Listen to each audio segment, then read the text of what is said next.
Wish testing 14, 140,000 on the ask at 14 right now on Weeple.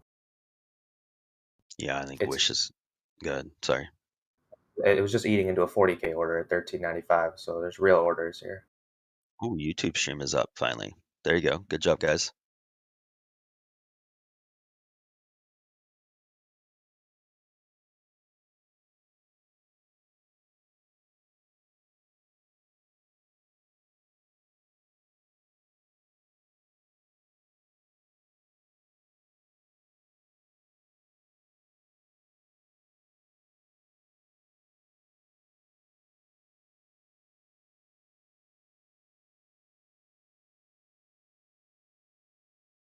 Breaking the high day here. Wish rejecting 13 or 14, sorry. Clove is pushing. You and Spy, real nice opening candles.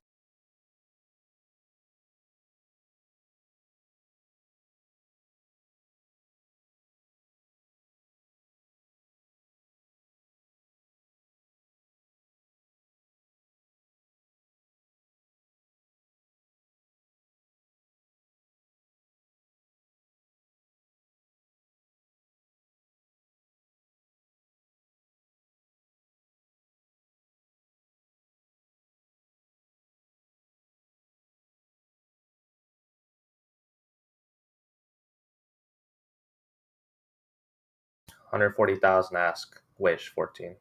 Still sitting there.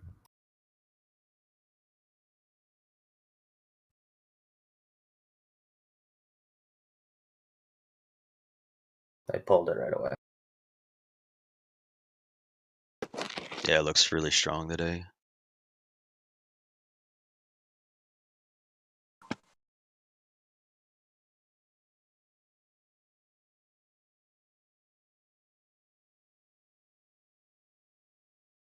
But you can't make a trend in 3 minutes, so we will see. I'm about to get stopped out on this torch trade. TRCH. Barely hanging on there.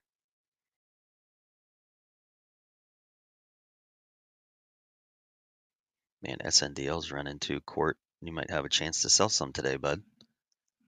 I'm watching that.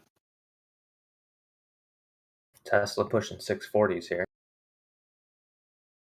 Already up 15 points on the day.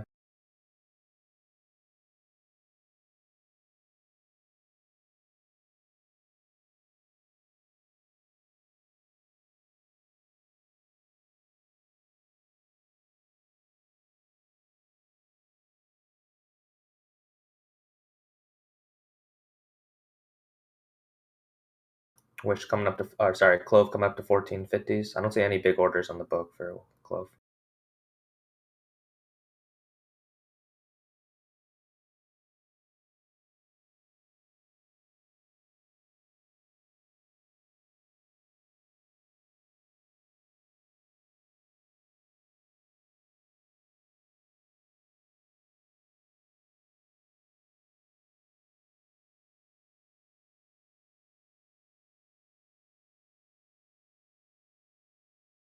Number 2 yesterday with Wish, it really struggled at that 14, just broke up a little bit above and came down. So looks like be a nice battle there today, hopefully.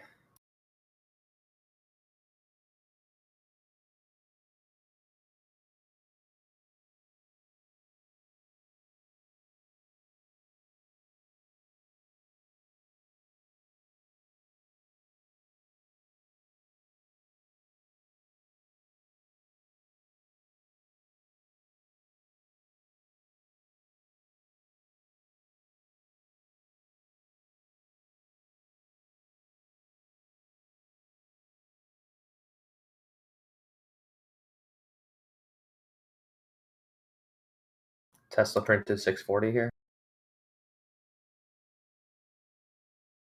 And QQQ might test 350 today if we're strong. I don't know why that's not possible here. If Apple can get going. You watching my friend over here? Start with an A. There's a couple A's now that you. Yeah. Cash money, baby. Nice, just had a nice candle. A very nice candle. Apple's currently rejecting VWAP a couple times now. I'd like to see it break over. VWAP 133.72 on the 5-minute. Like if Apple gets going, I think UQQ tests 350 today, to be honest.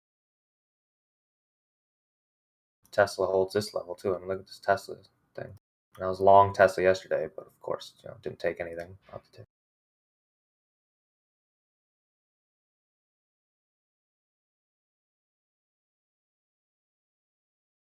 ES currently riding VWAP.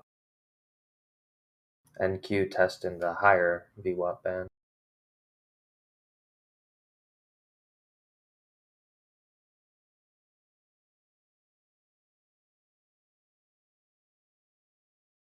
Also, anyone playing Clove, I don't know what's going to happen with it, but just remember, this thing does fade really hard sometimes. This is the best pre-market it's had in like a week or two, whatever, but the thing is, it does like to fade, so just be careful. This thing was up 10-15% one day, ended up red, so.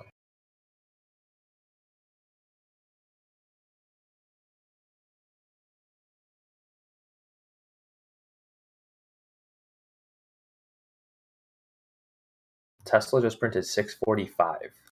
It's up 3.5%.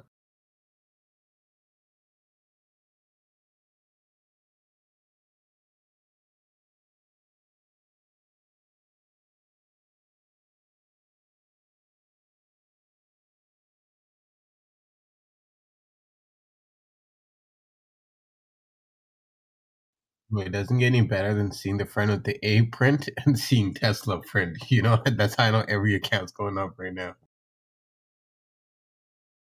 Watching for 60 here on AMC. Yeah, AMC's that's pretty cool. Look at those candles. Very pretty.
Yeah, key level on Apple right now, 133.72. It's been really strong the past couple days, so it might cool off today. I don't know.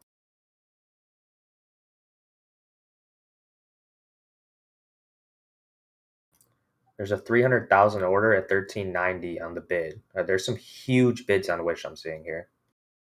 100,000 just got filled at 1399. There's a 300,000 order at 1390 on Wish on the bid side. It's the biggest bid I've seen on the books. Someone just got filled at 1399, a ton also. So here's it coming up. Let's see if it's a real order.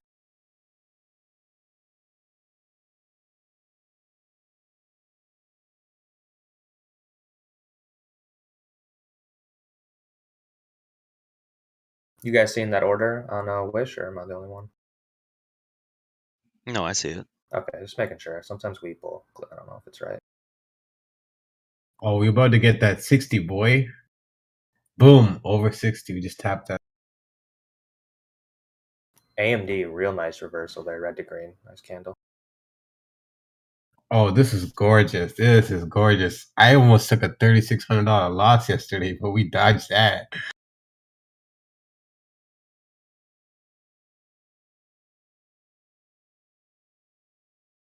Yeah, I'm real glad that's working out, dude.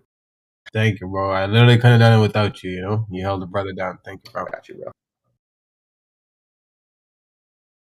Just make sure you know what you're gonna do, though. Have a plan here. Oh. Start coming down. I'm dreaming about it. I woke up at 8 a.m. planning this. I went to sleep planning this, you know? Good.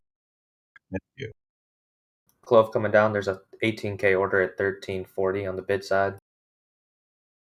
View up on Cloves at 14. Here's Wish breaking high a day. Am I nuts if I bought more Wish at the open? Yeah. You not. are, but maybe not a bad idea. There's also 150K sitting at 1403. Someone's bidding this up. Someone's throwing huge bids on Wish, guys. Not saying that will go up, but Are those your orders? yeah, maybe. Well, Me and Incubator been DMing. We're pumping it. okay, I got my orders in. Yep, that was me.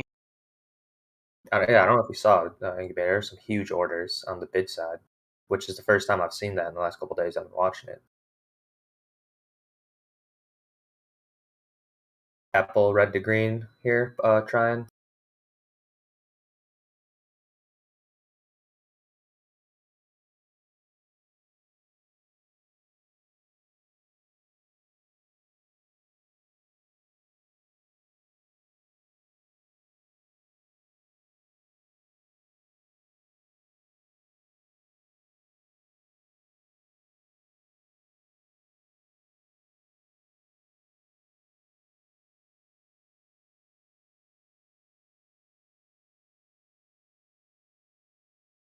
AMD testing 84 upside.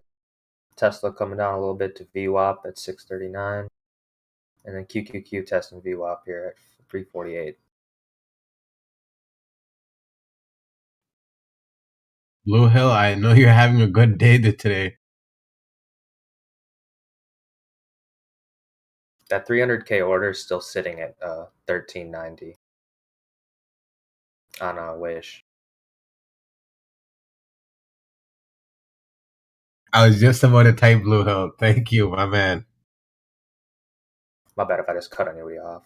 Sometimes my headset turns off. AMC ripping. Ripping. Let's see if we can break above here. I can't believe how much longevity these meme stocks have. It is crazy. Dude, they don't die. Every day I'm befuddled. I'm so vexed. Like, this stuff just goes on for weeks and weeks and months and months. They just, I don't know. They have power behind them. It is what it is, but boy, you got to respect the fact that they are not dying. It's the new norm. It Almost. really is, dude. The market's ever since COVID crashed. It's just, There's a Wish call sweep that just came in. But acceptance, Ape strong. yeah, Well, go ahead. the inflow of money into the market compared to previous years, these past year and a half, has been absolutely insane compared to what it was. And it's so easy to access the brokers on your phone and everything and trade on your phone. And degen out. I'm trading on my phone right now. Armies, yes. Ape style. Yeah, Tape, what I like about Wish today is that these huge bids I'm seeing. Like I said, I hadn't been seeing that the last couple of days. Yeah, Usually the ask side is stacked, but today the bid side is, at least certain times, they're flashing huge bids. So I don't know what to make of that, but Check out that picture I posted in the trading chat.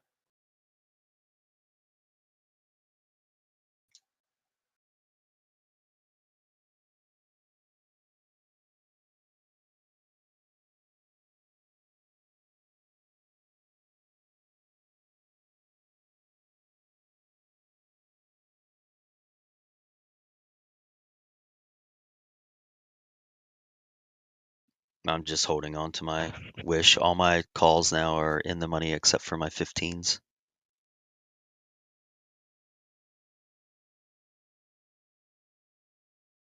there's Apple trying to fight 134. I said, I think Apple can get going and Tesla can hold around here. Might see that 350 test. All right, that Wish bid, I wasn't looking. I must have got pulled at 1390. There's no way that was there. Yeah, they started to stack the ask. Yeah, they heard me talk. I should just shut up. It's a little bit thinner on the ask side now. Tesla high day. Tesla's testing 650 today, I think.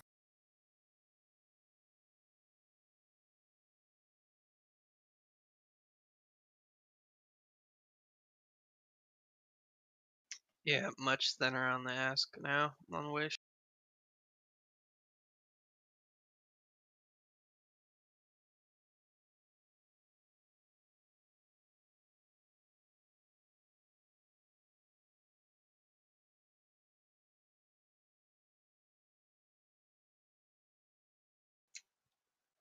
Someone's got a little hidden order on $14 on the ask.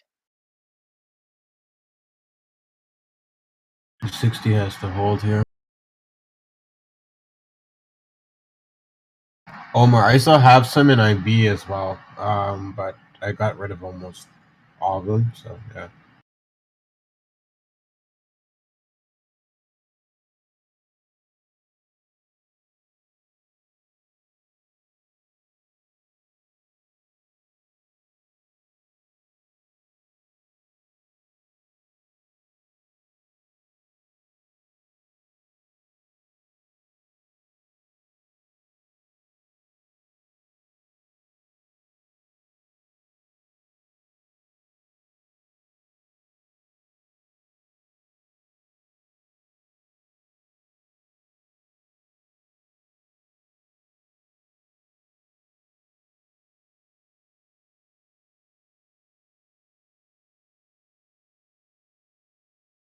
Man, SNDL is really strong today.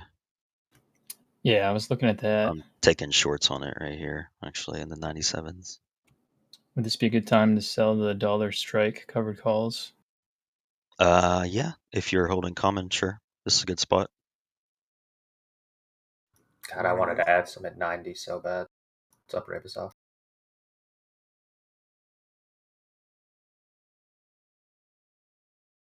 Yeah, I mean, it's up 10%. That's probably its max for the day. You guys stuck in SNDL or what? Yeah, Yeah. SNDL.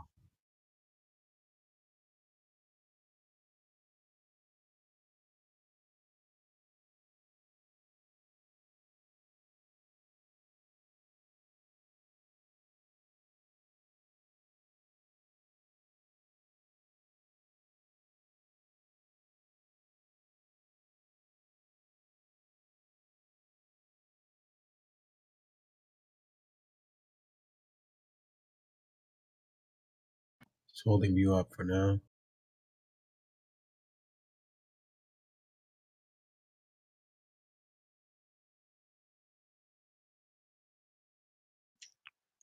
Looks like bid support for Wish right now is 1392. So watch if it breaks below that, and the resistance is 14 right now. It just Yeah. broke through. 1390 was where that huge order was sitting. Yeah, that's on the bid now. Yeah, that's what I'm saying. Like, it could be a nice support level at 1390.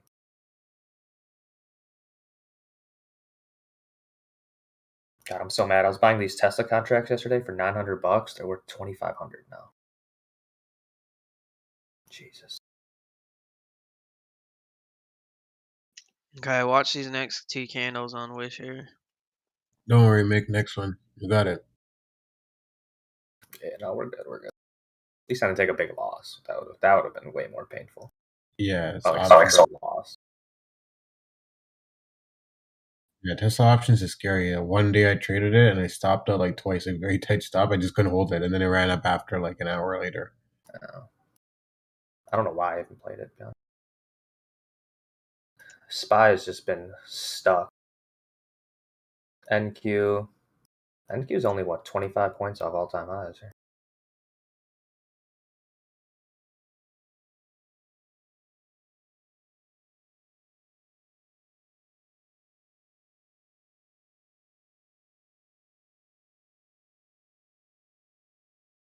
This looks like it's gonna be a slow day for me. The only thing I'm excited about is probably Wish. The tape is green on Wish, I can tell you that. Oh, Someone no, just I put bet. through 50k shares on the ask.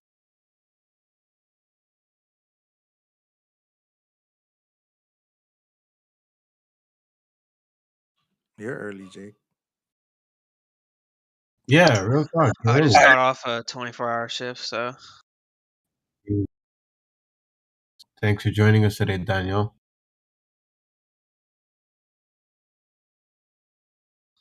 Yeah, I'm probably gonna just finish my breakfast burrito and then peace out and go to sleep.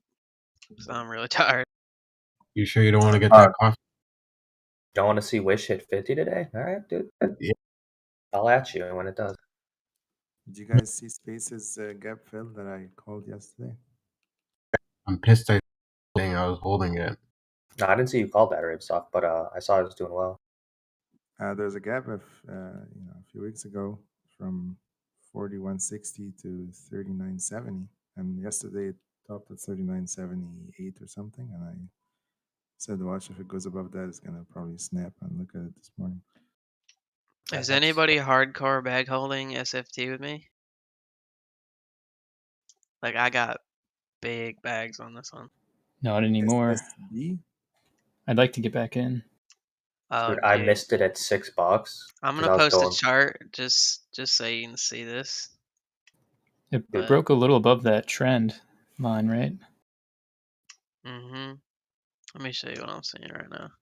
I'm just mad I didn't catch it that day with the offering and stuff. I had way too many other things going on, but man, that was free money. Down at 650. You said SFT, right? Yep. Yeah, I'm pretty much out of that, fortunately. Man, SNDL is so strong today.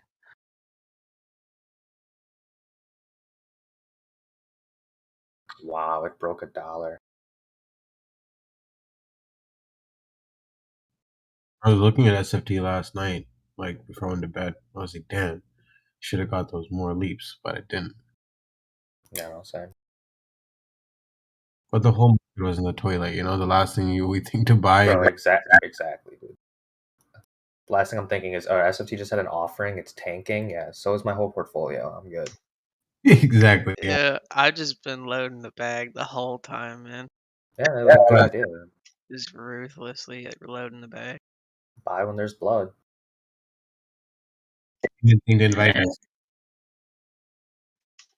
I invited you guys like 3 times last week. Last week. Come on, you should have done it 2 months ago. A little late. A little bit of a knife on NQ, Apple, AMD here. Tesla's still insanely strong. A lot of things just knifed a little bit, and Tesla's went up. Yo, Check that out means that chart that I just posted in chat. That's the Yeah, daily NQ chart looks- for SFT. Sorry, NQ rejected at 14,300. thanks, Jake. It double topped at that. SFT looks good there. Okay. It looks absolutely beautiful. Everyone calls you Jake, and I know that's your name, but I don't like calling you. I like calling you Incubator. That's what I know you as. I don't know why. Darn Probably Yeah. switch over. It's and Daniel. It's either that. I don't know if I can call you Jake. Jake Either sounds Jake or fake. Daniel. Isn't Jake fake? Daniel's Seems just like- weird. Oh, you think Daniel's weird? What do you do to you? I mean, I know it's Jake. Yeah, Alright, no more stock picks for Gotti. Okay. I'm sorry, sir. I'm sorry. Forgive me, good sir. Wish has a 50K order sitting at 14 on the bid. Yeah, someone's trying to. I mean, I'm not that good at this kind of stuff, but I mean, someone's trying to get filled on Wish orders or something. I swear. I mean, why else have we seen these huge bids? Well, There's if a you look at the calendar. daily chart, What's if the you're not bias including numbers? the wicks from the pre-market and everything, this is technically daily resistance up here. For which one? Wish. If you look at the daily chart, now if you go on smaller time frames, we went all the way up to like 17, but on the daily we opened at like 1460 on that first big push up and then dumped down from there. Clove just broke VWAP with some aggression.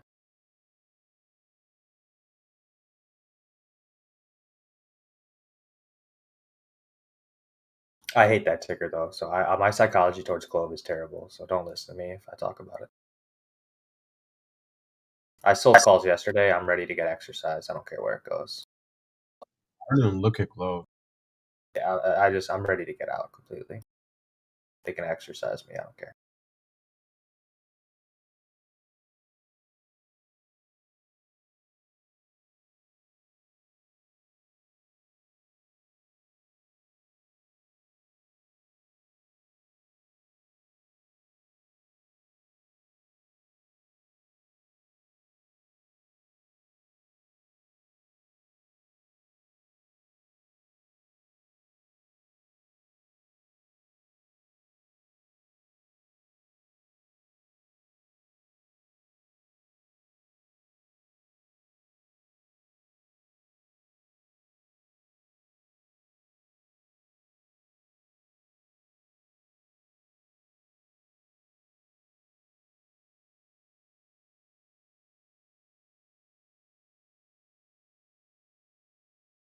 Look at that bounce back on NQ. Came right under VWAP, probably stopped some people out, and boom, right back to 14,300. Oh, yeah. They're probably gonna short it again. I was thinking 350 might be on the table today. 350. You know, why not, right? Like I said, Tesla's pushing 650s here. Apple's trying to stay green. If Apple can hold this 134 push a little bit and Tesla can peek into the 650s, yeah, definitely. God, that little mini knife earlier, that's a few minutes ago, would have been a good little scalp to go long on.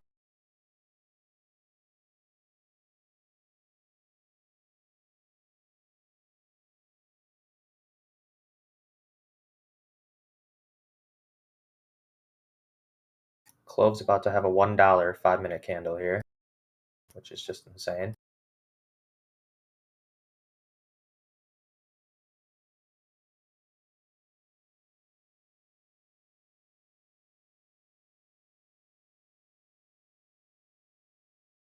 I'm pretty sure QQQ just made an all-time high intraday. NQ all-time high is still a little bit to go. Made it overnight.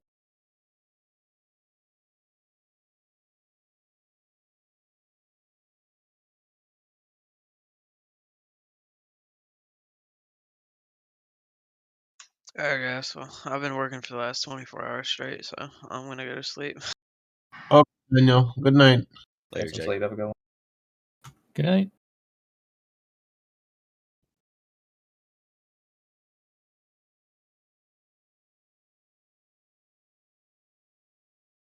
Nice work, $5. Damn, bro. I just logged into my IB accounts, and thanks to Tesla, that thing just moved up. That's nuts.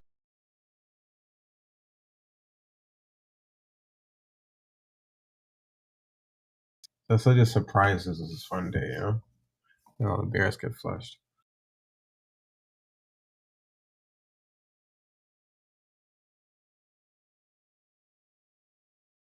I think if you and I start buying, we can get this back to 700 by end of next week. What do you think? Top been pushing it up, man. Damn, that's a big knife on Wish. Yeah, it's coming down a lot. Those sons of it. Now Tesla's strong though, man.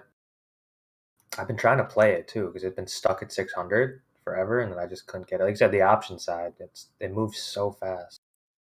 It hurts.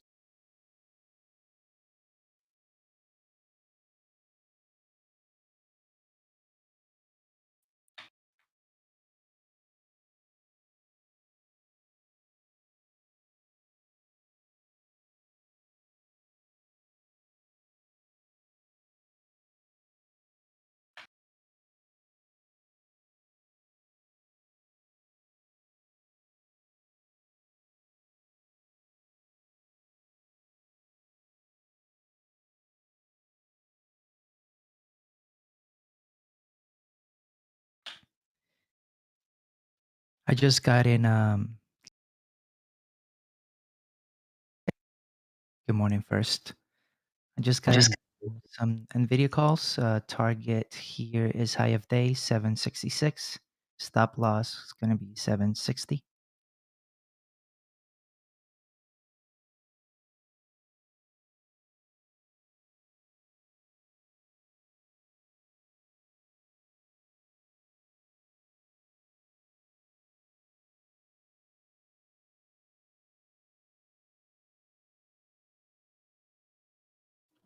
InQ broke through 14,300.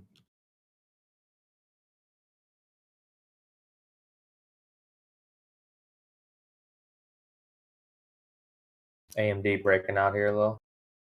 High a day. God, I really wanted to pick up AMD that other day when like everything was strong. AMD was like red 2%. I didn't though. What we do, bro? I chill out. I see the good plays. I don't take them. I let market makers make the money, dude. I'm like a charity. It's a way of life. I complain a lot. I can't complain too much. My port's doing all right. So Yeah, we make money too. We just don't count it when we make money. You know, we only count it when we're bag holding or when we miss opportunity. yeah, because whenever we miss, it's huge. And whenever we make money, it's like a little bit. You know. Yeah, it's a Happy Meal. Happy Meal, cute little peanuts.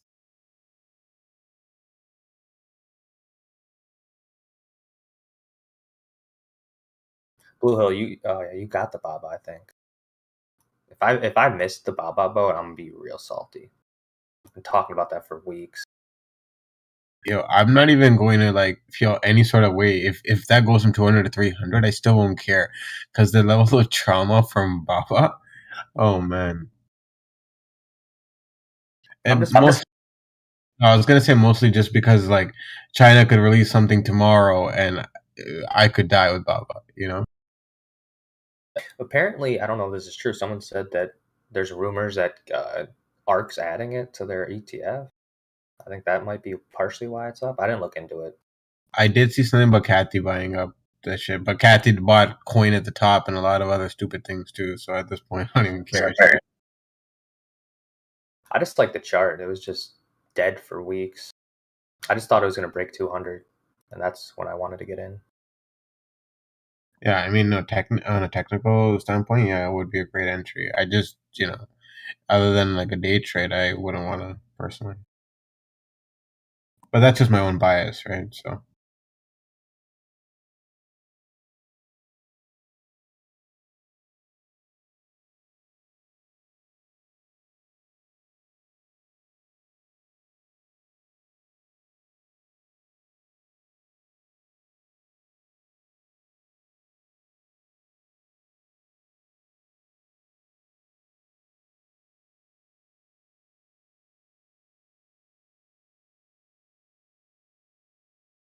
Thank you, Skyrocket, for posting that. Apparently, they added 35,000 shares. ARK did of Baba. Yeah, that's what got it going. That's pretty crazy, to be honest. Yeah, that's what I meant. I saw that this morning. The Cathy added it. That and some other stuff, I think. But it's still like whatever.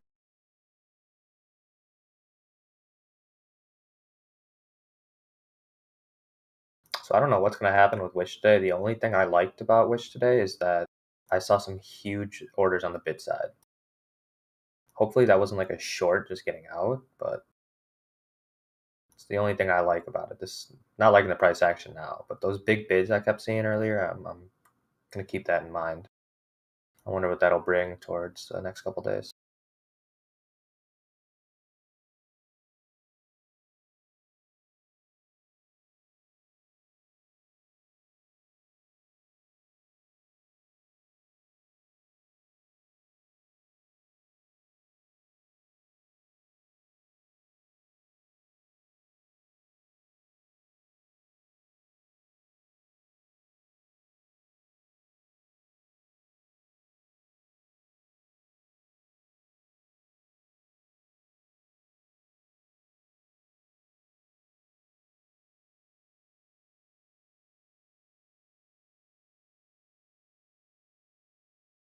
Yeah, doesn't PLTR have some conference today? I don't know if you're in here, Bio.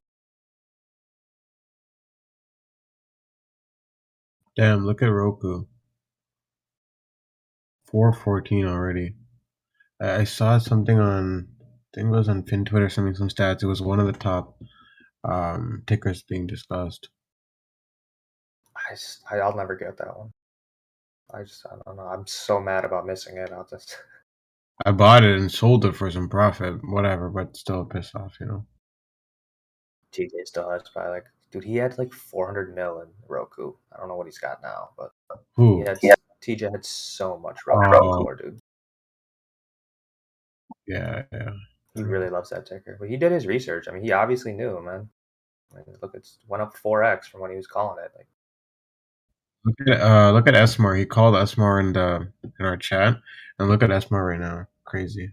dude, I played that one with him multiple times. Actually, we picked it up on an earnings tank. I made pretty good money on it. Didn't know anything about it, but good old TJ DD is enough for me. Yeah, thanks. I only got it recently. I wish I put more size on it, but after the 9/11 that we went through, I was a little hesitant, so made money on it, scaled out most already, and I kept like a tiny partial.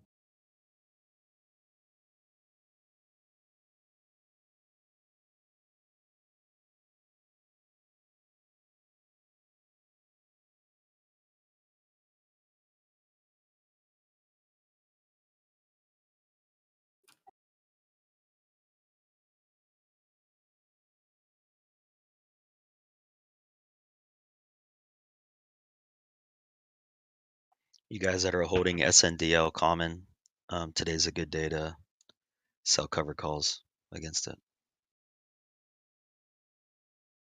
This is I'll go literally get up. some coffee, guys. This is literally up on no news, none whatsoever. It's a pretty big move for SNDL.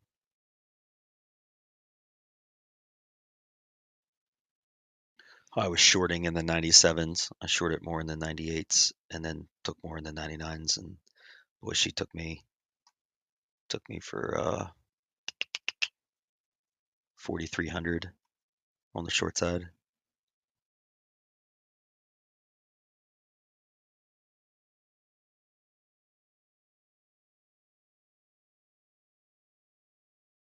All right, guys, I took half out on NVIDIA. It hit target just now. Good work. This Hey, is a beast. Hey, Court, can you hear me? Yes, I'm here. So you might want to sell the next Friday, July 2, $1 strike for 10 cents or 11 cents if you can get it. Already did. Got him for 11 cents. Attaboy. Good job. I knew you would. I'm gonna get you an extra 11 cents. And then what are you gonna be at? Like 50 cents on that stock? No, that's not all. I've got other contracts at a different price. I've got Okay. yeah. Gotcha. Good job. It makes 2 cents difference, so yeah. Yep. Which on that stock is 2%. Celts, I like to go out like no more than 2 weeks on SNDL covereds.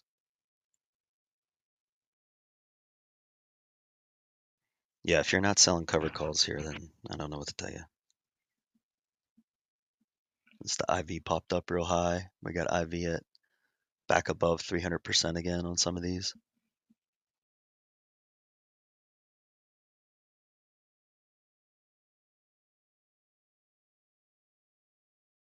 +2 if you get taken out, it's a win. So you get taken out at a pretty decent profit, 12, 15% profit from here.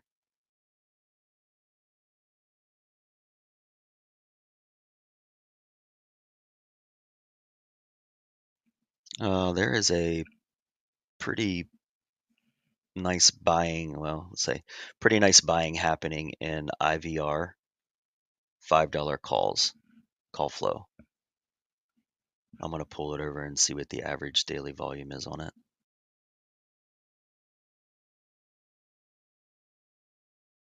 Yeah, that one's been really slow.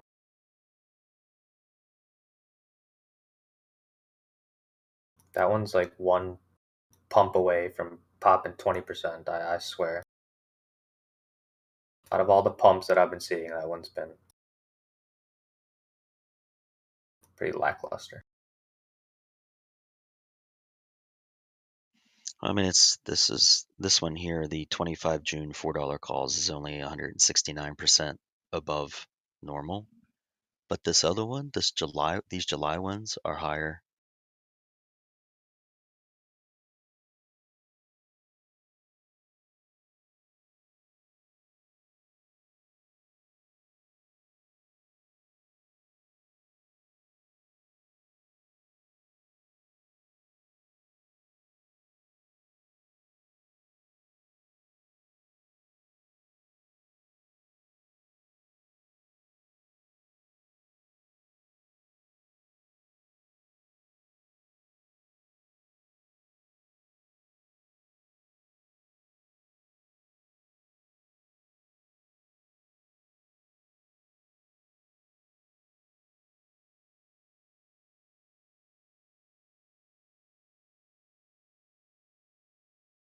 Anyway, it's worth keeping an eye out. These are the ones I have.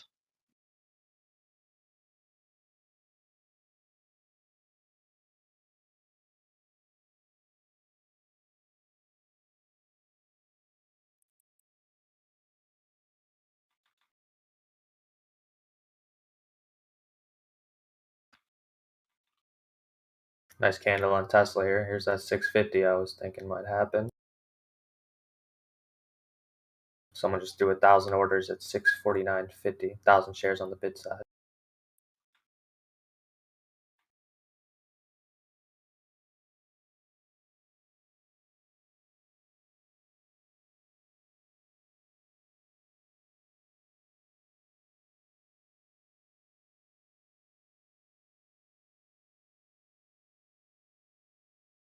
People like your call, Josian. I think a lot of these people are newer, and you haven't been around too much lately, if I remember correctly. People don't know how good your I calls haven't been are. on since December, really. Yeah, so people don't know how good your calls are. They don't know about that sniper action yet. Yeah, like I'm telling them, you have like real good patience, but when you find something you like, you attack it.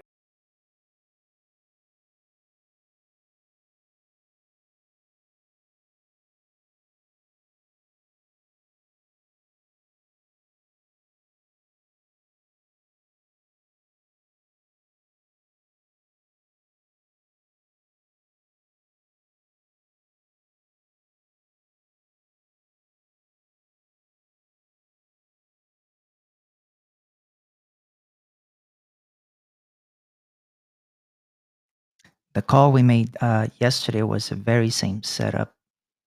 Drew a trendline resistance, broke that trendline resistance, and we're in.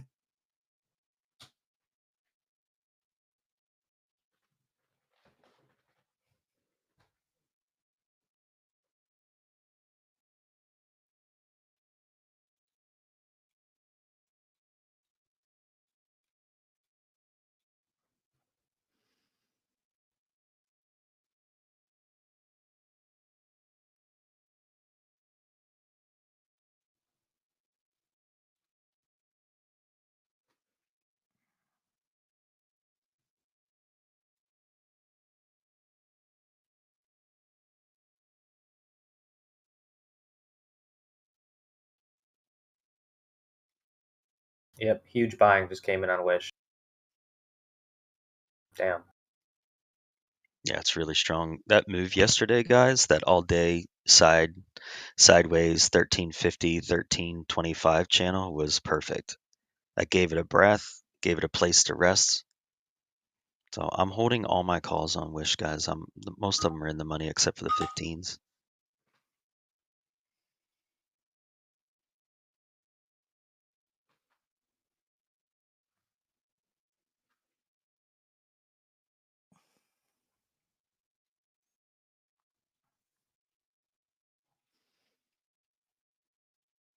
There's an intraday high or a high day on SPY for regular trading hours.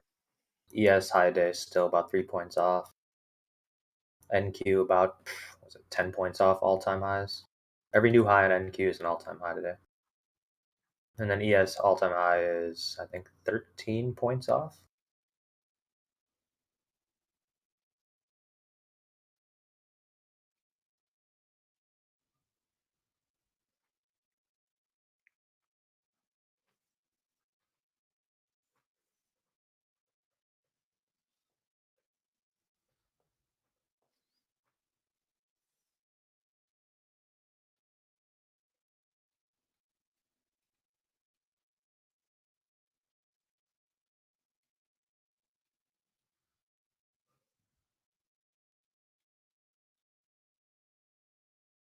Nice. Tesla printed 651.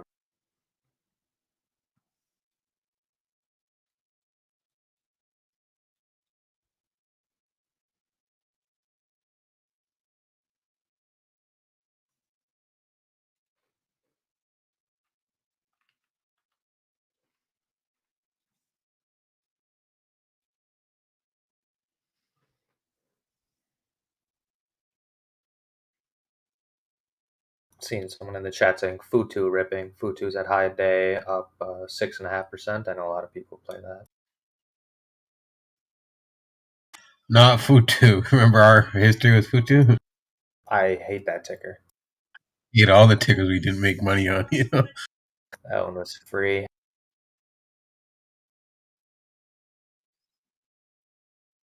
Good old Benzinga, always on top of the greatest news. Look at this. SNDL news from Benzinga. Sundell Growers shares up 14, not seeing any news to justify move higher. That's joke. What a crappy company, Benzinga.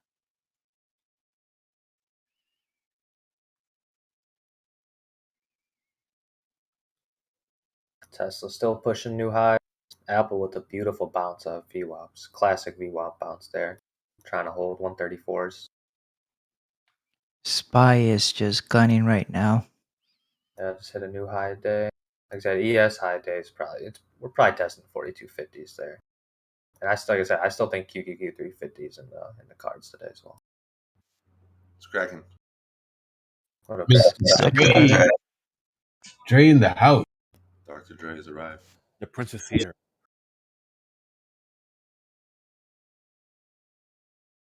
Roblox 84, let's go. Let's do it, bro. Happy that's working out for you. Yeah, guys, yesterday, if you bought those Roblox calls with me, they're up 20% right now. 20%, baby. I got a few shares. Thanks for that. Let's go. I'm holding this. I'm not diamond handsing, I'm not paper handsing, but I have a target and I'm gonna play it until it gets to my target. I'm the same way. I'm not selling here. I really think we're gonna get 86.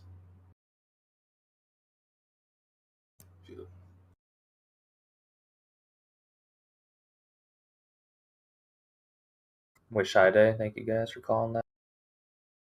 Like I said, the thing I like now there's a huge ask. 230,000 at 1425. Did you guys buy some wish calls? We're all kind of in it, I think, to be honest. Dre, we've all had it for days. It looks like it's kind of weak here. I tried to get you in a couple days ago. No, that's my bad. Hey, I'm ready now. It actually is kind of less stressful just buying some options of what I think is going to happen and letting it do its thing versus sitting here and staring all day. That's literally what I try to do, and I'm telling you, it's when you can get a nice little system down, dude, it is awesome. Wake up to 20% and stuff like that. Hell yeah. Well, I've also noticed, does IV for options always spike in the first 20 minutes of the day? Yeah, you'll get some real nice premiums right in the opening print. Yeah, because I noticed that if you can just time something correctly where you know you're going to get a spike at the beginning of the day and you sell at that spike, you'll always be, not always, but I was watching this morning, I was like, oh, that's interesting. You know, it spiked right there. All right, Wish is looking strong right here. Yeah, that big order got pulled. Now there's 80,000, 1430. Guys, Wish is not weak today. It's going higher. That yesterday move was pretty good for us. Yesterday's move and then those huge orders getting filled today on the bid. Like, I mean, I'm talking that there had to be a guy getting filled over 250,000 shares. Like, honestly. So so you're telling me I should buy the 26 lottos? No, you missed the move already. I know. Yeah, but don't FOMO into it, anybody. I put one up here that you might want to look into. This gives us enough room here. Gives us about a month. If that one goes up, man, I already love you, Tape, but I'll love you more. Yeah. IVR. Yeah, I put so I'm in it for, let me look. Like $3,000. I put $3,000 in it as a lotto, so no big deal. People listening, it's a lotto. All right, guys. It's a lotto. That's a lotto. It's not a. So if you have a small account, that's like $50 maybe. Not $3K. I'm saying lotto is the motto. 3K is like, I don't even know what percent of my account. I could figure it out real quick, but it's not very much. Should I wait for a pullback before I buy them? Just sit there on the bid at 16 or 15 and see if you can get filled the next couple days. Yeah, I've been watching this one for about a week or two now, and it got pumped. It went crazy. The IV went nuts because it was super low, and it's just been chilling now for a little bit. So I really expect it to pump like 10-20% when it does. Well, the chart looks nice. I mean, Yeah, it's ready to break out, dude. the daily looks like it's about to curl up for an inverse H. Yeah, exactly. That's what I'm saying. A lot of people talking about that same type of pattern, the monthly and the daily, ready for a breakout. Don't know if it'll happen, but that's what it's primed for. Well, if you do fib extensions ABCD, the target on here is $5.10 at first target. I just like how the IV has rinsed off on those since Dude, like 2 weeks exactly. ago, and it's so cheap right now to buy them, just to set on them, and you know it's not going to take much for that thing to pop. The 10%. 2023 calls out of the money are stupid cheap. I mean, that's a little far, but it gives you a ton of safety, and you still get like 0.4 delta. I'm gonna buy 10 contracts. YOLO. What is it? $100, $170. That's cool. And Tape, what you said about the IV is right, because I bought a little bit early, and the IV rinsed on me so bad. Like, the price barely moved, IV just died. It kind of sucked. I still got a little bit more at a good time, but yeah, my timing was a little early. Both of us. It's okay. We're gonna Yeah, I be didn't want to. Kind of got sucked out into that one. I saw those. Don't worry. We managed our risk, right? And you made sure I didn't do any teaching stuff either with it. So Yeah, and it's still good. Like I said, Tesla's we're seeing killing it. call flow come in and whatnot.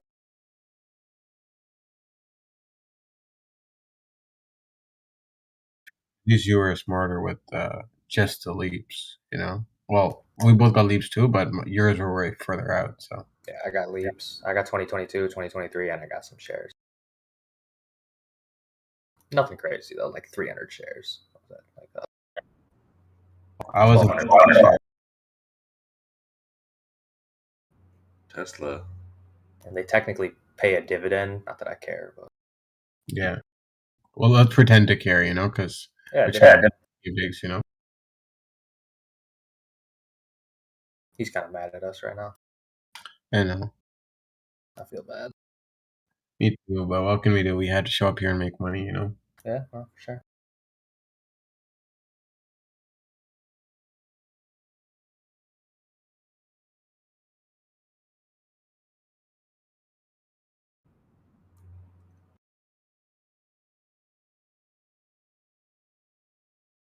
Are you playing AMC today? Over 60? Yeah. Josie, did you get your target on NVIDIA? 766? I sure did. The video looks like it wants to play a range today. Yep, that's why it was in and out play. Easy play. QS thing, everything. PLTR moved up. QS.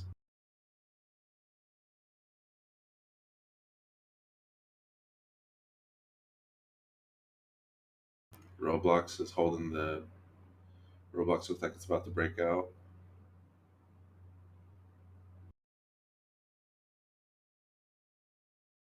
Jay, you keeping an eye here on AMC? Let's see. Watching for that 60 break.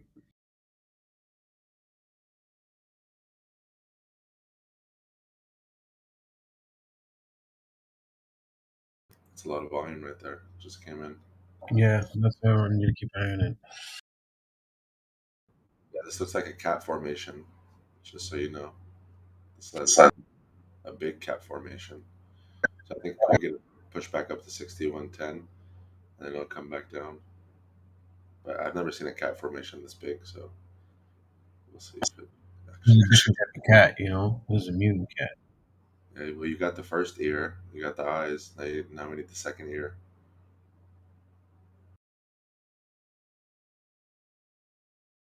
Does that kitty cat go up? We good.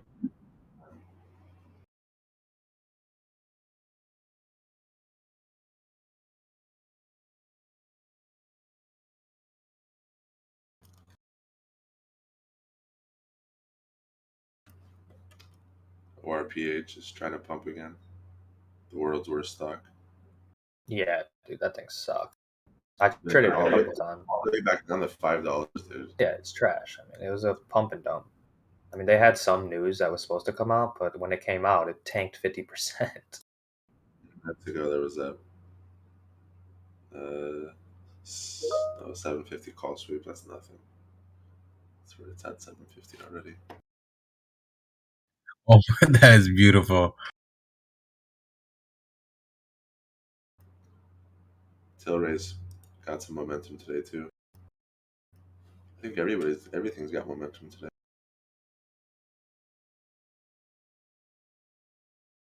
All right, look for a break right here on AMC.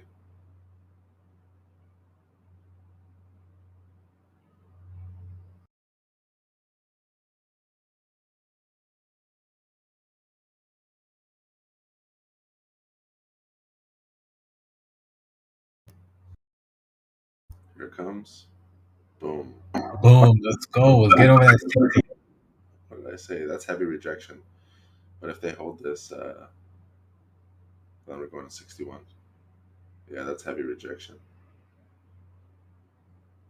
Use up buying power. Come on. If this doesn't hold this, it's coming down. It needs to stay over this 59.16. Yes. Concern view up. I think it'll hold it though. This is just a pullback. A little T. Baba made it. Baba's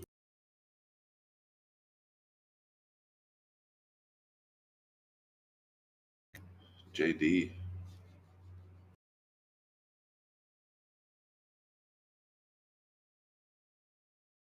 All right, work call. I'll be back.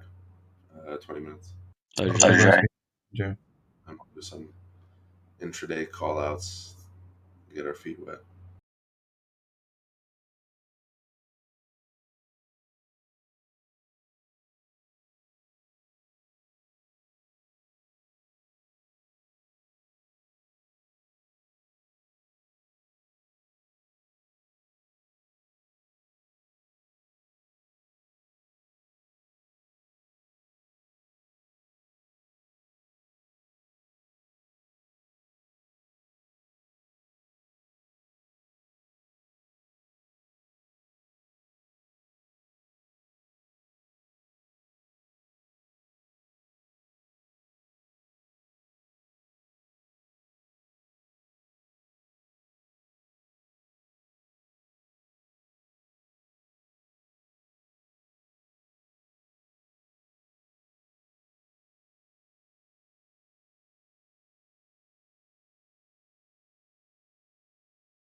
Yeah, me too strong.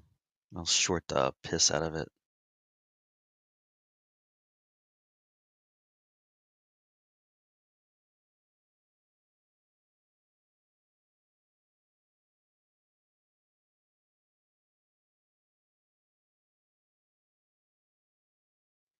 Kevin, account is at an all-time high. There you go, boss. Yes, Kevin. Good work, Mr. BioBucks.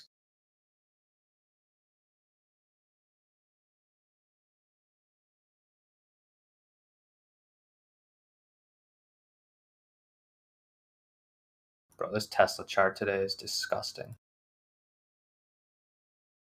In a good way, if you're long. Not a good way if you were long and then sold too early. Or if you're a bear, because that sucks. Oh, yeah, for sure. This is one of those charts where someone's probably just trying to short it and is getting a little squeak. I mean, it's had 2 red candles on the 5-minute all day.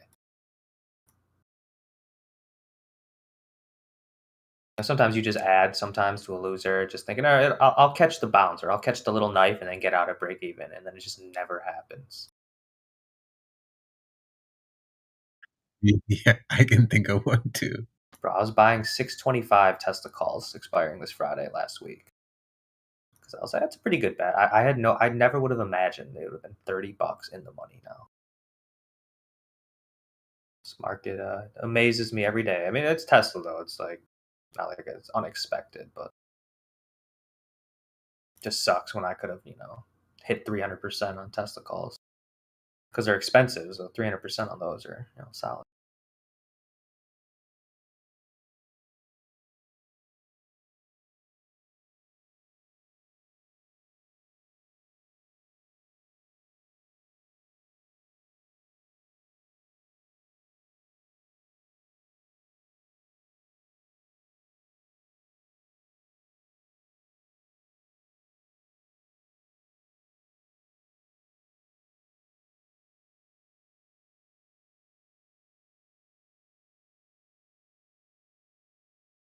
Gotti, you don't have 100 shares of Tesla, do you? I wish I did. I was like, because if you had 100, selling a call against it would be, because you can sell them pretty far out of the money and make such good money. But yeah, I wasn't sure if you had 100. That's expensive as hell. I can only do that on paper. Imagination. But nah, I wouldn't want to put that much size on Tesla. That's too stressful for me. Just leave it in the long term and just close my eyes.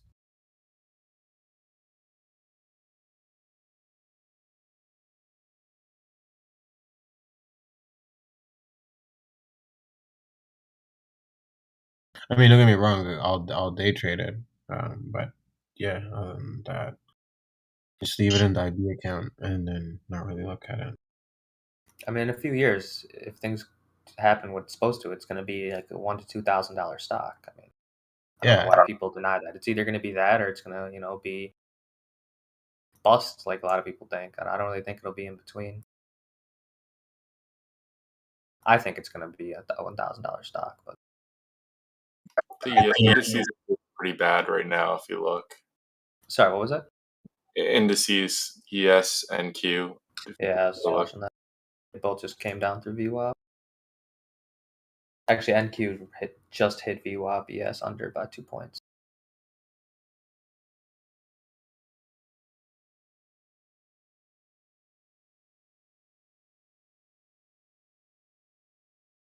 Let me pull up my S&P heat map here. What we got?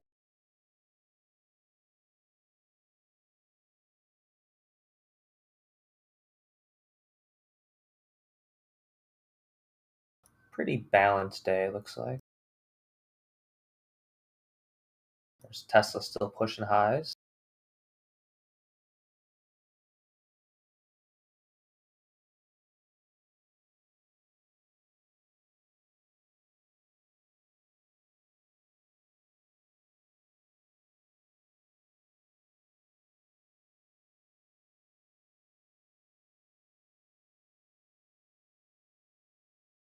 I think someone might have a hot mic, not sure. With a dog, yeah. Blue Hill. Sounded like a big dog.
Hey Ali, what are you doing with Wish? Just curious. What's your position currently? You hedged completely, or you I'm long, and I've sold 14.5 calls expiring this week.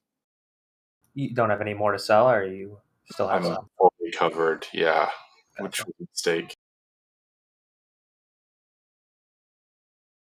Yeah, I sold Clove calls yesterday. I was down like 300% on them.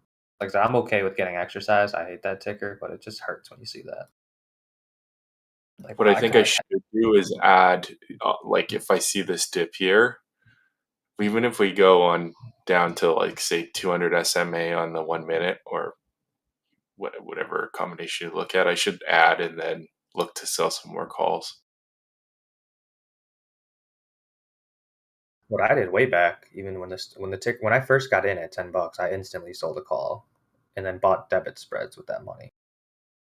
I sold a call for like $300 October. It's like a 15 strike, and I picked up some 2025 debit spreads. So either get my thing will expire worthless, or my debit spreads will print, and that'll probably pay me more than the commons because it's a $5 wide spread. I paid like $40. That's a good idea. Actually, I should look into that. Yeah, because the spreads are cheap sometimes. Because when IV is really high, I was talking to Kid about this. When IV is really high, I always want to sell like volatility, but credit spreads, you don't get enough premium. So he was saying how debit spreads are the way to go then and stuff like that. I think that's what he was saying at least.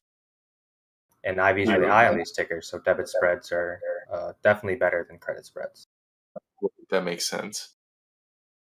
Because I don't have a big enough account to sell naked calls or the balls to do it.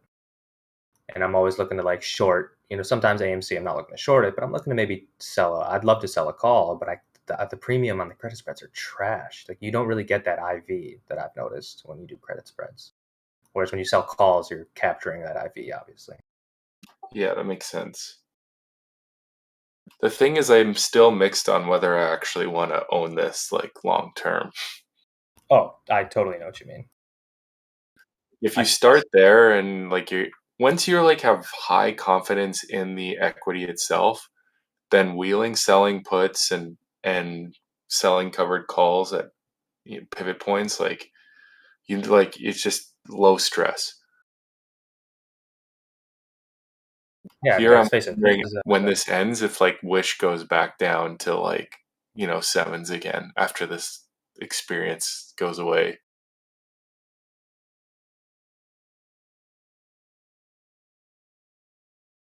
Yeah, I mean, let's face it. This is a Chinese like ticker that sells like junk, essentially, right? Like, do we really want to own this? I don't know. I kind of am in the middle on that still. I don't know. It's a great point, though.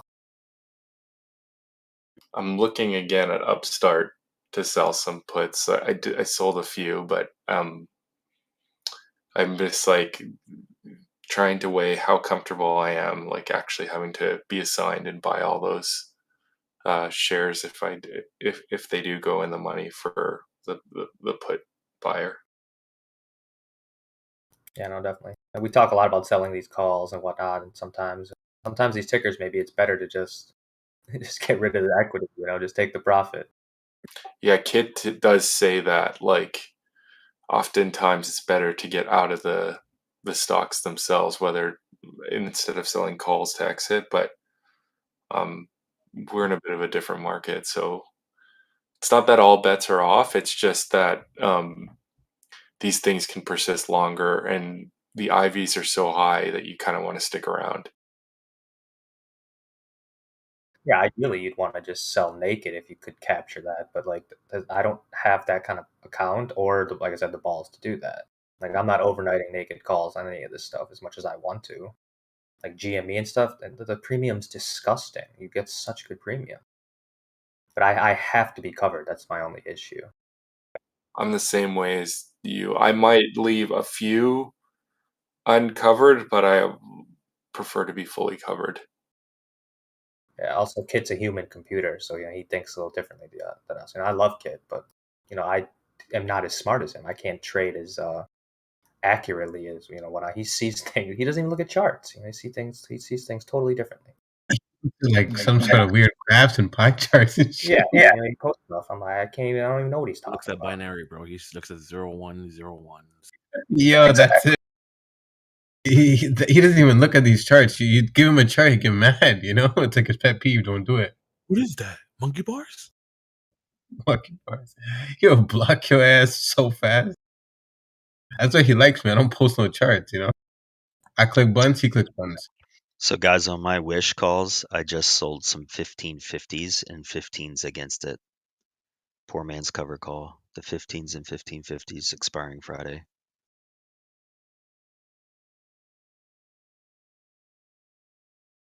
Just want to let you Not a bad idea. Just want to let you guys know, because I'm in the money on all mine, except for my 14s. I'm not anymore, but I did sell the 15s and 1550s against a 1-to-1 ratio.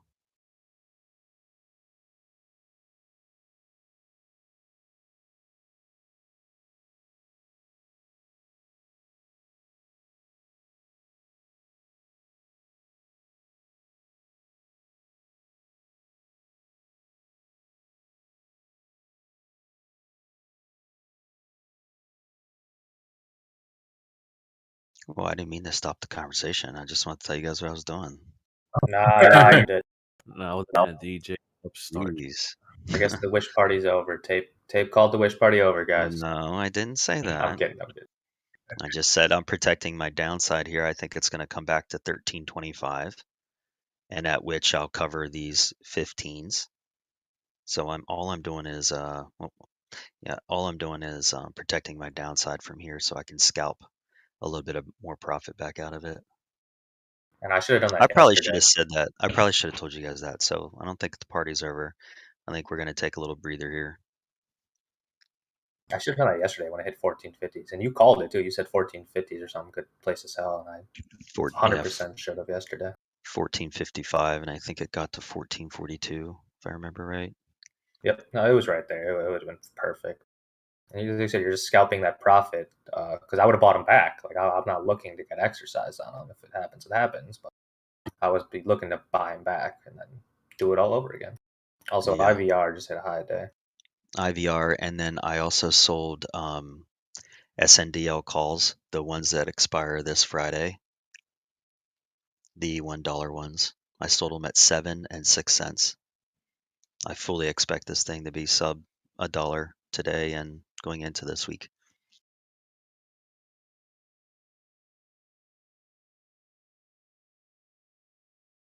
Oh my God, my buddy that has SNDL that's got the 40,000 shares. Yesterday I had him cover his. Did I already tell you guys this? I didn't hear it. All right, so he had 400 contracts. He sold the what were they? 2 July? Let me see. Hold on.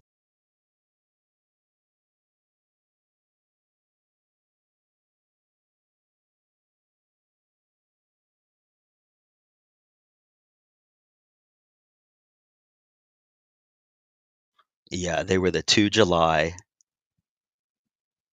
and he sold them at what price did he sell them at here?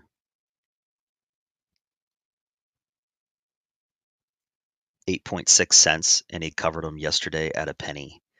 And then so he got an extra 7.6 cents out of it. And then I just had him sell the 2 July dollar strike for next week. He got those off at 11. He got 250 contracts there, and then he got 150 off on this Friday's at 7 cents.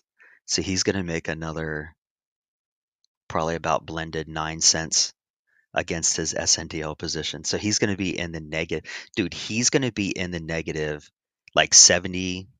Let me look here. 78 cents. Negative 78 cents on his SNDL. He's just collecting money, bro. He's How just much money can you make from $1? Oh, dude, he just he's so giddy. Every day he's like, dude, I am so grateful for you. I'm like, I bet you are. You're making like 3-4 grand a week selling. Yeah, eventually he's gonna be like his position is gonna be minus $2 on the dollar stock. It's like I I'm know. more Love it. down there than the actual stock is up above zero. Yeah. On this SNDL, guys, you know, the out is you just buy, you buy it in, like I sold at an average of 6.5 cents. So I can buy back in to the common before it gets to $1.06, and that's the cover. So you still make money on it. But I just want to tell you guys where I was, what I was doing. Thanks.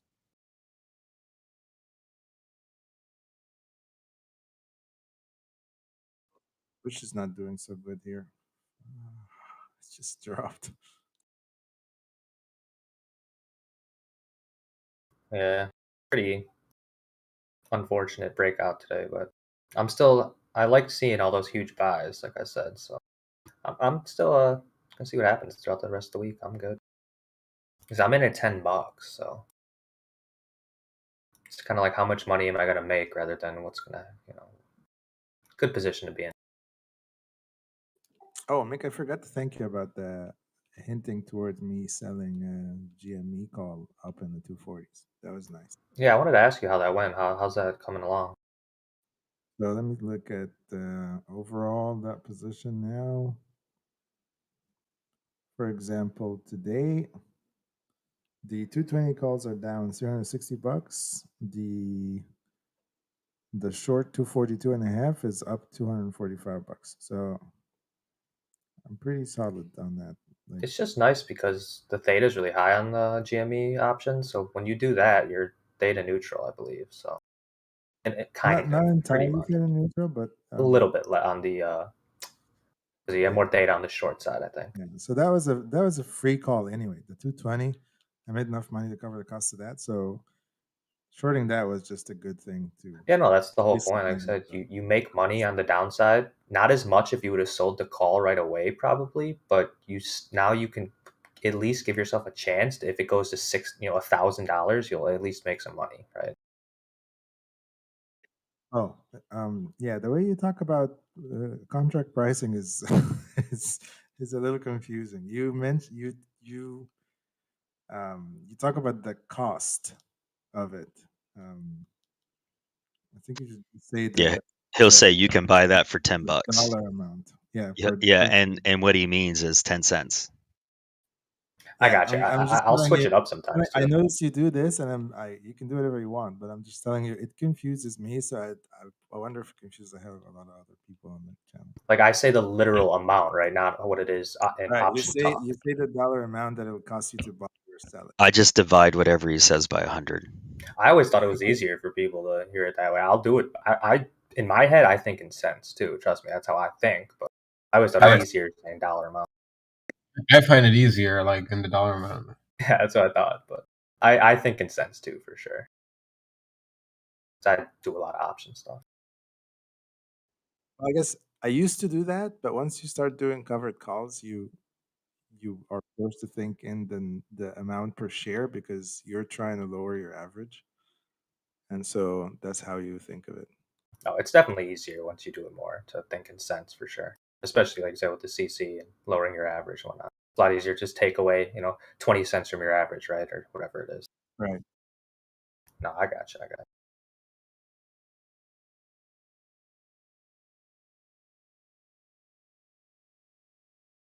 Well, now I'm a little self-conscious about it, but no, I'm just kidding. I'll probably go with cents going forward here.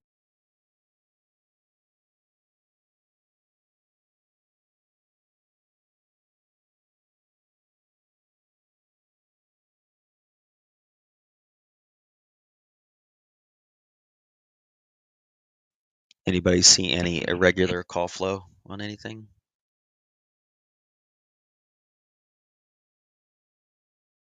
Man, Torch, I cannot believe how quickly that thing came down. TRCH is getting torched. Oh my god, I was looking at the wrong chart. It said $2. I was like, no way. Still under $5 is nasty. Yeah, and considering it was what 11 something Monday, 2 days ago. 11.70. Yeah. Can you imagine being the guy that paid 11.70? That's ridiculous. Oh, by the way, I tried to buy about I don't know, an hour ago maybe. I tried to buy some Torch calls to play a bounce, and TD told me, Toss told me that I couldn't buy them. Here, I'll show you what it said. It was kind of weird. Another one that faded hard was ALF. That one pumped super hard and then died. Another big pump and dump.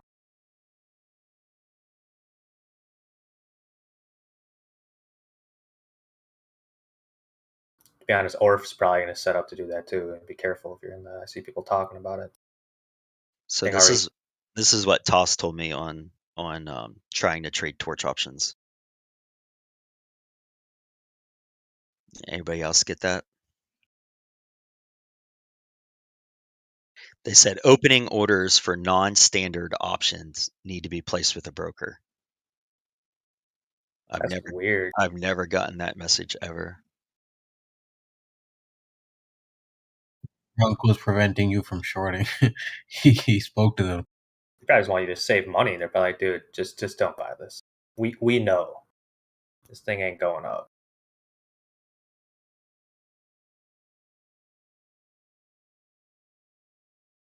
I feel bad for Broncho. He was short a bunch, but Well, I think he still is, isn't he? He is, but his average isn't that great because they didn't have any shorts available. He was short at like $6, but they didn't have any available when it was at like 10. And he was super heavy cash. I guarantee he would have added more because he knows what he's doing.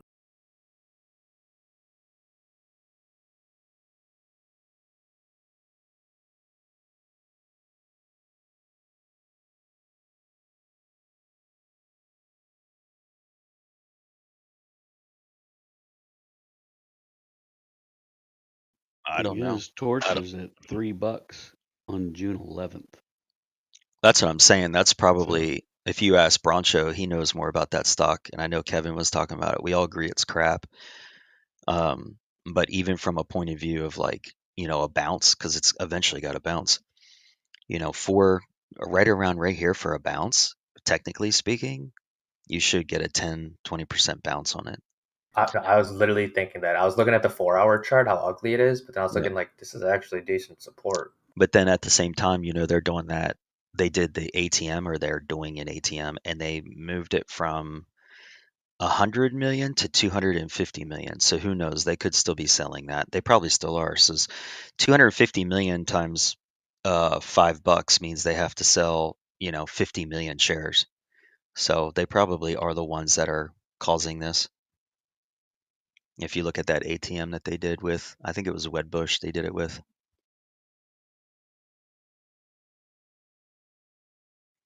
And whether you think they're a scam or not, they just loaded their coffers with $250 million. Guys,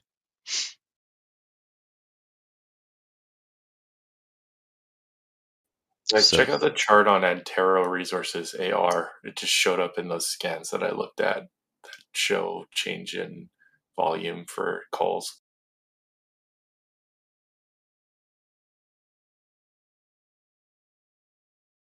Interesting. Somebody's buying a bunch of leaps. This thing used to trade at like way higher value.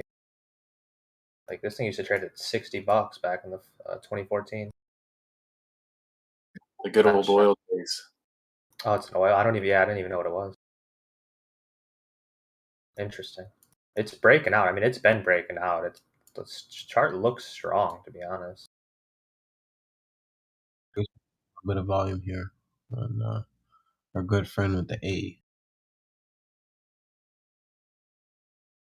That's an interesting one to watch out for, because if it breaks out at like that 15 level, psychological level, I mean. Look at that, Ken. You seen that 1 minute right there? Jeez. Ripping. Look at that. Holy shit. We're about to hit 60 just now. Gotti, what's your plan on AMC? Tell me what your plan is. Well, I'm trying to take off at least half a break even and let the rest ride till about 65. What's your break even? Doing 42. Can't you just sell calls against it? I prefer not to be honest. I'd rather just take the half off. I'm more comfortable with it. Yeah, he doesn't want to hold his shares. Oh, gotcha. Which I don't blame you, to be honest. If you had a better average, then definitely.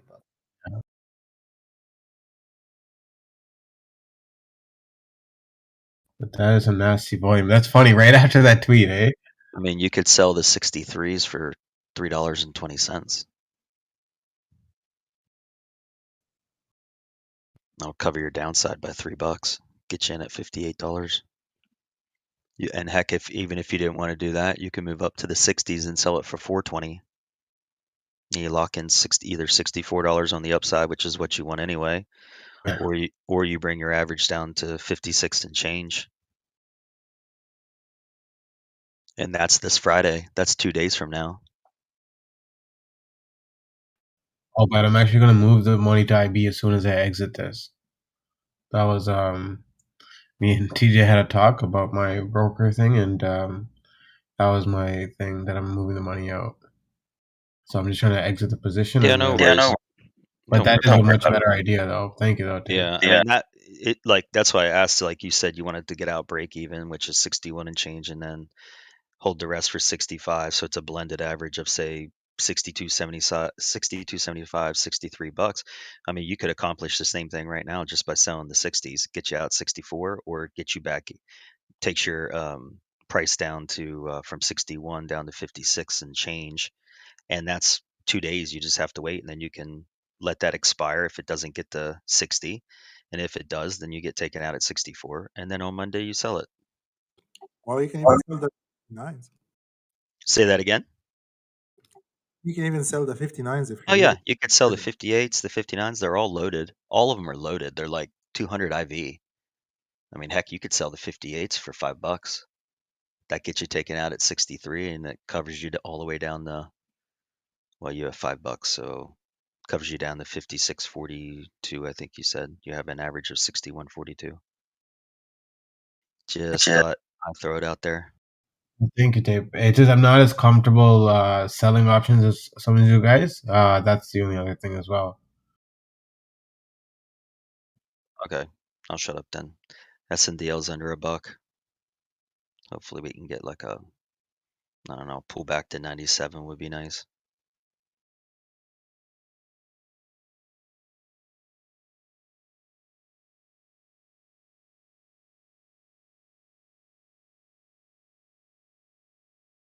But thank you, Tape and Robert stuff. I appreciate you guys. A little bit of a flush there on Wish, just went red briefly.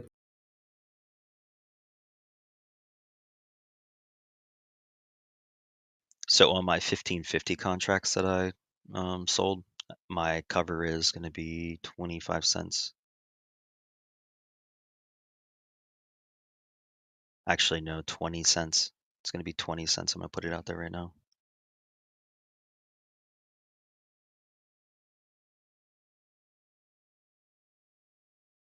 Actually, you know what? I'm just going to let them ride. I'm just going to let them ride.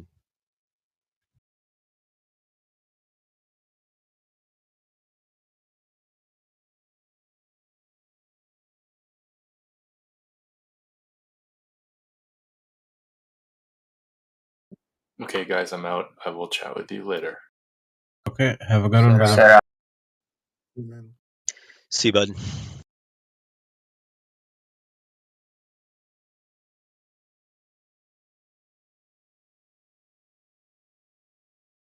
Guys, SNDL is the gift that just keeps on giving. I mean, you can literally make $1 million trading this stock. It is crazy. $1 million a year just trading this stock.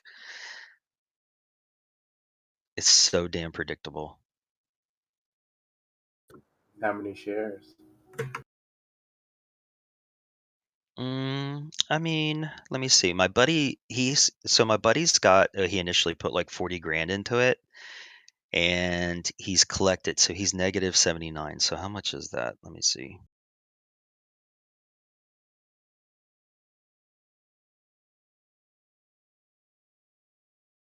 So he's made 31,600 plus his initial 40. So he's off of 40, he's at 71,600 in profit since April, beginning of April, I think.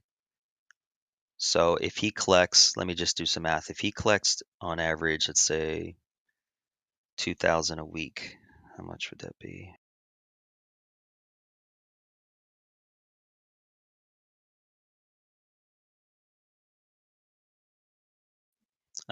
You would probably have to do 100,000 shares, I would guess, 100 to 150,000 shares at a time to comfortably do $1 million in profit just by selling calls against it.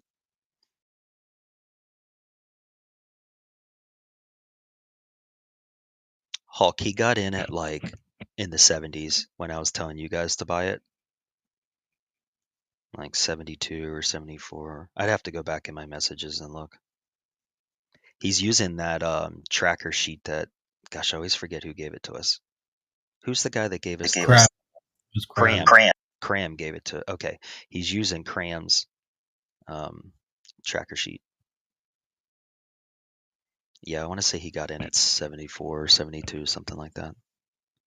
And then so he sold that really big pop 2 weeks ago when it went to $1.50, and I mean he had one trade that he made 30, he sold them at like 37 cents, and he covered at a penny, and he made 36 cents on that one trade within like 10 days or something.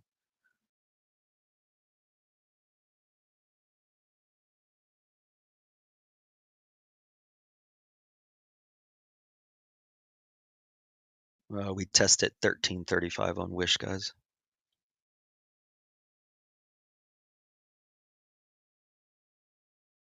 I like Wish until it breaks 13. But it's got to break 13, not just on one candle. It has to break 13 and stay under there for 15, 20, 30 minutes. And at that point, I'd probably sell, get out of everything.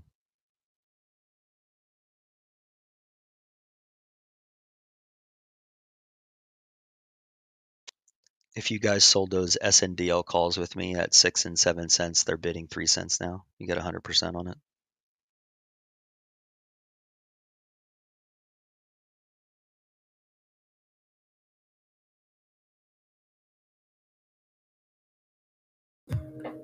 So NQ is melting pretty hard. Anyone know what's up? Oh crap! I didn't even notice. Man, you got that slow jam going on in the background. Boy, that's what I need in my life right now. Got that love making music. Yeah, lo-fi, lo-fi.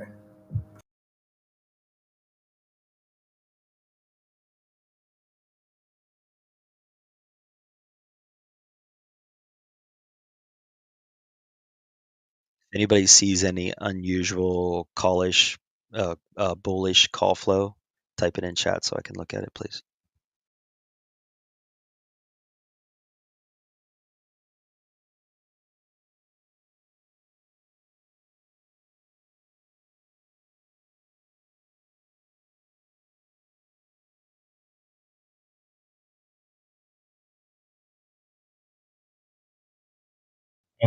Shouldn't that down.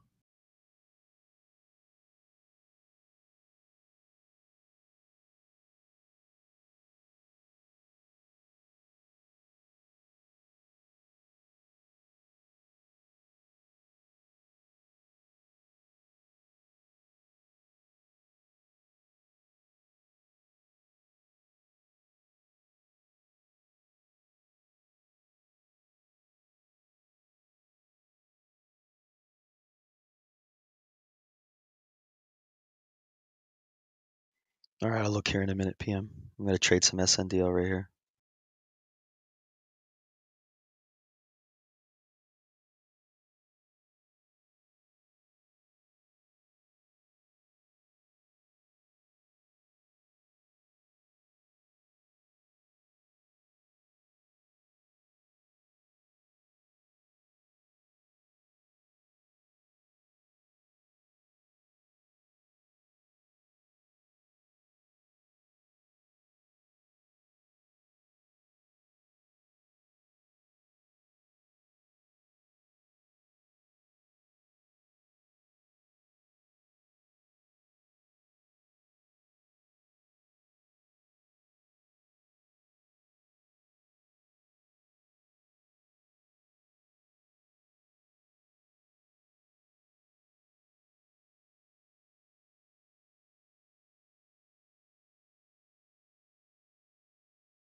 Anybody having a really good day? I know BioBucks is. Anybody else?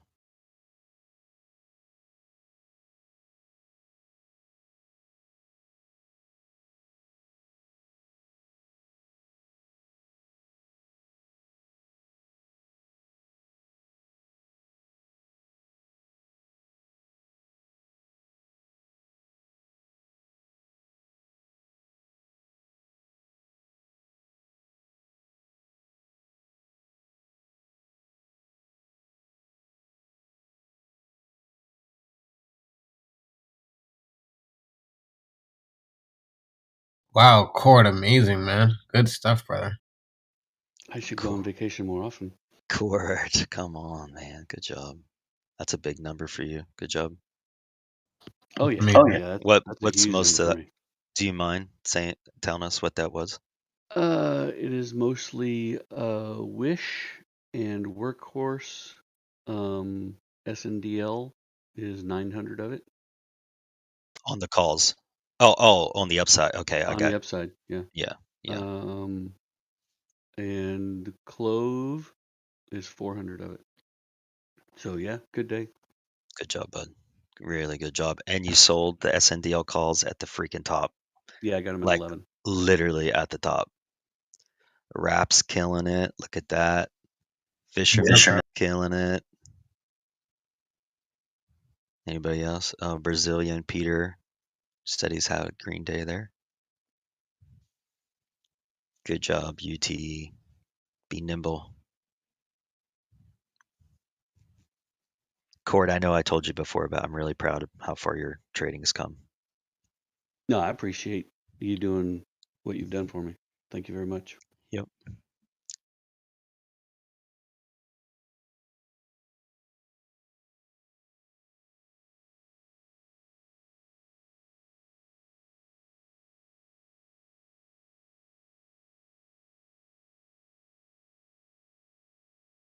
Here you go, just to show you guys I do lose money. I took a hit on SNDL shorts this morning for a tune of 4,100. But my plan right now is to search out, conquer, and destroy.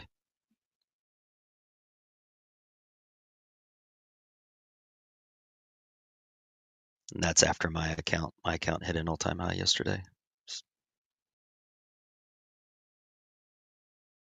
I actually hit yesterday. I hit 1,425% return on my account since August 20th of last year. 1,420%.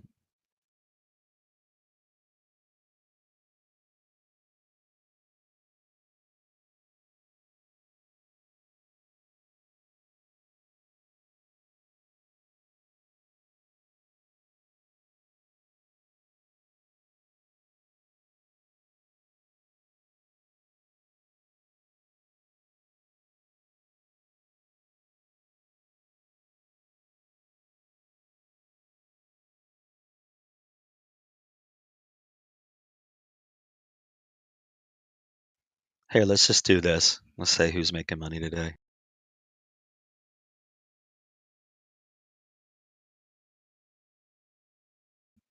Thumbs up or thumbs down.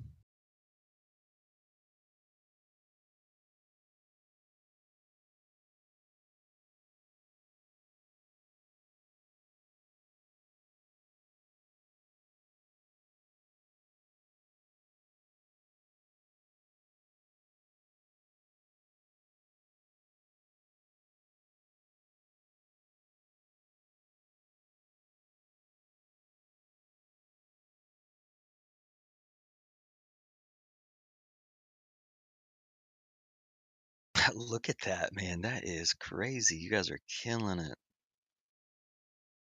Pretty good ratio. I mean, it's 5-1 right now. That's so awesome. That's a good risk to reward. So it's 5-1, almost 6-1.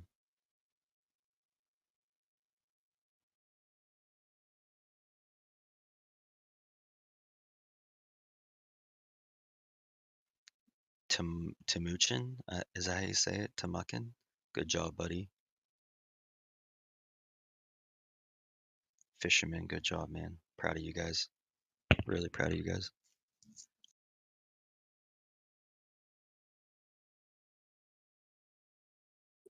Anybody in a position that needs help with?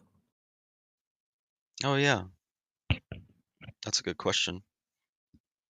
If anybody needs help, put your question up here, or Rebasov would love to answer it.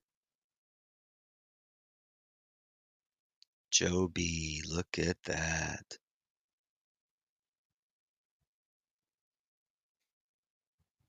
When did you buy those, Joby?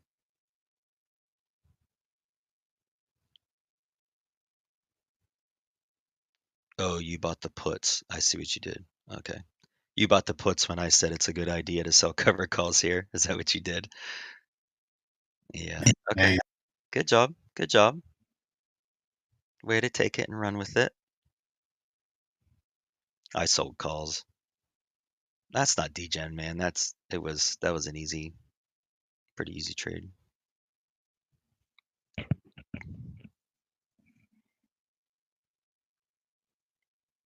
Strong. We're not shorting it. Well, I guess we are. That was too much of a move. Are you long SNDL strong? Or are you just trolling? Yeah, you're trolling. Okay. good troll.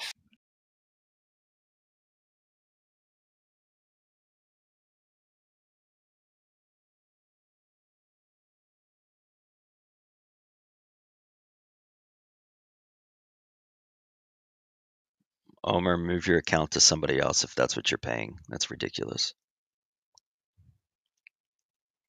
I pay 25 cents per contract.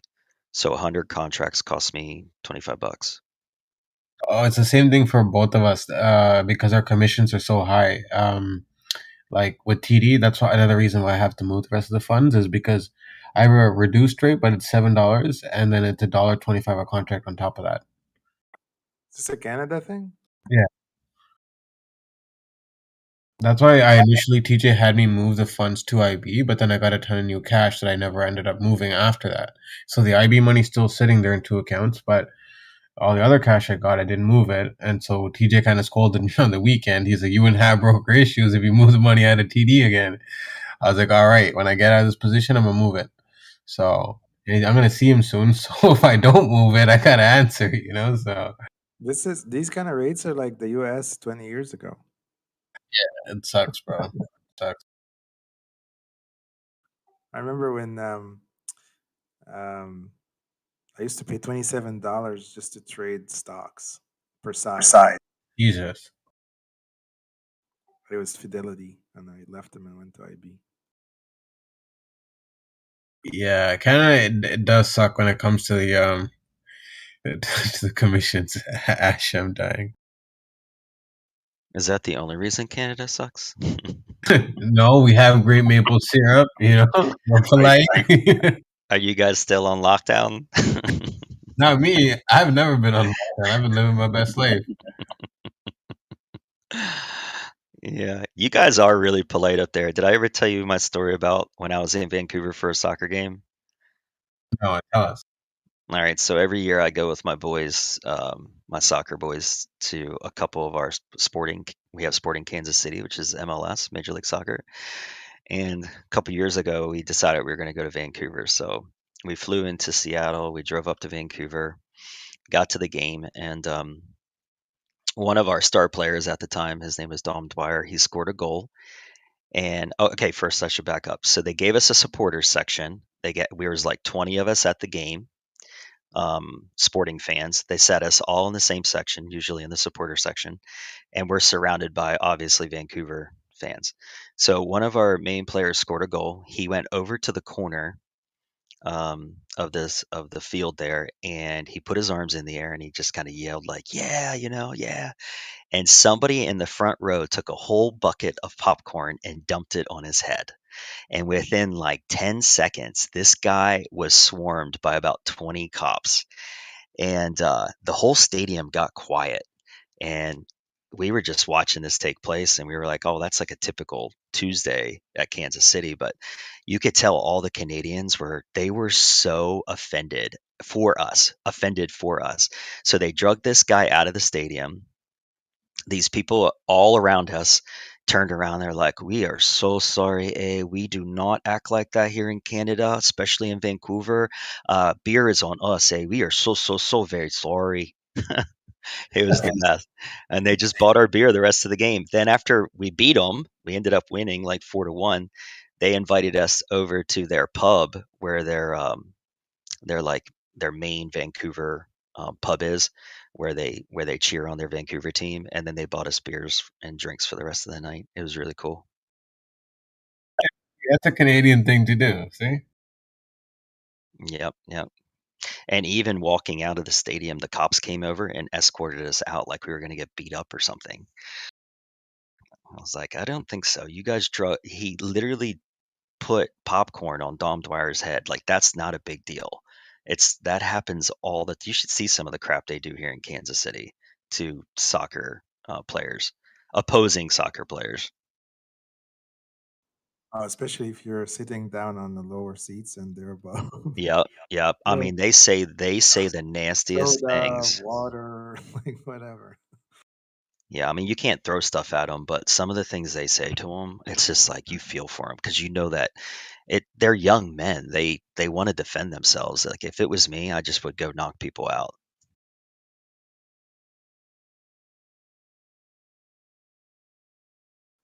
So But in other countries, they usually separate them, but in the US, I've noticed they don't really pay attention to that. yeah,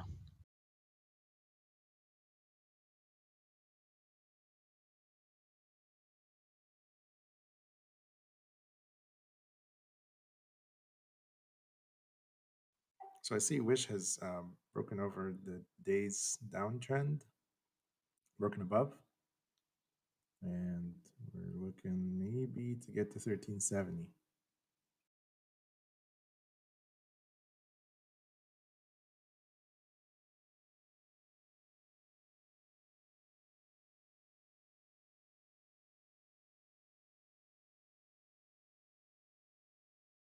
Oh yeah, TJ's Canadian too, and Baron and Andre. So there we go.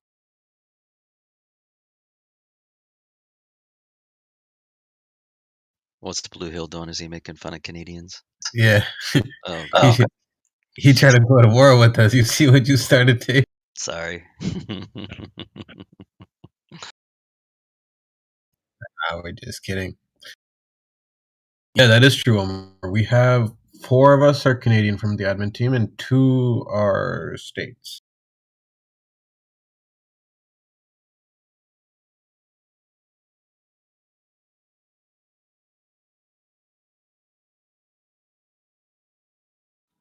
And that's funny. So Now they- funny. yeah, It's just savages, man.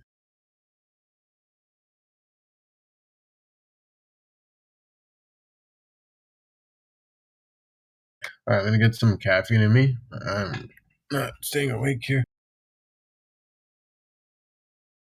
What's 4? Oh, I thought you said 416. I thought it was some other price. Yeah, Scarborough 416. Yeah. What does 416 mean? 4 and 6 is pretty much area code. 4 and 6 is like Scarborough. What's Scarborough? It's like a small part of Toronto. I gotcha. Okay. It's actually hard to get now, like in terms of like phone code. But if someone's 4 and 6, what region it's from. Yeah, well, Toronto technically, yeah. 905, yeah, Markham, right? Markham 905. Saga, okay. All right. Anybody have any questions? Are they stuck on a trade they need help with? Now's the time. We'll give like 20 minutes to help you guys. Hey, Rabisoft, he can step up. Somebody else that's on voice can step up and answer questions.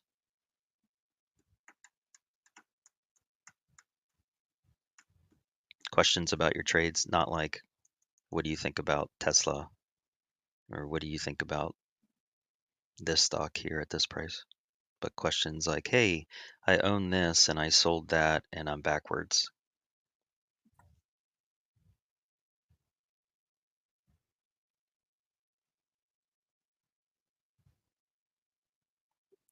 Anybody had good swing ideas?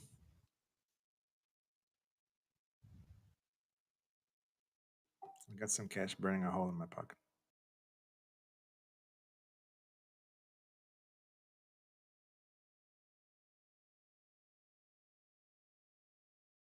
Cram, did you do that this morning? Is that from this morning, right? On your IB market, your market on close data?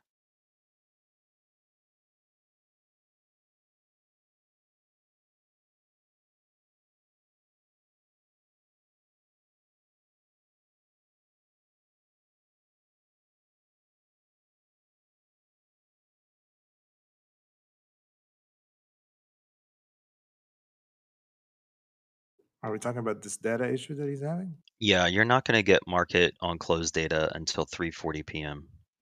It's going to be blank all day long until 3:40 p.m. Then it's going to all of a sudden you're going to see all those columns populate.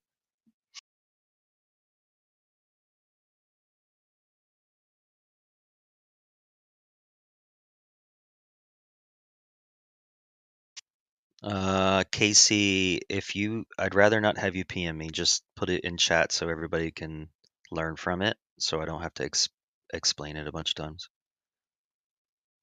That's if you want to. You don't have to, though. Is there any context to this message? I don't know. He said he was going to PM me, but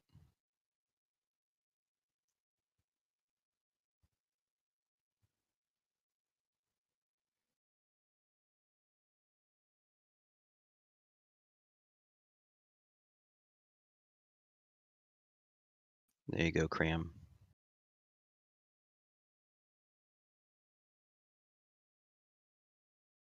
Hey, Graham. Just curious, how long did it take you to open an IB account? I opened mine like years ago. Rebasoft, he's not on voice. He can't hear you. You have to type it. Okay.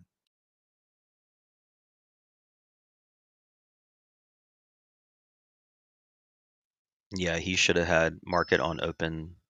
Somebody type in there. He should have had market on open at 9:15. If not, then it's not set up properly. I don't know anything about IB, so I can't really help him. I had a fight with them the other day. Yesterday, I wrote them a nasty ticket. I literally called them a shit show. For Wait, who? IB. Oh, They like randomly decided that I am a professional status, and they didn't tell me why, and they just stopped my data, and I had like open positions, and luckily I had another user that they left without putting the status on, and so They actually did that with me. Actually, they went on my LinkedIn. Actually, that's what the support was telling me. Like, is your LinkedIn say you're doing anything? I said last time was for a mortgage company, like what's it called, Hyundai Capital, and he said maybe that's it.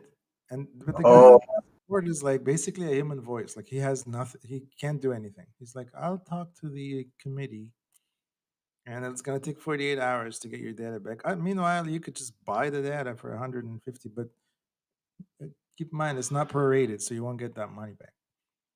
What the fuck? I was so pissed.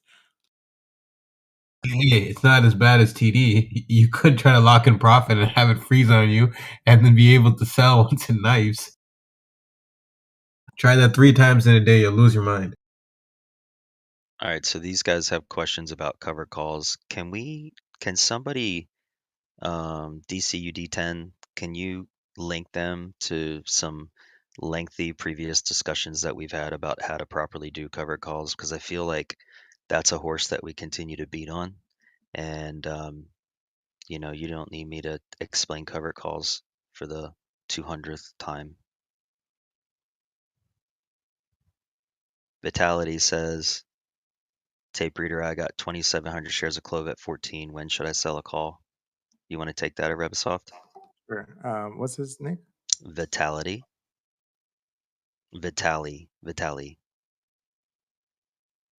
I got 2,700 shares of Clove. When should I set a call? Let's see.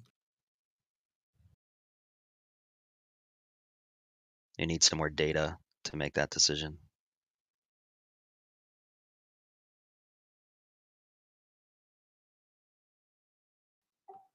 Okay. Let me look at the table.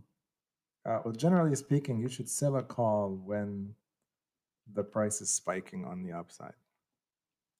That's when volatility is higher and it's in your favor, and then the calls are basically loaded with extrinsic value, and that's what you're trying to collect. We're answering questions right now, Jerry. So Vitaly, we need a couple pieces of information to really give you advice. So the first thing is I'm assuming you can hear us. If you can hear us, just type yes in the chat.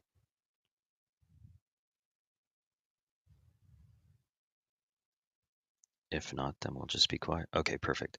So we need a couple pieces of information. Number one, what do you want to do with your shares? Like, is it a scalp? Are you long-terming Clove? Are you planning on holding it for years? Are you just trying to collect rent on it, basically? And then the other thing we need to know is, which is going to build on that first question, is how much did you pay for them? Well, Right? he just paid 14. I'm assuming that's the price. No, I thought he said Oh, he did tell us 14? He bought 2,700 shares at 14. Oh, okay. So then I'll go back to the first one. What do you want to do with them? Are you trying to break even? Are you trying to get out of them? Do you care about being called out? Do you not want to get called out? Keep them and collect rent. Perhaps 2 bought it for 14.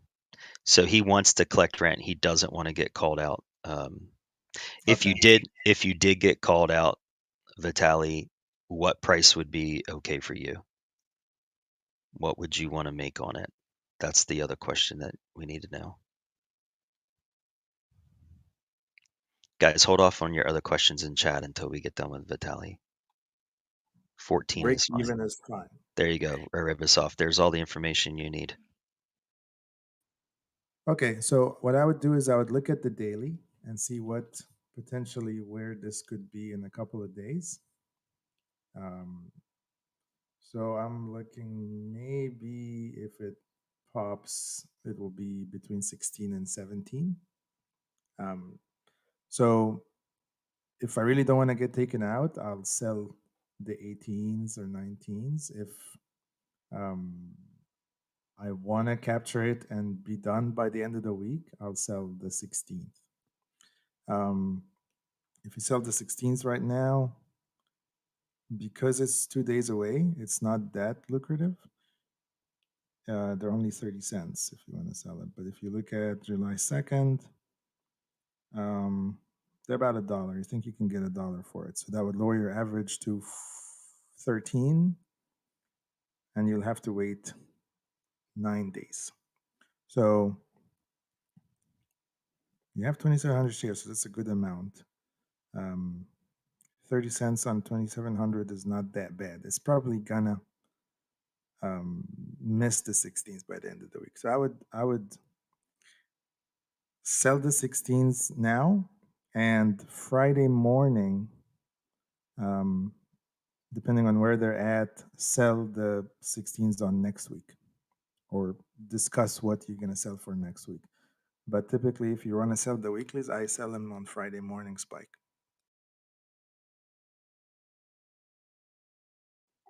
So how do you feel about that? Yeah, I would say, I just want to add to that. If you did want to get out of it, I know you said you wanted to hold it, but if you did want to get out of it and cover your loss, you could sell the $13 ones right now for $1. That gets you back out at 14. Or if it continues to come down under 13 by Friday, that'll cover your downside by $1. And then you can sell next week's and probably get another $1 out of it. So, but I don't know, how you feel about that. I like the idea of selling the 1550s or the 16s for this week. But like I said, if you think it's going to continue to go down and you just want to salvage the trade, the 13s is a good one to sell. Because you're in at 14, that would get you out at 14. Or if it steps under 13 by Friday, you would get your average down to 13. You would collect $1 on those. All right, bud. You're already 70 cents out. So yeah, I mean, maybe you should. Yeah, maybe I would lower the 16s a little. I actually thought it was at 14 right now, but I'm mistaken. So Yeah, I would some lower more that just a premium, little. maybe like the 15s or something like that. 15s if you want to hold long, and 13s like Tape said if you're really worried about it going down.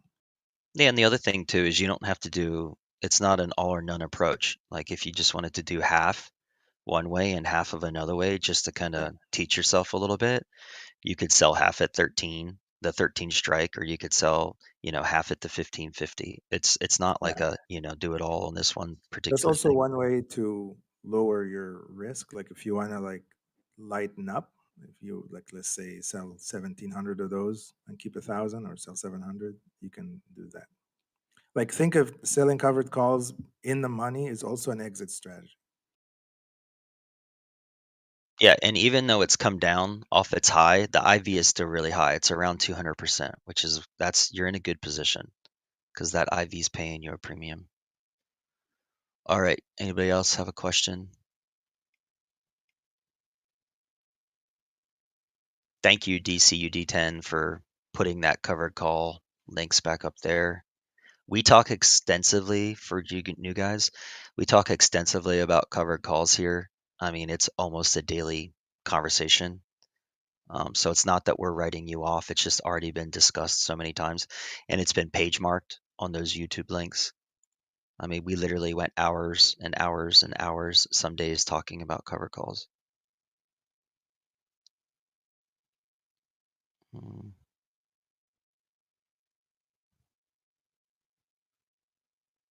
Yeah, Vitaly, that's correct. So you're selling the 13 and you're collecting $1.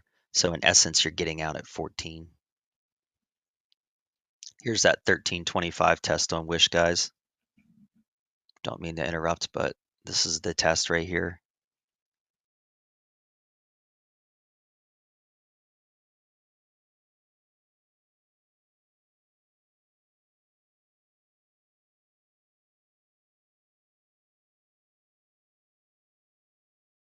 There you go, Josian put up all you guys that want to learn about stuff. This is all time-stamped. These are all United Traders YouTube timestamps for when we discuss certain things. You could see that. You know, like for example, right there it says TJ and K Biggs discussing the green tickers. DCUD10 does this for us, and this is a full-time job, and he's awesome. One day when I meet him, I'm going to shake his hand and say thank you. Hey, Wary Luddite, your question about how to manage an all-time high market and not let the bearish mentality, make you sell.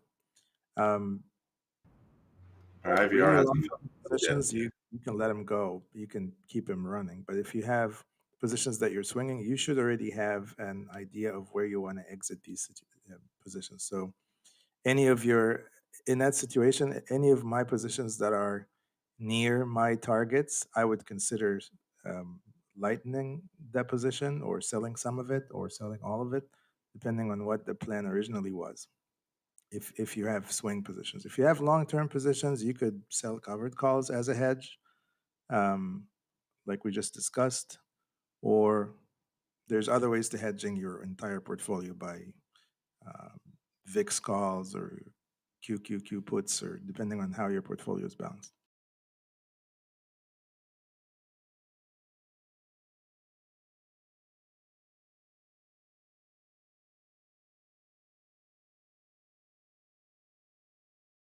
Dre, what did you say about IVR? I still haven't gotten filled yet.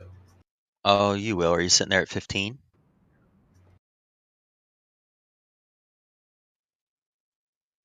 Yeah, you'll get filled. Did I say Josian?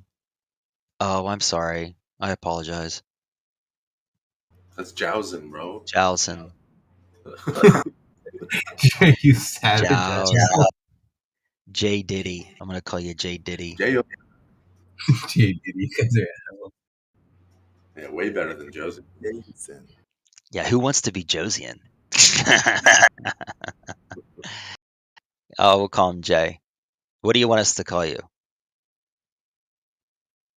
J Diddy. Jason. Jason.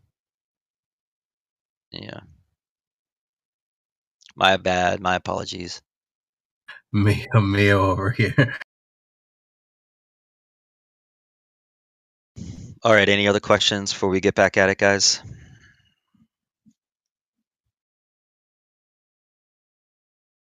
While we got everybody's attention, hit the like button on YouTube.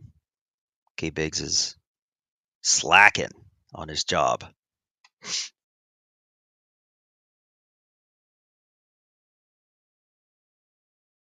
Hit the like button on the YouTube.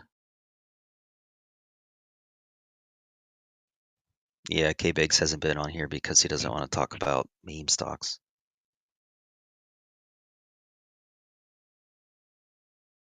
I don't blame him. Heck, half the time I don't want to talk about meme stocks, but it's in your face. You have to.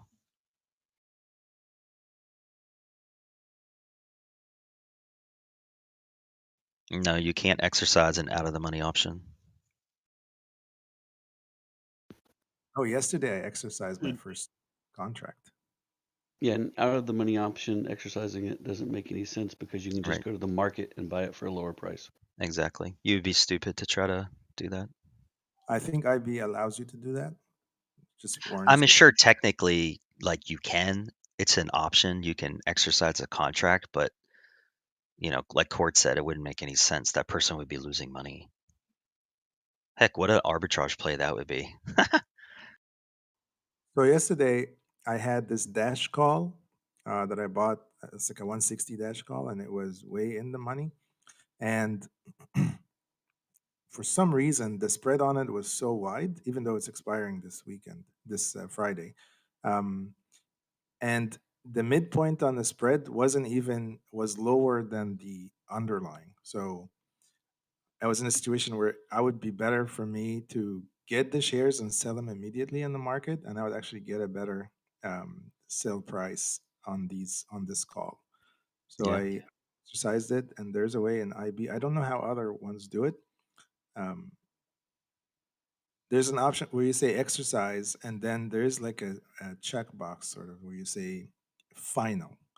And if you don't do the final, it sits there like a request. But if you do final, they'll warn you and say like you'll get the shares right away. And basically, what it is that it closes your call position at zero, like as if you made no money in it, and it puts these shares and averages down your cost on your position if you had a long position. So that's what it did. I should have waited a little. I sold it for 176. It went up to 179 by end of day, but now I think it's down.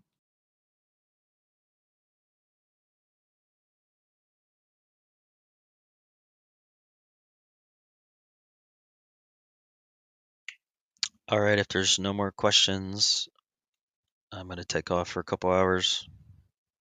Come I back. thought we were getting dad jokes. What's that? Getting dad jokes. Oh, I can do them when I come back. I got to go check on my project. My guys, they finished up pretty much everything they had yesterday as far as like, it's ready for paint now. So the painter's coming in today, and next week we get granite, and then we're going to start putting the finishing touches on it. But yeah, they're working real hard. Really proud of them. Really proud of my lead guy. Do you only buy local properties, Dave? What's that? You only buy properties that are local to you, so you can. Yeah. Oh yeah, man. And plus I'm in a really good market, so I own a bunch of property, and I like. 70. That's a steal. I mean, California prices are. Okay, that lower. duplex that I posted for 170 had 17 offers, and it went for 235, which is still a good price. Oh, so you didn't get it? No, I got outbid. Hmm. But that's okay. I mean, I don't chase the market. I'm patient. I know I'm wise enough to wait. And plus two, I have wholesalers call me all the time and offer me property. The guys that are like, we buy ugly houses. They call me and they say, "Hey, we got an ugly house. Do you want it?" I go, "Yup." I love buying those, yeah. beat When up I bought my places. house, I bought a house that I actually. This is a true story. So the house was defaulting. It's been vacant, and this is in 2008 when all houses were crashing. And that house, I had my eye on it, and it went down like 150,000 from when I had my eye on it. And I told my wife, like, "This is it. We're getting that. Doesn't matter what you think." She was like, "The living room is awkward." I was like, "I don't care." So the problem was the house was being sold as is, and it had wood rot in one of the room above the garage. And so my agent was telling me like the appraisal will fail and the bank will give you a hard time about this. I said, well, I can we do anything about it? Can we fix it? It's like I can't let you in, but let's say I'll forget to lock the house on Saturday morning. There you And go. so I brought in a guy. My brother owns a big construction company, so I had him send me a guy with some plywood, and we just tore the carpet out, replaced all the plywood, the rotten one, and just put it so that the guy wouldn't notice when he walks over it, so his leg wouldn't like fall into the the floor. And we covered it up and we sealed it and we walked out and it passed appraisal and I got it. Yeah, that's awesome. I love buying beat up houses. They're the best. The uglier, the more beat up, the better. I bought a house one time. It had a 4 foot by 8 foot hole in the roof for over a year and a half. And so you can imagine everything that was in that house. Um, there was about 2 feet thick of leaves on the living room floor. The wood boards were all curled up, sticking straight up in the air. Everything was rotten. I mean, it was a mess. But I walked in there, and all I could do was smell money. I paid $17,100 for it at the courthouse steps, and it was a 3 bedroom, 2 bath, and I made it into a 4 bedroom, 3.5 bath, 2 car garage. I put like 55, 60 grand into it. I rented it for 7 years at $1,250 a month. I got all my money back and then some. So I made all of my money back plus profit. And then I ended up selling the house for 145,000, I think. Wow, that's amazing. Yeah, How many years you held it? 7? like 7 years I had it. Yeah. 17,100. I was the only Yeah. one at the courthouse The, steps. the rent to cost ratio where you live is insane. I know, that's why I'm still buying. That's It's why insane. Like, I'm still how do you buying buy stuff. something for 17,000 and rent it for 1250? That's Well, just I had to fix it up. So I so think I put okay. like 50. I think I put 50 in it. So I was in the thing Yeah, for like 77. still Yeah. that's a great.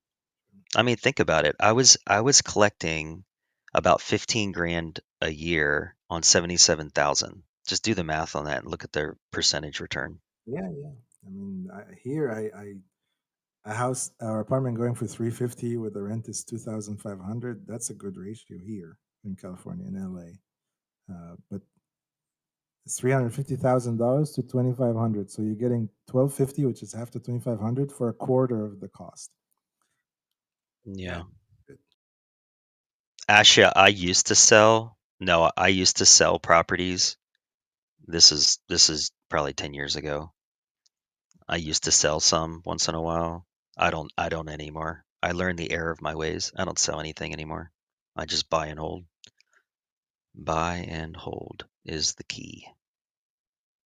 I mean, my real estate portfolio makes about, on average, 28% return on my money per year, and it just keeps getting higher because rents keep going up. Rent is too damn high. No, I love that guy. The rent's too damn high.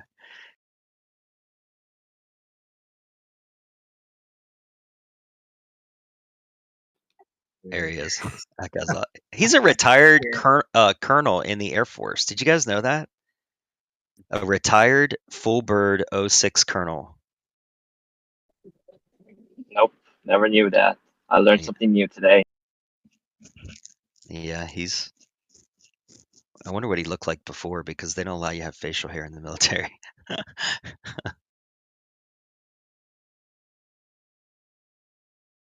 Yeah, I've talked about this before, guys. Like, if you have cash flow and extra cash flow at the end of the month, and you already own a house and you're not in debt and all of that, and you're doing what you need to do in the stock market, real estate is a great place to be over the long term. It's one of the best in America. It's one of the best tax loopholes, legal loopholes that there are, because you can literally collect rent and put money in your pocket, and then on your taxes on paper you get to write off a bunch of stuff and depreciate the property, and you can literally get that income down to zero, so you don't pay any tax on it.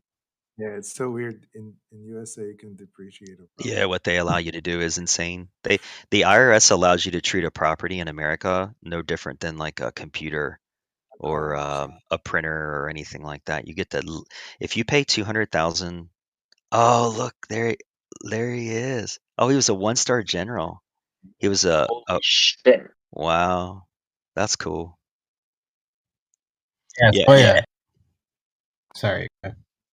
Yeah, in America, they allow you to write, like, say you pay $200,000 for a rental property, they take a little bit out for the land, so maybe like 30 grand you can't write off and depreciate, but the other 170, they let you write it off over 27 years. So you literally would get to do this. You would take 170,000 divided by 27 years.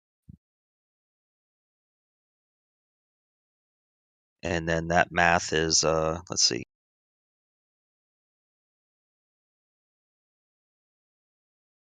So you would get to write off $6,296 against your profit. And so this is how it would work. Like, let's say you get paid $1,000 a month, which would be 12 grand.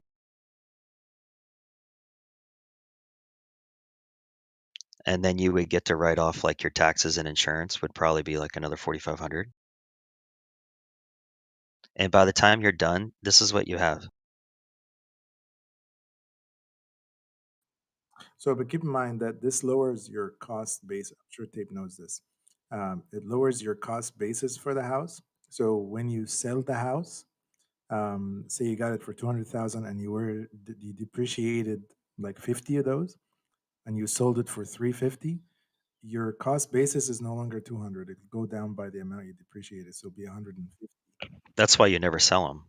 Um, You well, just okay, but never, you never sell them. Go if you're ahead. still under the 250, so No, another not with thing the IRS gives you, That's not true with investment property. You can only do that on your personal residence. right? But you never sell them, you never pay tax on it, and then once you have a bunch of them, I can show you guys how to put them into a trust, how you put them into a family trust, and then you make them tax proof upon transfer. Your kids or whoever you give them to won't be paying any taxes on it. Gotta love America. Gotta love America.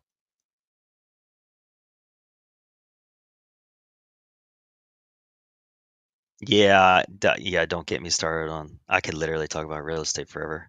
I love real estate.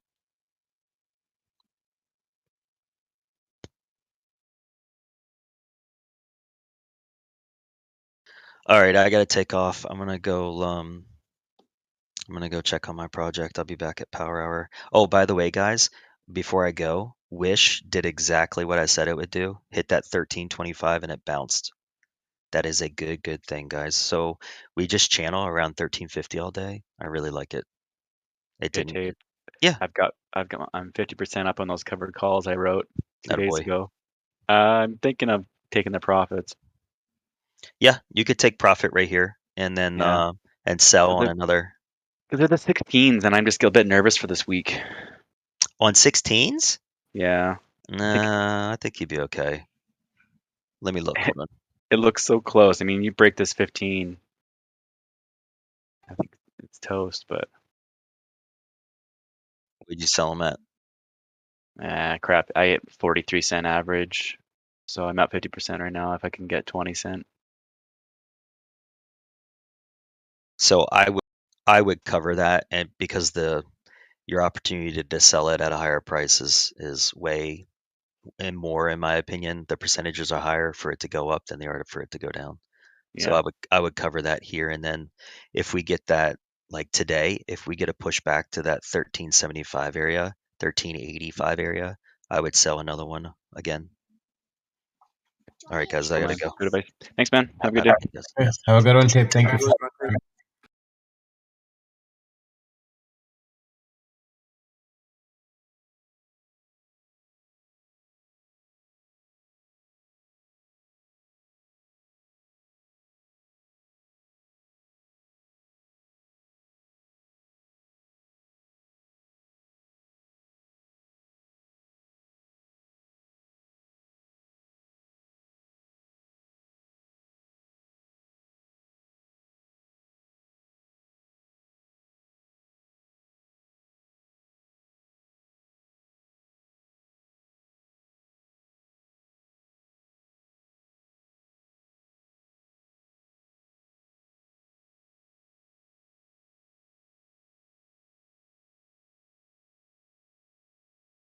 Ubisoft. I thought this morning we were gonna be able to.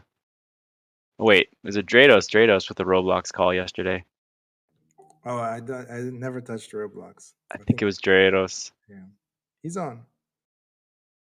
Well, this morning I was like, oh sweet, Was I'm gonna be able to get out of that this morning, but it's been a bit trappy.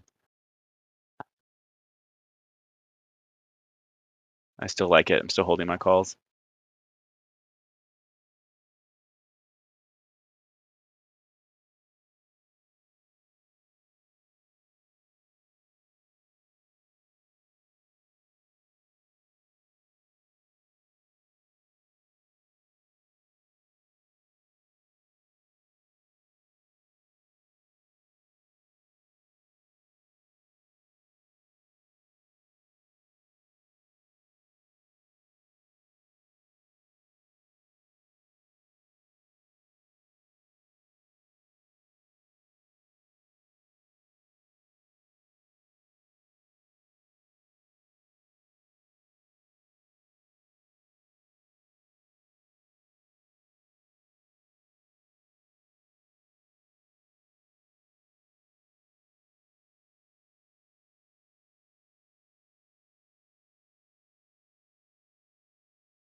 Do you guys know what the channel is for beginners,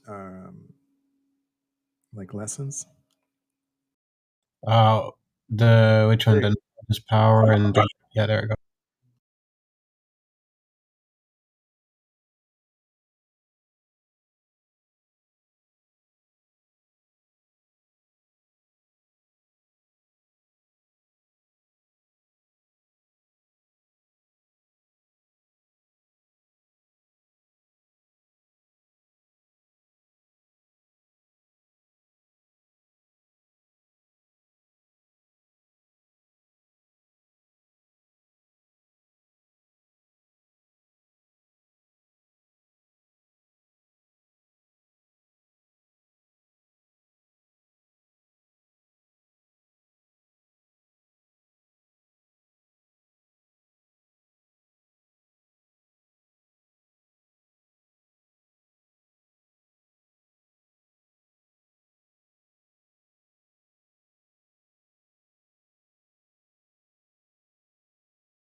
Anybody familiar with the Nano Dimension story, like NNDM?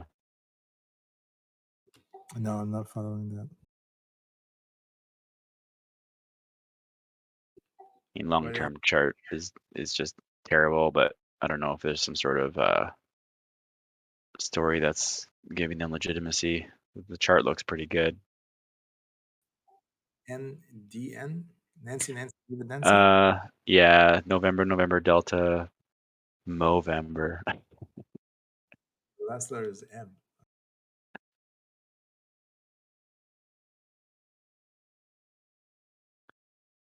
Oh, soya.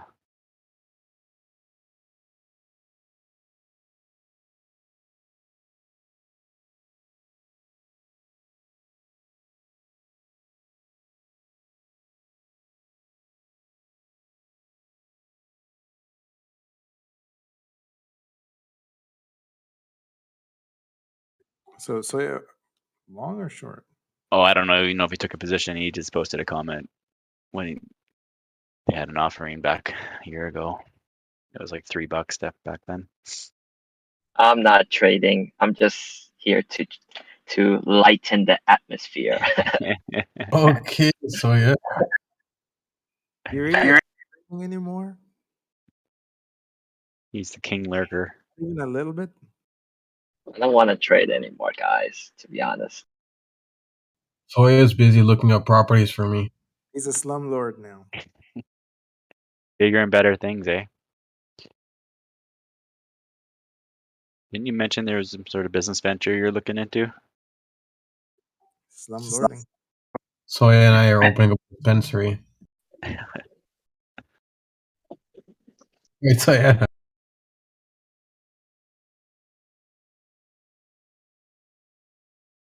Don't be shy, Soya. What? I said we're opening up a dispensary together, right? I'm thinking about some couple weed business to invest in. See? I know. I can read it from over here.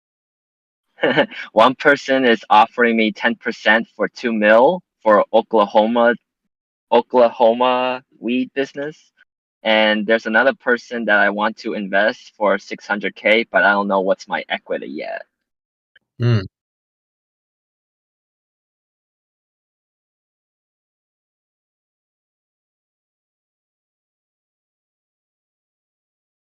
Down here, I know, like right now, we have one open on like every street corner now. Sometimes like a few. It's crazy.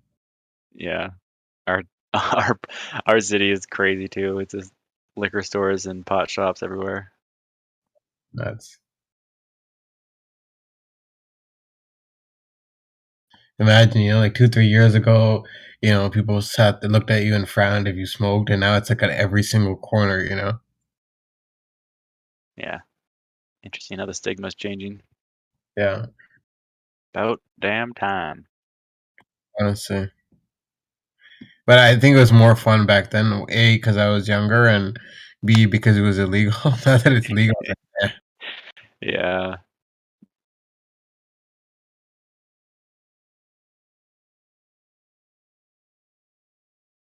That was epic when Sawyer and TJ did the GME short.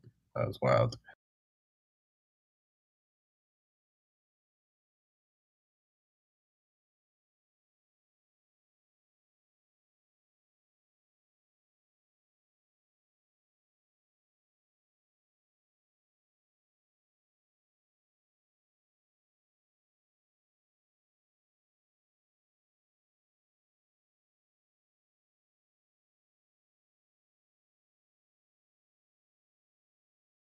Well, actually, I just realized that 1,500, 2,000, that's 1,500 US.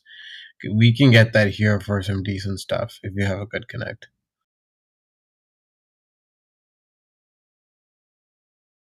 I tried the high-end quality weed, the one that's really smooth on your body and stuff, and it costs like 5K a pound.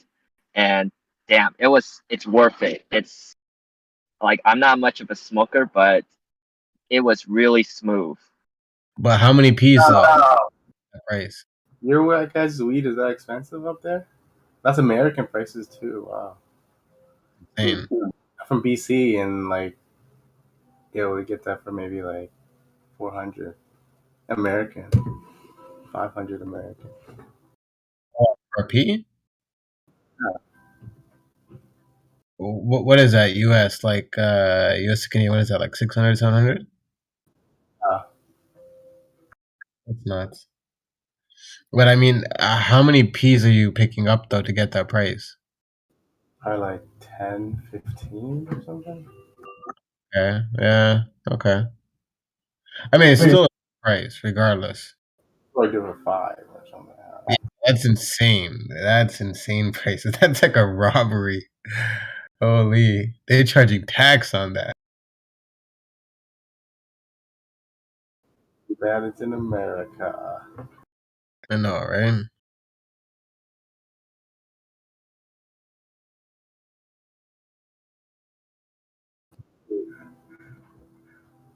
Are we allowed to do cross-border business if it's legal? Yeah, we are actually allowed.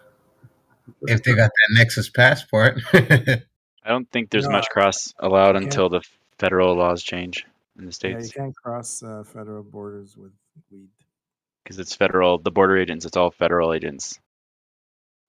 Yeah, They're watch not- that show. Watch that show, the Customs or whatever. There's a TV show about how they border? catch people importing weed between Canada and the U.S. It happens every day. People are like still pulling in way more than just that right now. Trust me.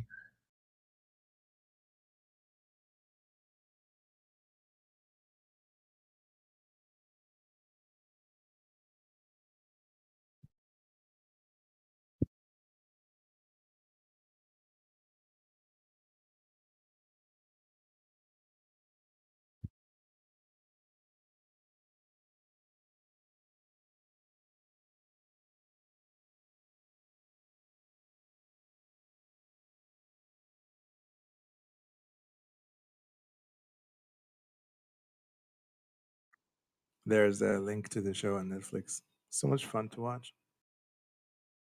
I'm already on it.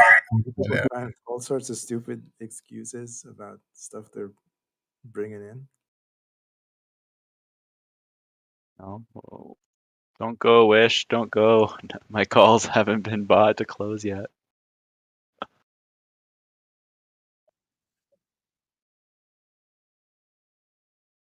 I've got to be close to the front of the line.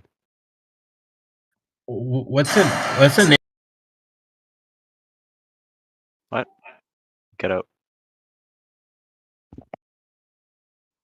Hey, Doug, what are you buying? What calls are you buying on Wish? Oh, not buying to close.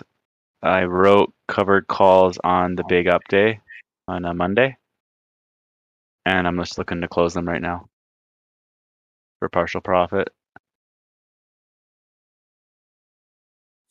Do you have many? Yeah, I got 24.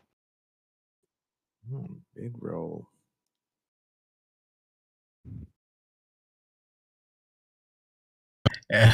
Yeah, I clicked. Sorry. No. You go. I was gonna say Arabian stuff. I clicked on your link. It just took me to the main Netflix page though. What's the actual name of the show? It's called Border Security: America's Frontline. Security. Okay, I'll check that out. Thank you.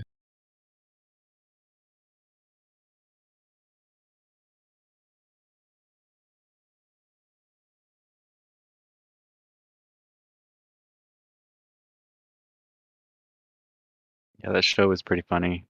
The stuff that people think they can get away with.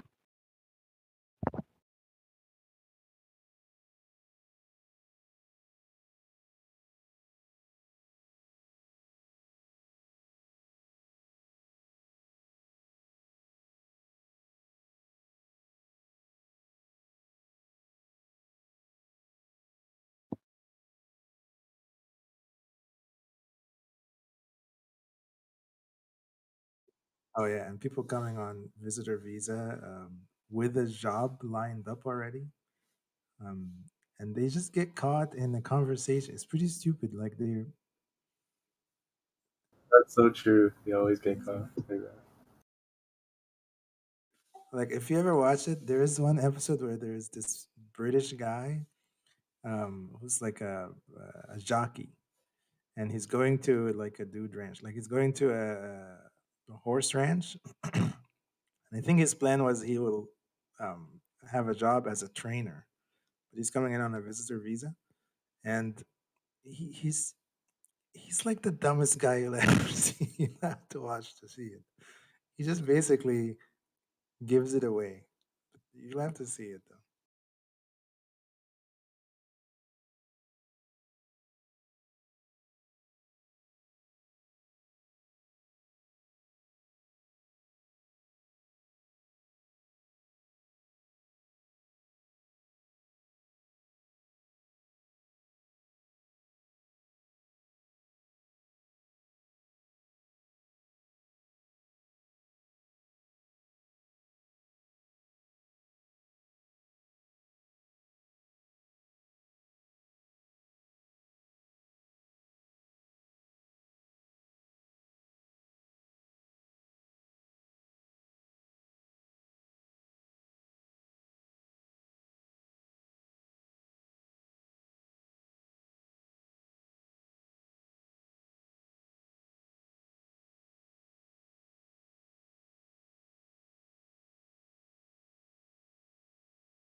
The DJ never sleeps.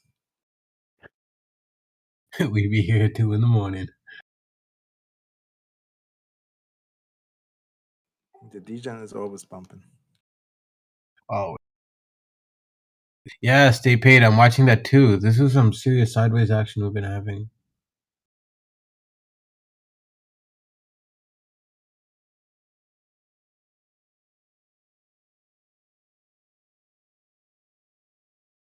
Like, can we not just get over 60 and stay there? Like, come on.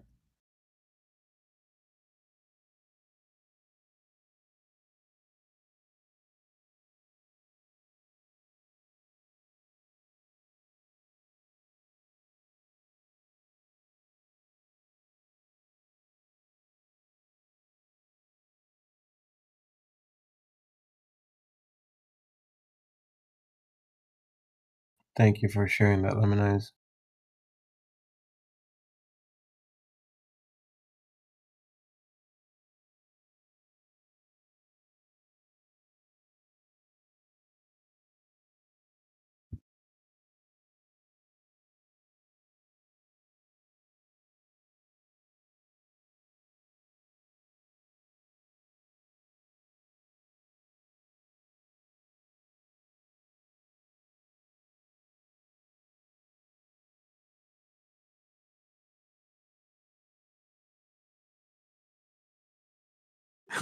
Oh yeah, and you would know that. You probably look to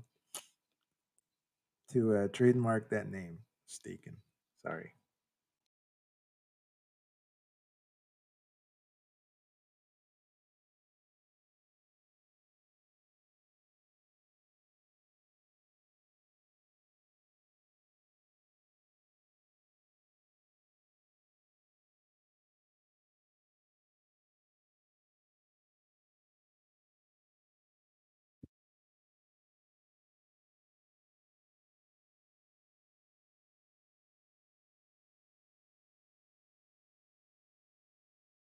Shouldn't there be a way to know how far up the line you are in your order?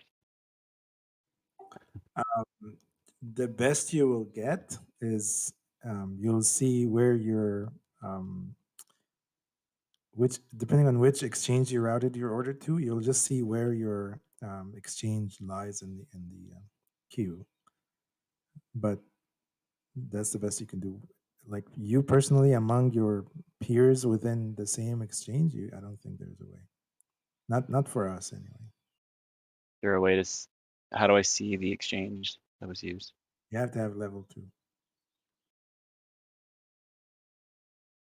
Because it always just puts it through Smart. Smart is Smart is IB's own thing. That means they will route it the best way they can. Right. They'll pick it out of one exchange, put it the other if the other exchange is better for you. It's not an actual exchange. I think you're in a. This is a good time to cover. Like this is it's gonna go up from here. It's on a rising trend line.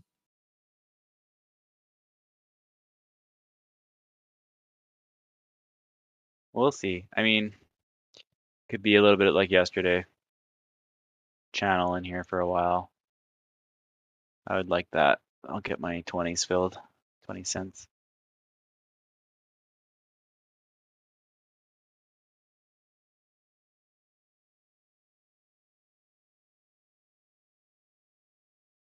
Mr. L, give us more DD, man.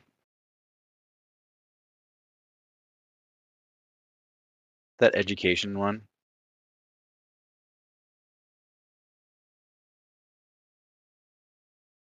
Oh geez, this is the ugliest, dirtiest stock. I can't play it. There's no way. Go ED.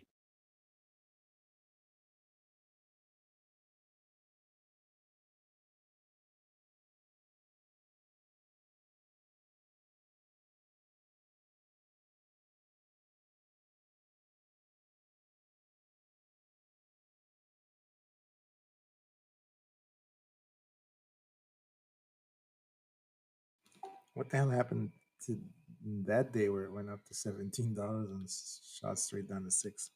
Yeah, that's exactly like when I see that, I'm like, hell no, this is You know what's dirty. amazing to me in this is the volume in that day compared to the one after it. The volume in that day is nothing. The next day is like highest volume ever. Yeah, no, we just not gonna promote playing that at all. At all. Also, I guess if you're looking to close that gap at 6, there's still some room. That's 50% right there. Unless you got a really good reason to play it, like very dangerous looking stock.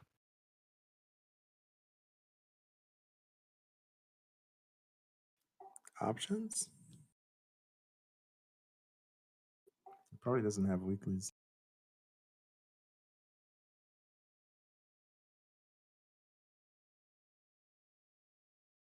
Yeah, the nearest option is 23 days away. That's going to be dangerous.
All right, let's see who get the 60 break this time. Let's go.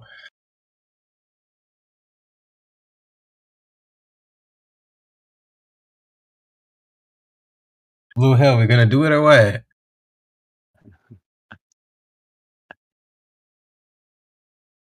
We just need a little Soya buying power. Soya, give us a hand here. Come on. Boom, we broke over 60. Come on, let's get over 60 and stay there. Let's go. You're such a bumper, Gotti. I'm not even mentioning no names out here. Like when you have your money on the line, it's like pump it. Nah, I'm gonna stop. I'm just gonna mention the level. Oh, dude, it's all right. This is good. I try not to say names or Nice anything. that People that you know wanna that. root for your own shares. You gotta root for your team, right? I be rooting for T-Doc and Airbnb all the time, you know? T-Doc, I got in like 4 different accounts now. Just that I don't hear you talking much, but like when you're in a stock, you're like, come on, let's go. Oh yeah, it's like my favorite sports team. You're right. You're right. I do.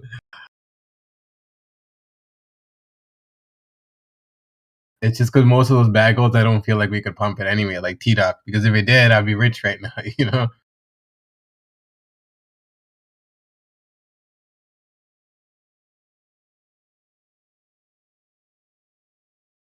This Gotti as a child. That is so me, bro. That is so me.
I swear I was gonna go make breakfast too, and then boom, all of a sudden.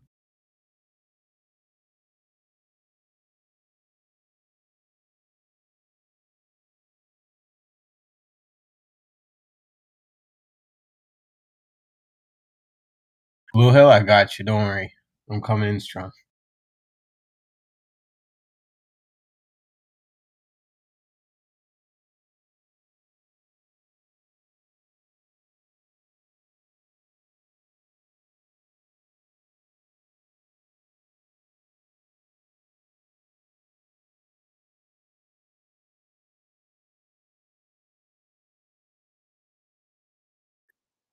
Wish is like a couple of cents under support here.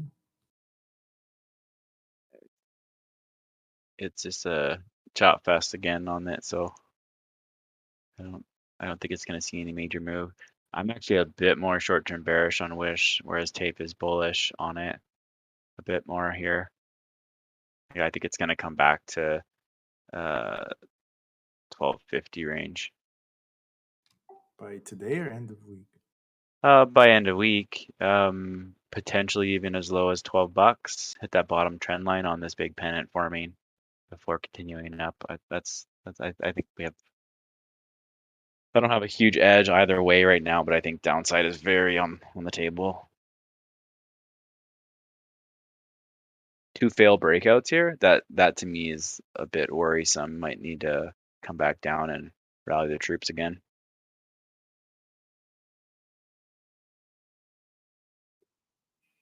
You mean on the daily, right? Yeah, daily, hourly. I like the way it looks on the hourly.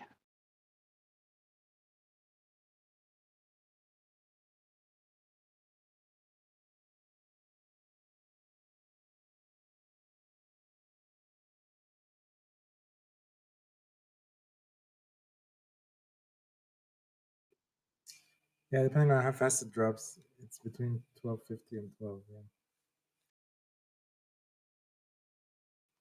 But we do have a flag support at like the 13 line.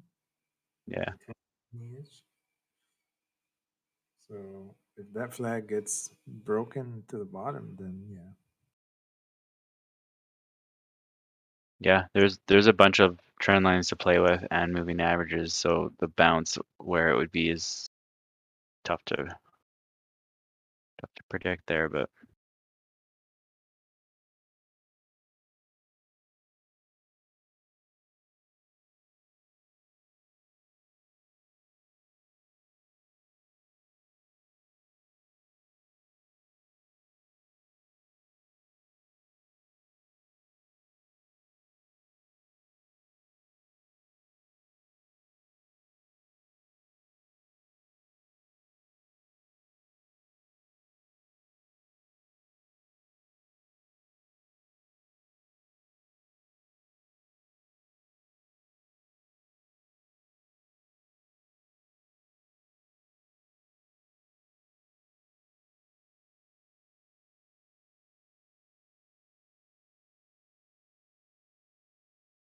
Actually, Soya, maybe you're better off not touching it. You'll probably end up shorting it and move the thing the opposite way for us.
and Vizio on the move means solo riding our boomer train to glory.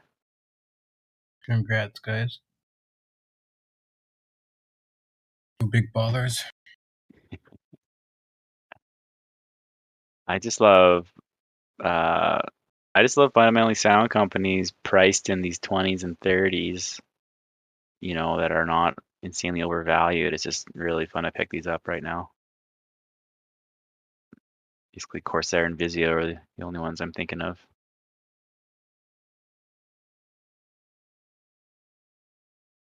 Vizio and sorry, what was the other one? Corsair. Oh, Corsair. Thanks. Yeah, like I added on the Vizio. I built my position in the 22s and 21s, and then Corsair built my position unfortunately a bit higher in the 34s, 33s, and 32s. So I'm a bit down on that, but Oh, damn, I just took a look at Corsair. We came all the way back down. Damn. yeah, both look at Vizio too. It was the same chart. They both pumped one day and sold off straight for 4 days, 5 days. Yeah, when that happens, and you think like, oh, we're gonna bounce here, and no, it just comes right back down. So Yeah. always gotta scale. Yeah, no kidding. Always got to scale in on swings. Yeah, because you just never know, right? And then sometimes it pulls a Roku, and then You know what? Last time that happened too, and I was in the Roku swing, we went to 400. I was like, okay, let me be patient. And when I finally exited, it was like 366. I still made quite a bit of money, but I left a lot on the table, right? Came back, and now look at us, right? So you never know when it's gonna take off. So Yeah, yeah. there's a couple rounds of back and forth, and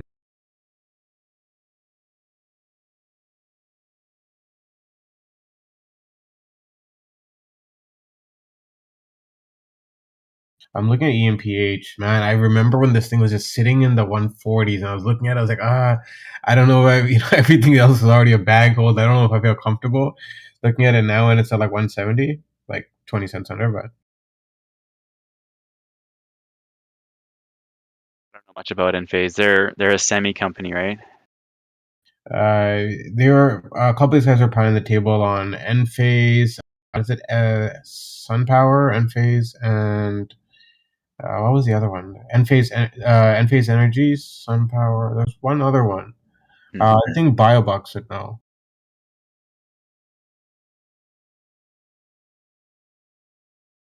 Yes, Wish, come to me.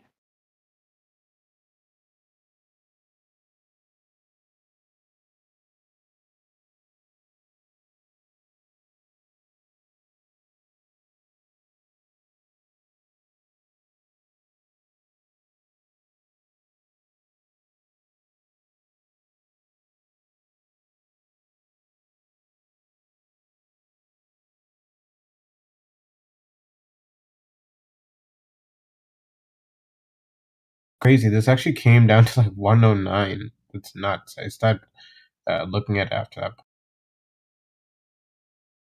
Like after it hit like 140s, I stopped checking. I think 140s, 130s, I was looking at it and I just stopped. But yeah, that would have been nasty because even if I bought a 120, went to 108 ish. That's a very nice return though. Yeah. Enphase.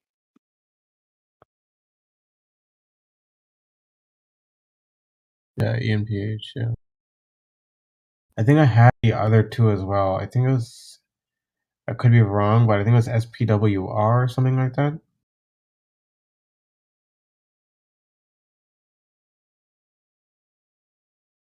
Oh yeah, it was SPWR and JKS. Yeah, and Enphase. Yeah.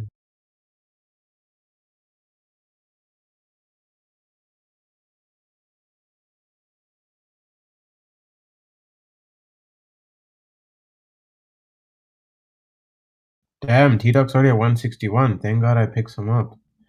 I added some to the RSP and I forgot about it. Yeah, maybe I should do that. I realized my swing portfolios, the IB accounts, are actually doing pretty good now. Shit. I guess a lot of stuff ran. See, I like to not look at it because when you do, I remember TJ says it too. He tries not to look at the toss account because then you get tempted to like trim these. Like I did that with Dash. I still made good money on it, but I looked at it today and I was just kicking myself. I should have just not even opened this account. That was my plan, right? Yeah. A couple months. All right, let's see what we got. Jay, get our boy over 60. Come on. Workhorse is looking pretty strong on this uptrend. Why is it though? Why is Workhorse going up? It's trending on StockTwits. I'm not sure. Oh, those degens, man. It's because Shamus called it. I think he was pounding the table on it like a few weeks ago. I also think Workhorse is moving with the rest of the EV sector. Or am I confusing them with? Oh, I'm confusing it with Lordstown. My bad. Ride. But, yeah, them not having enough money for production and stuff. Ride is up 6% today too. So. Oh, there. All EV is up today. Yeah. DDD. I like DDD short under 38. You guys. So if we don't hold here, we have a Head and Shoulders right here at 38.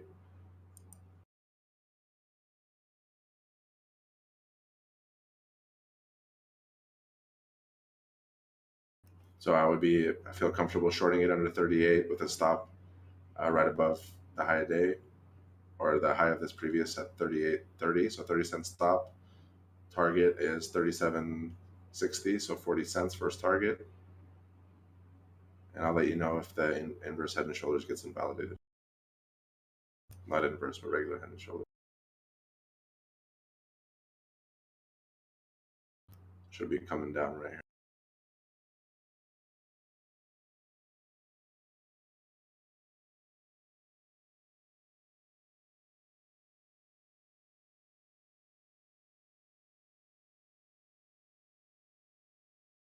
I'm actually pissed I didn't buy some more of these dips, a few months ago. I did buy a bunch of them, but I feel like a couple tickers I was just scared to because I wasn't as, strong in my conviction.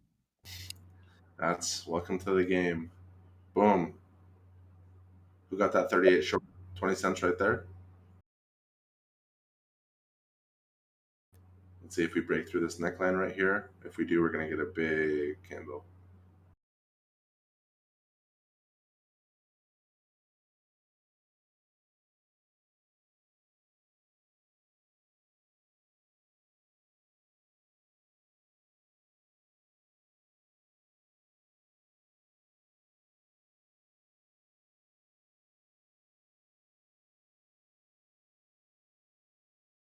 Boom, 25 cents.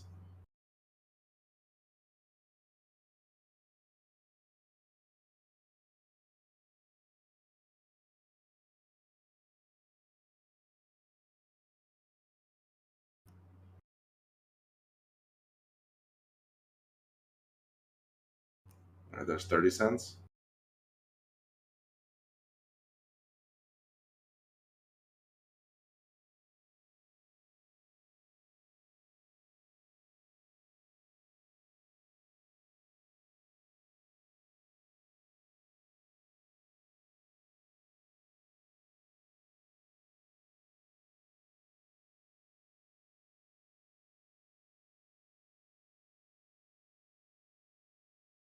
Boom, 40 cents. Let's go. What are you looking at, Dre? Workhorse? Triple D. Triple D. And we hit it exactly, you guys. 37.60. That was our first target. So if you took that 38 in 4 minutes, you got 40 cents.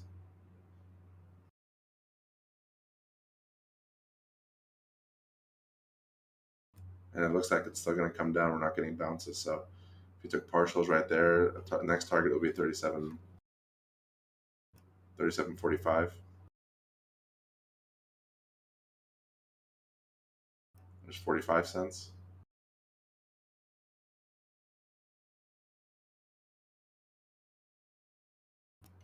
See, these are the things I need to do. Like, I'm so good at intraday movement. I'm actually better at intraday movement than I am at opening movement. And so I need to stop trading at market open and let the intraday trend lines be built. And once they're built, that's when my strategy works amazing, because I can call these 30 to 80 cent dollar scalps as trend lines are getting broken and stuff's knifing through. So a lot of it's about strategy. So you have to ask yourself, is your strategy working? Is your strategy one that'll work for opening market? Right? I know everybody wants to play high volatility when the market opens. Boom, second target, 37.45 just hit. Let's go. If anybody's interested on what Bostic is saying right now, causing the market to go down, you can go to financialjuice.com, and it's like a live stream of just market impact news, and you'll see all the little snippets there. I don't want to screenshot it all. There's just too much. Going down right now? Temporarily. EV is still pumping. He says a tapering decision could be made in the next 3 to 4 months. In 2021, I see 7% GDP, 3.4% inflation, and unemployment at 4.5%. Forecast 2 rate increases in 2023. 2 more quarter point rate hikes are expected. And they postponed the first rate hike until late 2022. All right, guys, that's 65 cents on the DD short under 38.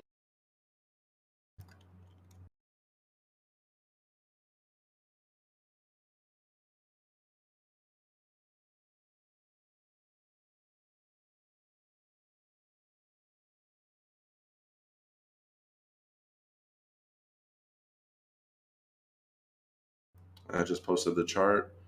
That's the entry you want to get on the right shoulder. And if it breaks over that level, that's when it invalidates as it gets closer to the top. And you want to look for where it has targets to hold. But if you look at all these red bars going down, there was no buying on these dips. So we finally got a dip buy at the 200 moving average. But very possible this turns into an H and comes back down even more. So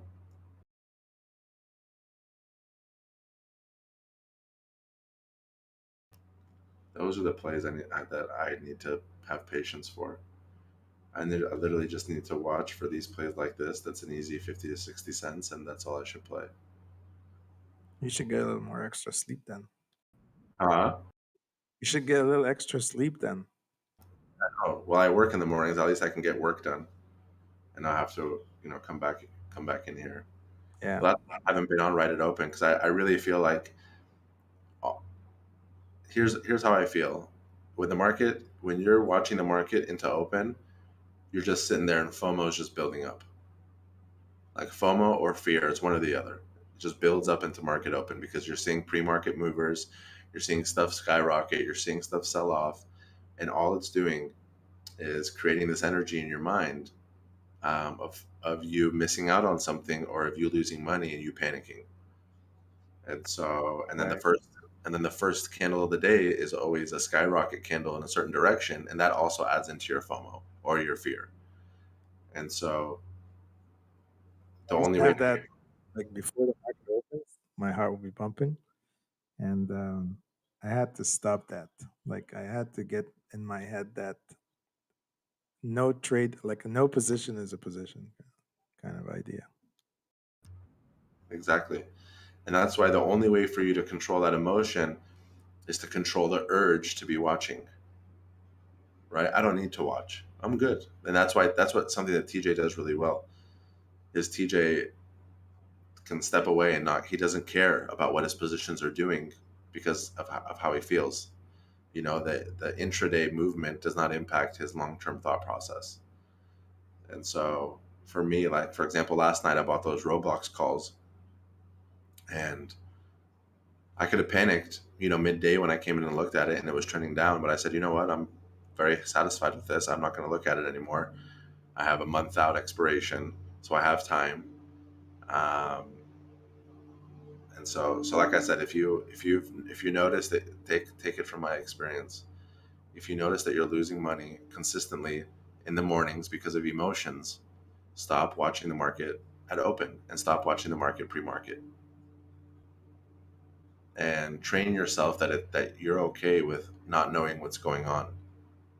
And then eventually you can come back and you can be here and not allow that FOMO to impact you or that fear to impact you. But if you're pulled in because you emotionally feel like you have to be watching something and it's controlling you, then you're never going to get away from that FOMO or any of the other feelings. So for me as a trader, and I don't mean to boast myself, you guys, but I can see what charts are doing. Like intraday, I can see exactly what they're doing. Like 90% of the time, I know exactly what's happening. But my emotions, when they control me, my brain completely forgets what it's seeing and my emotions have more power. And so it doesn't even matter, how good I am at technical analysis and knowing what a chart's going to do. When my emotions start controlling me, all that stuff goes out the window. And so if you can't control your emotions first, it doesn't matter how good you get, you're going to get screwed. And if anything, it makes you more screwed because you're good, how good you are, and you think you're convincing yourself to do something, because you know how good you are and it ends up not working out. So learn from my mistake.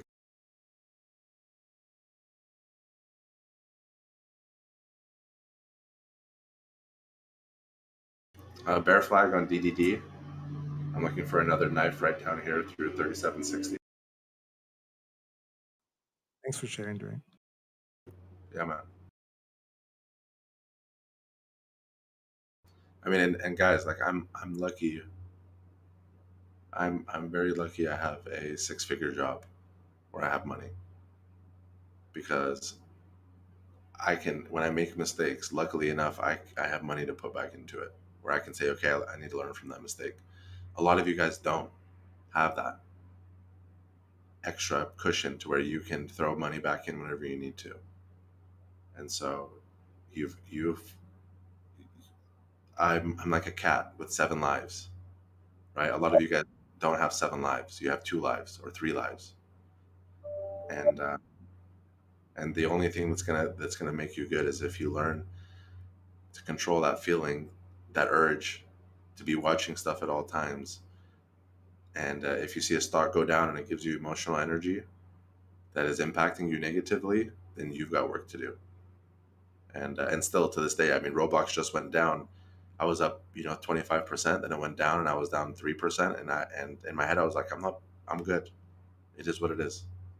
I set where I think it's gonna go, and my stop will be if it melts under 80, and that's how it's gonna be. And so you've just got to talk yourself through those feelings and emotions while they're happening. And the sooner you can talk to yourself, the sooner you're in a better situation. And we got that push down on DDD through that 3760 level. If it doesn't hold here, this higher low, if it breaks below this previous candle, we're going to come back down to that 3740 level. Good advice, Trey. Yeah. I'll send you my account numbers after the close. You need funding those FDs. It'll probably be even worse if I'm trading with somebody else's money. So that's true. No. I'll send you my account number. You just fund my account. I'll buy the FDs. I got both of us, brother. You get 50% cut. But if I lose, nothing. I'm sorry.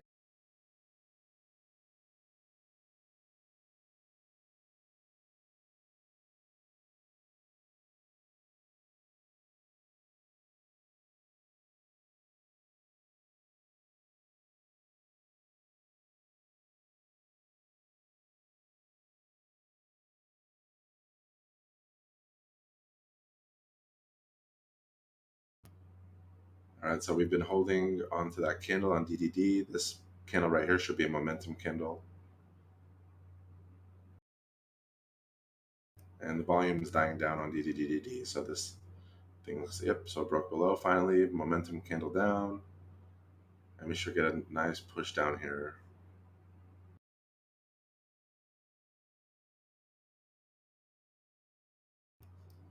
Tesla's looking strong. So the fact that Tesla is trading sideways on much less volume is bullish. And so I think that we see continuation here on Tesla. So if you're looking for a long continuation here, I would go long at 650. That would be my level. And stop would be below VWAP. So right around 647. All right, guys, I have to go take my mom to a doctor's appointment. So I'll talk to you guys later. Maybe you're on close. All right. Have a good one. Take care, brother.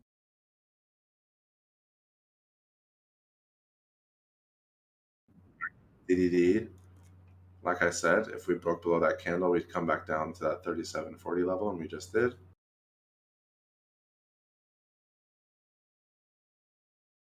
Now I look for a try to bounce. I don't think if this volume bar doesn't hold, I think DDD is going to come down even more. Target would be a 37.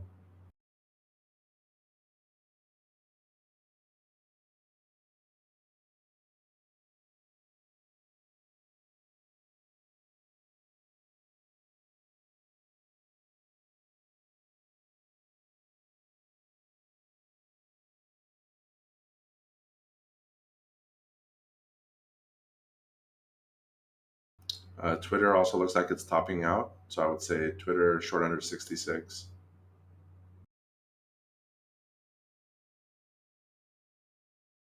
It's been on a 4 day uptrend with a lot of gaps to fill on the way down. So I would say 64 would be target and short under 66.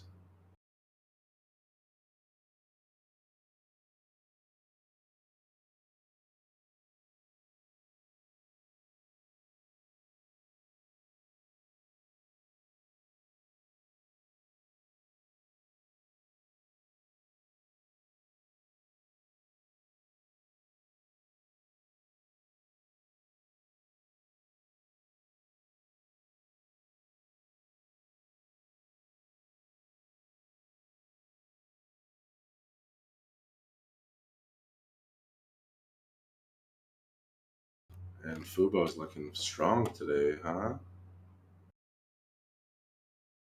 Yeah, Dre Roblox is looking pretty good, hey? You got into that yesterday too? That Roblox looks good. I'm telling you, it has a gap fill at 88, so my target's 88. Yeah, I'm really happy you sent that out yesterday because I was like, oh, it's off my radar. So I entered a swing yesterday, so I'm happy. Kathy added it yesterday too. Oh, no way. No, she's been adding it, I think, right? The whole way down. Yeah. Look at this flag on Fubo on the 5 minute.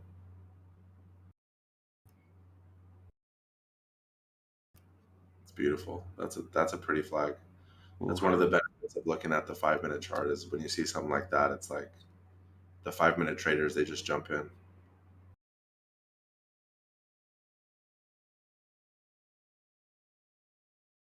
Gonna go for 35, isn't it, this week? Yeah, let's see. Oh, it's joining the Russell 3K, huh? That was yesterday. Well, that's been known for most of the month. They were on the first preliminary list, but yeah, 25th for this Friday we'll have the big market on close buy. Wait, which one is getting added? A lot, but Fubo is one of many getting added. Okay. There's a lot of tickers that we all know that are being added.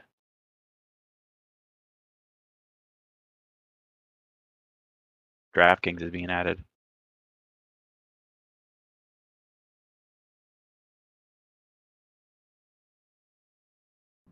KNG looks good for a short. We got a gap fill down to 49. Pretty sure DraftKings missed the deadline last year by like days to be added. I would have liked to short DraftKings at 51. I think here the risk is higher. So, dang, Airbnb is just hot today. If we break over 154.80, that's previous resistance. And then 154, I would say 154.80.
All right, so DDD did what we said. It came down to 37.25. So if you took that 38 short on DDD, you got 75 cents there in about 15 minutes. That was a money play.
AMC looks like it's about to melt.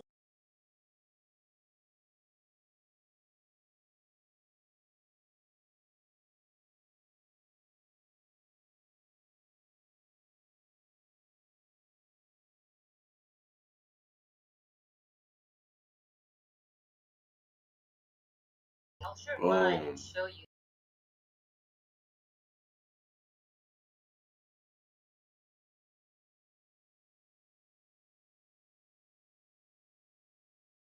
Boom.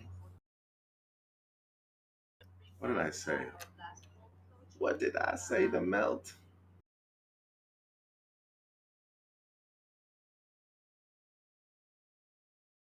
We need to hold over this level. If not, we're coming down even more. 58.75.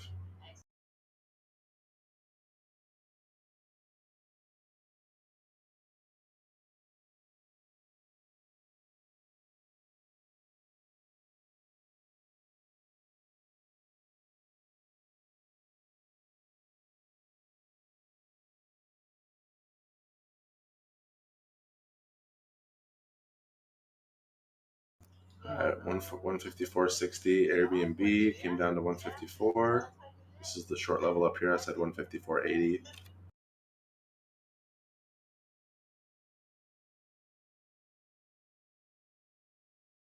Twitter is right at 66. It's trying to flag to break over, so it may break over 10-15 cents.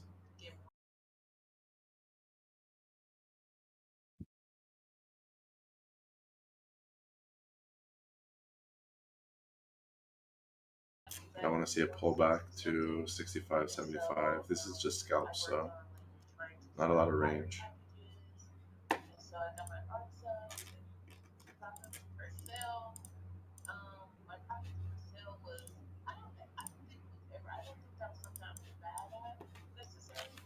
And Tesla looks like it's about to break out of its formation.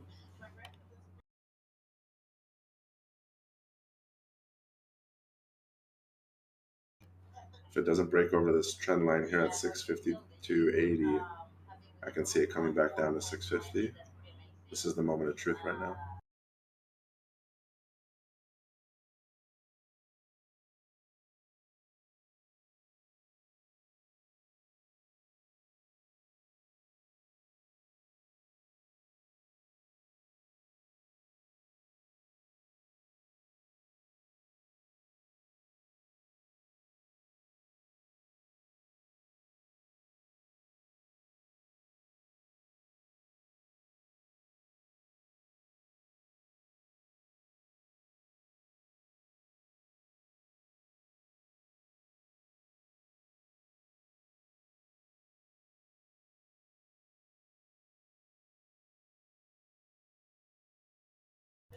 I think Fubo came down.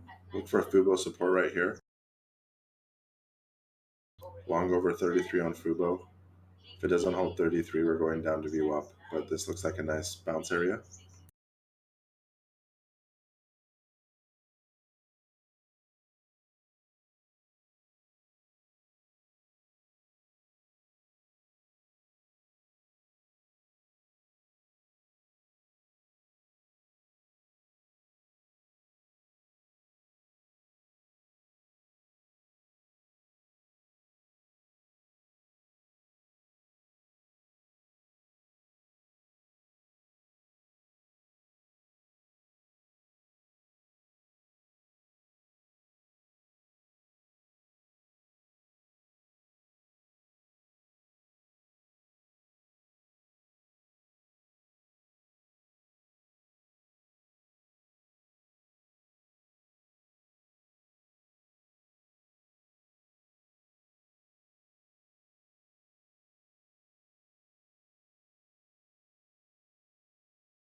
All right, there's 15. There was just 15 cents on Fubo on that 33 bounce.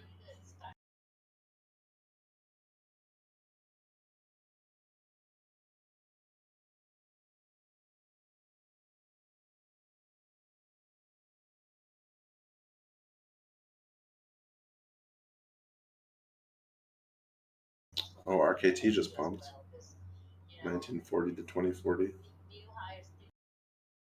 We had call sweeps come through. 1,000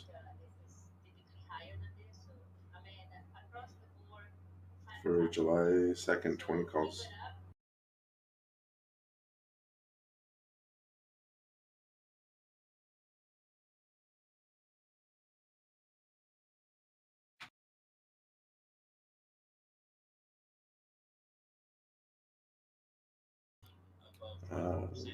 RKT 1980 should be retest level for a pullback.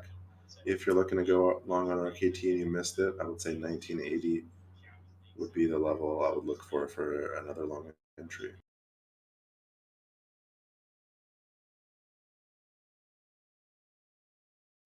All right, if you guys shorted Twitter at 66, where I said short under it, you just got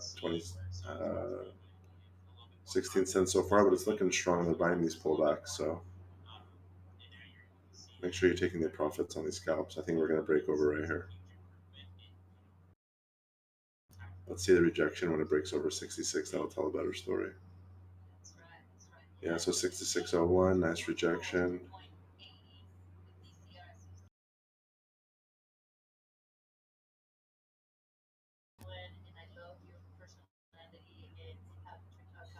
Yeah, so it still looks good for a downside reversal back to 65.80. So you got a second chance right there to short it at 66. You just got about to get 10 cents. And again, you guys, all these plays that I'm calling out, they're scalps. So we're looking for 30 cents to $1 on these scalps and in and out with tight stops.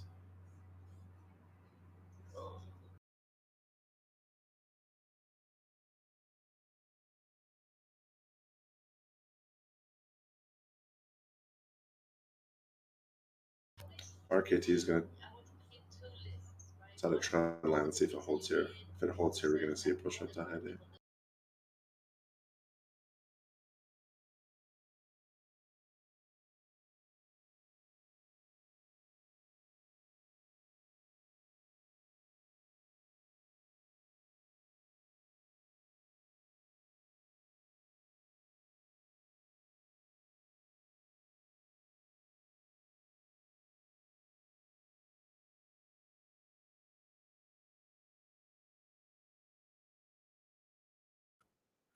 Hola. SNDL is killing it, huh? Definitely is. Looks weak right here, though.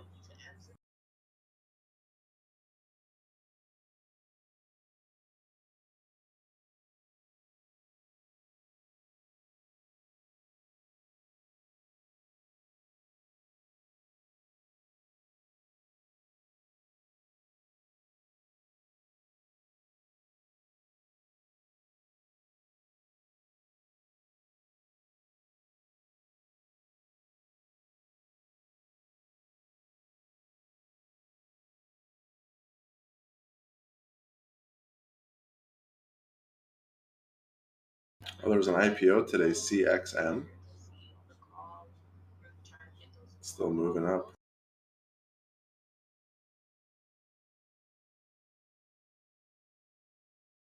CXM Sprinkler? Yeah, Sprinkler. The hell is Sprinkler? I'm not sure. Good question. Oh, they spell it Sprink LR. So yeah, that's a tech company, I'm assuming. Dummies.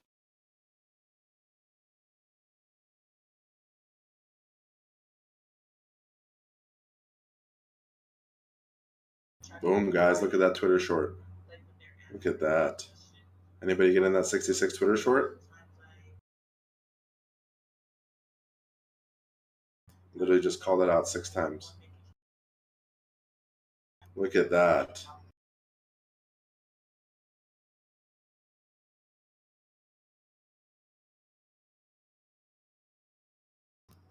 $0.30 Sprinkler's a SaaS CRM software valued at $3.7 billion.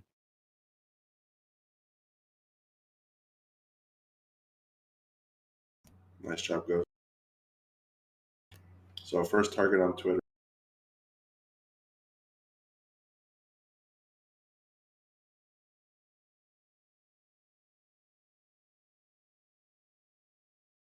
This is a good area. You got 30 cents, so make sure you take some profits.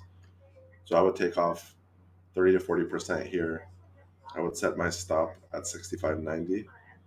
So you're still in the money even if it hits your stop. And then I would just let it run and just check on it every few minutes. So that way, no matter what happens, you still took money out, but you're leaving runners. Hey, Drados, check out MOXC, Moxie. Why is this moving? I'm not seeing any. Is this an EV company?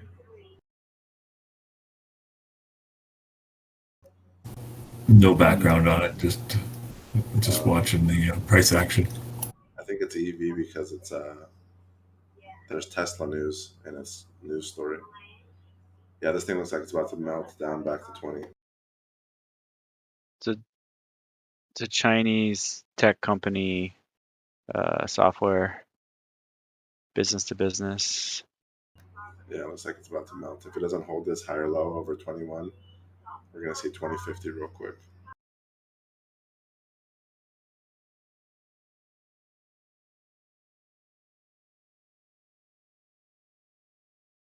I was trying to hold.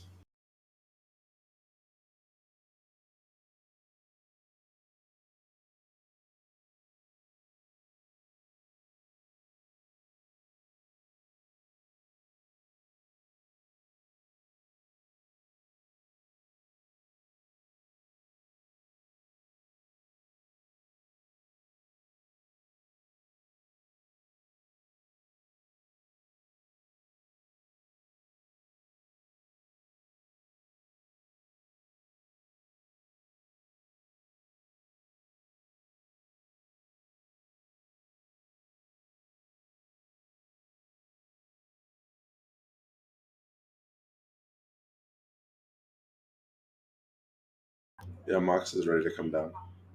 Boom. Boom. Boom. Needs the whole 21.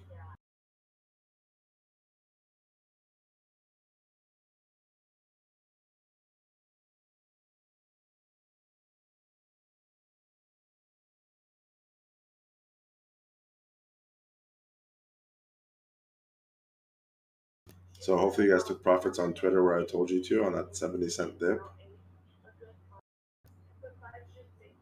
Or that 40-cent dip. Just push back up in 4 bars, but it's getting rejection again on a downtrend. So look for the same thing here.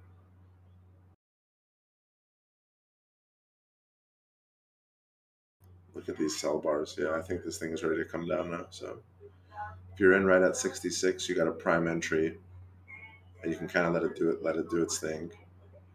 And if you took off 30 to 40 to 50% off at that 30%, then you can still stop out at 66.05 and still make profit. So I would just let it do its thing. These sell bars are pretty big.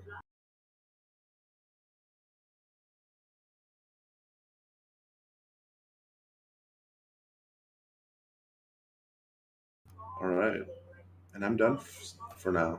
I got you guys 3 good plays. You got DDD short under 38, which you guys got a full 70 cents on a $30 stock, which is huge. So hopefully you guys took that. Twitter, we just got a 66 short with we got a prime entry, and we got an immediate 30 cents in 1 bar, and hopefully took profits, and you can let a little bit run on that one. Airbnb, I called the top right around that 154.80 area at 154.60. We had the sell off and it hit 153.80.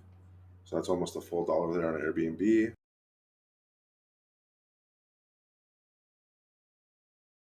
Jesus Christ, Trey. Why you gotta kill it so hard?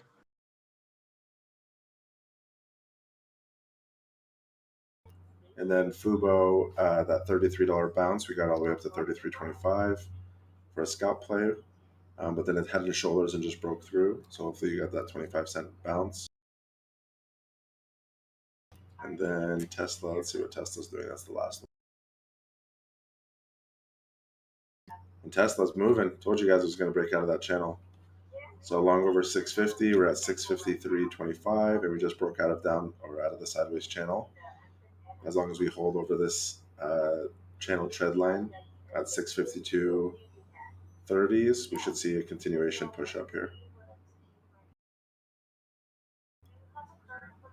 There you go. 5 for 5. See you guys in a little bit. Going back to work. 5 deal.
What did I say on Tesla? Let's go. You are in the matrix, man. You see all. Yeah, I mean, I do better when I don't. I'm not judging the market. I can't think it's going to go up or down. I just got to do what the chart tells me. Just play it. I don't care if it goes up. I don't care if it goes down. I don't give a shit. Let me just watch the charts and I do what it tells me, and that's what I say. Yo, what happened to Corsair? Beautiful. Party time. Wow. Dude, that is huge. Who's got news? Is it just volume again based on retail interest, so they say. Based on manipulated retail interest.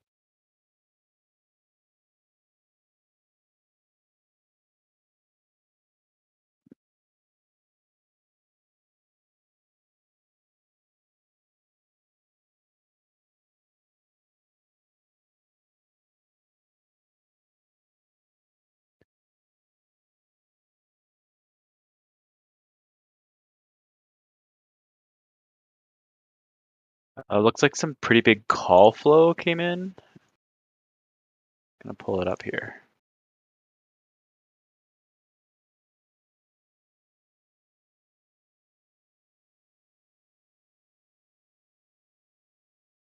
CRSR is gyrating. Yeah, the 35 strike got some pretty good flow for the July monthlies. Also huge flow today on the 40 strike for August. Here's what I have on CRSR for the last 3 hours. Beautiful. Thanks, man. Whoa, see how overweight that is? That's so good.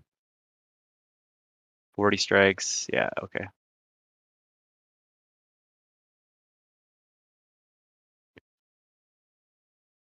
It's rejecting right now off of the hourly 50 EMA.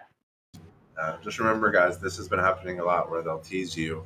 Market makers will tease you so you buy the calls, and then they'll kill the volatility. So just be cautious.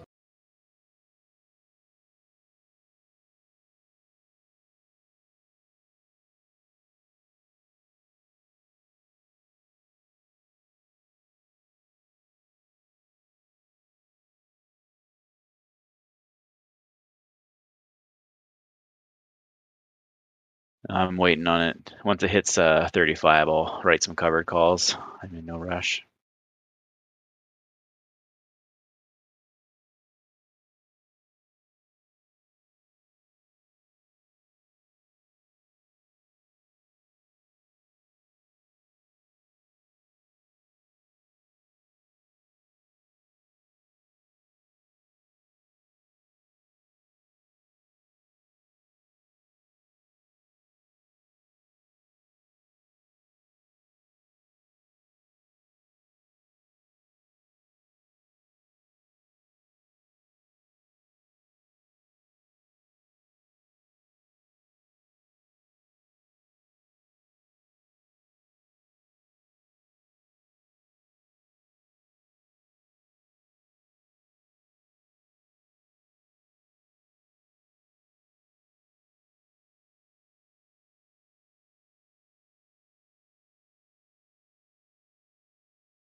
Lots more flow coming into the CRSR 35 strikes for July.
Yeah, there's no news on Coursera. It's just call flow, you guys. Some big blocks came in, volume picked up.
Hey guys, how's everybody doing?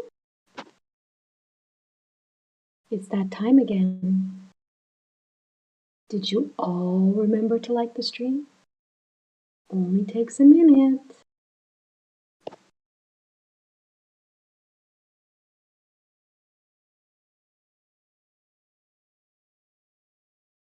Hey Lemon Eye. Please like the stream, everybody. Let's see what we can get it up to. I don't know. Every day we have somebody who dislikes the stream. It's like if you dislike it, just don't listen.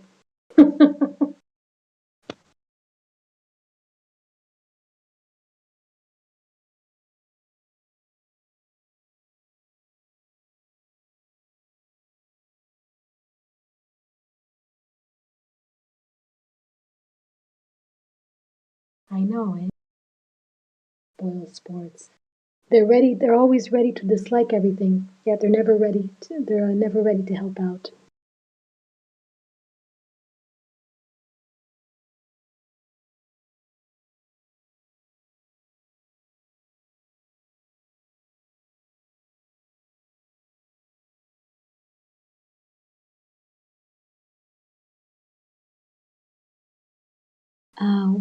Ludite, sometimes the stream is quiet because UT is made up of volunteers, and sometimes the volunteers are busy in their trades. So it's going to happen that we have periods of inactivity.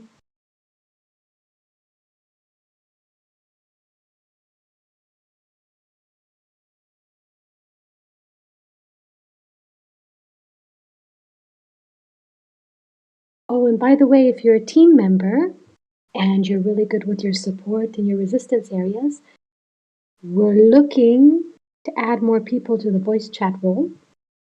Drados is in charge of that role, but we could definitely use members that are good at calling out. So let us know if that's something that interests you.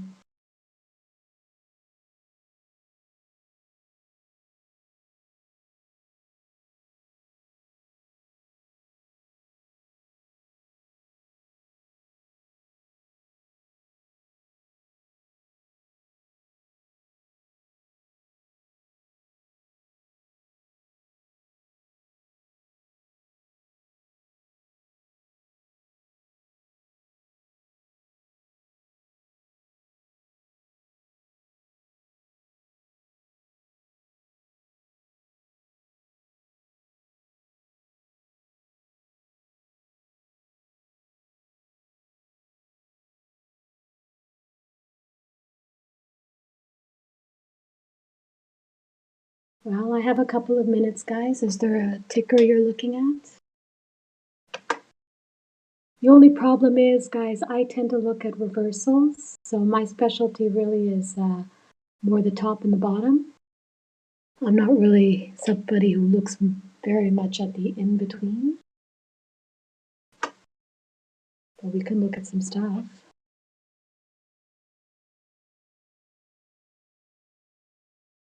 You know, our specialties.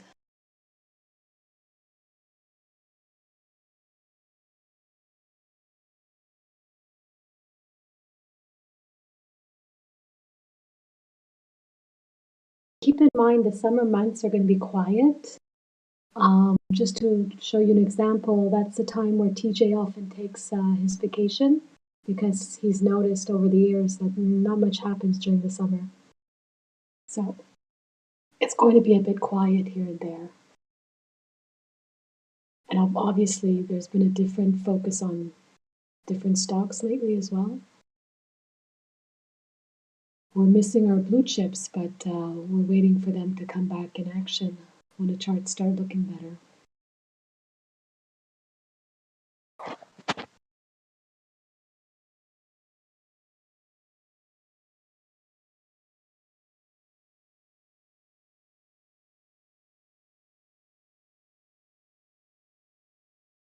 Oh, Vivi, right now, my strategies, I'm modifying it a bit because I keep getting alerts and they're taking a while to bottom out. I had an alert at C for 68.30, and it went down to 67, which is not a huge deal. What did it go down to? 67.11, and my alert was 68.30, so I'm $1 off. It's not the end of the world, especially when, now it's almost at 70. But I just noticed recently all my knives have been taking a while to bottom. That's why I haven't been alerting anything. So today I was yesterday I was watching ENDP. It's not really a blue chip, and taking a while to bottom as well. And then I noticed that we have a gap at 518, so I'm not even playing that one anymore. Originally, I was watching the 475 area to get in. And then when I was actually at 475 and watching it, I noticed that there was that gap fill. So I'm like, you know what? That gap is also going to provide resistance. So I'm not watching that ticker anymore.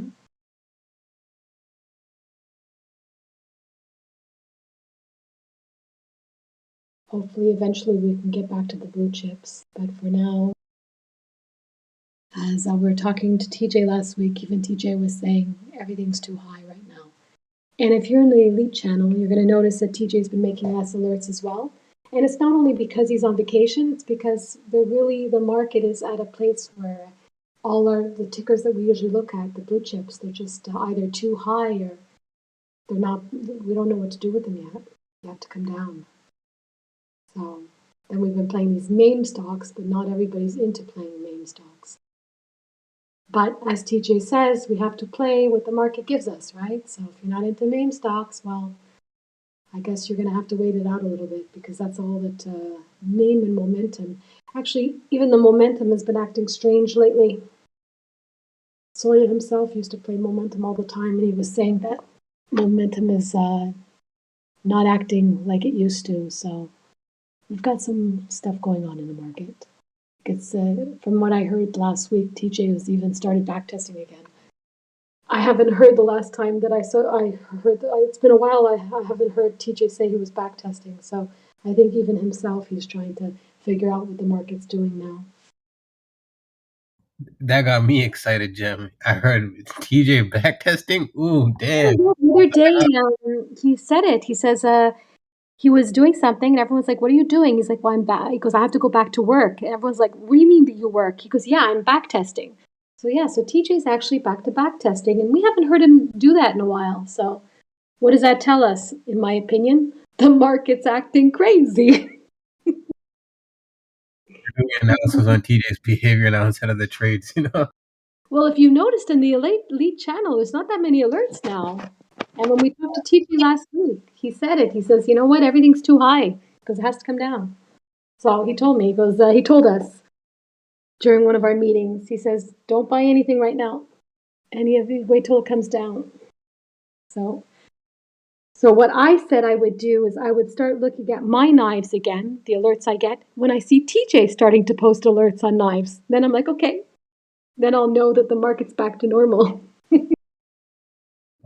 Trimming a few positions that I bought during the dip buy, so that's actually good news.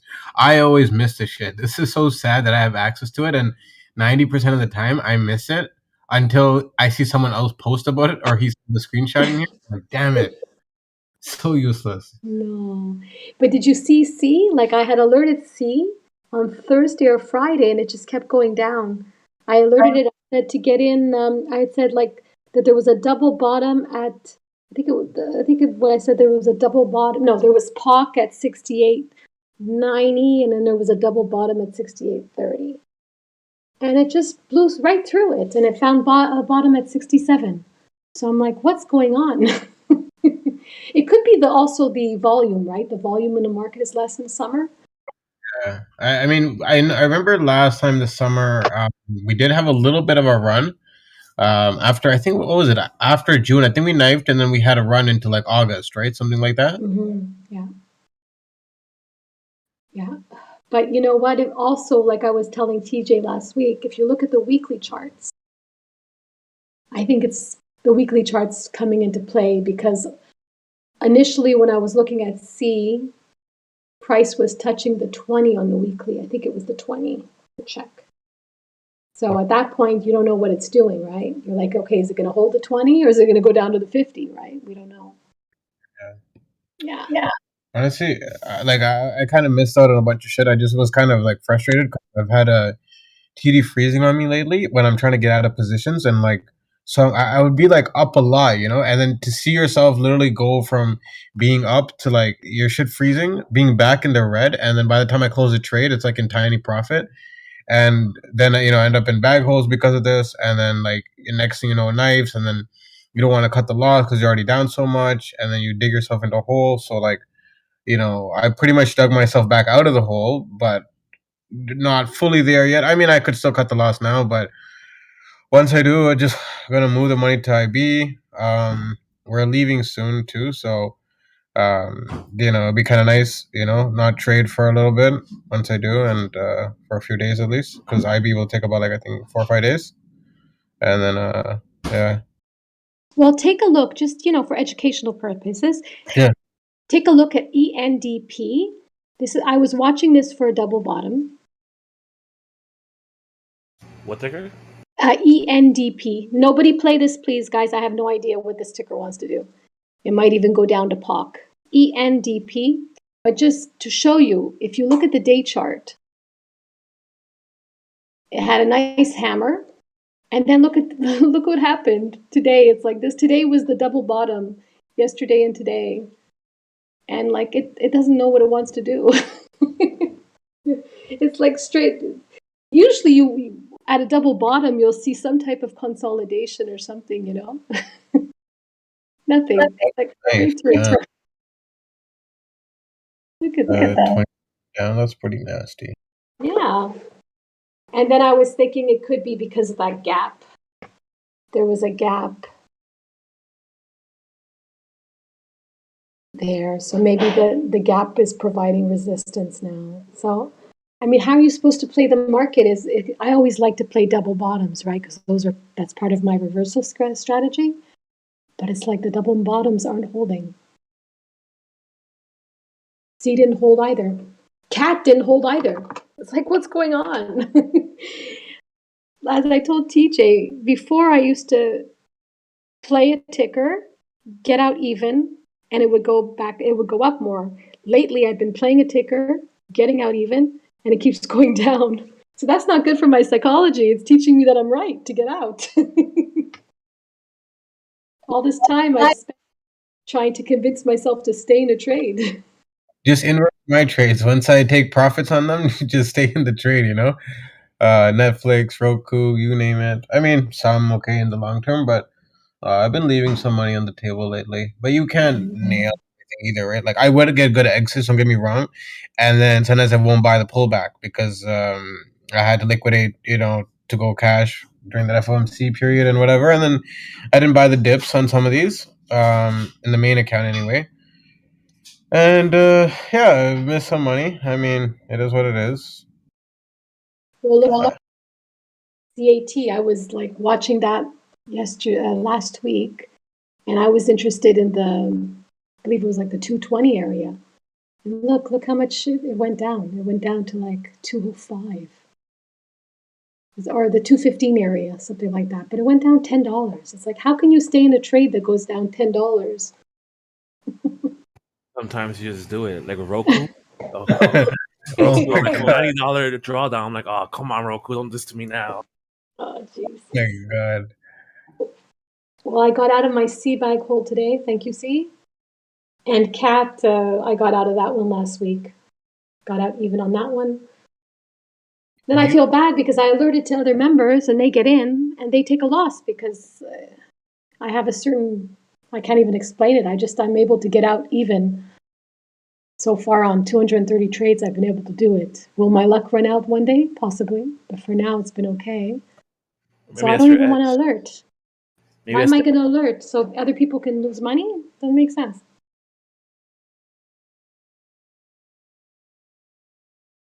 Yeah, I have to make calls. And that's why it's probably better just to stick with the momentum trades now.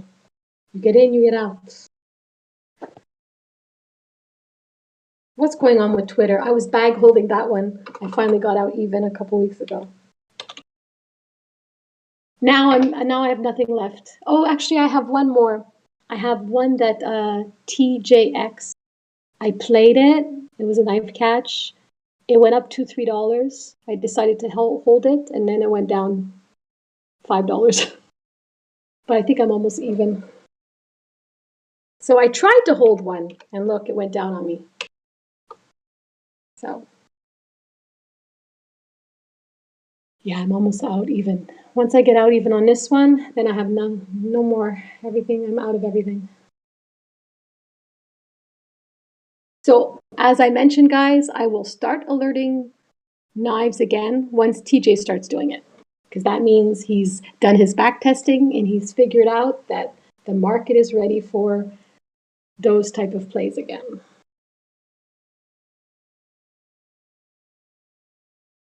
No, I was talking about ENDP having a gap, but it's a gap of resistance. That's why that's why I actually didn't play it in the end, because I'm thinking that when it starts going up, it's going to have a hard time going up because of the gap that's creating resistance. I lemonize. The price of the gap is 517 to 525.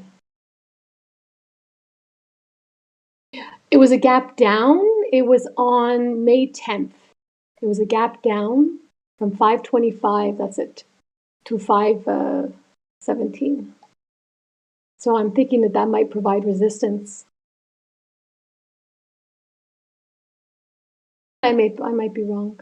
These gaps still confuse me. Like, I have to watch Laura's lesson again.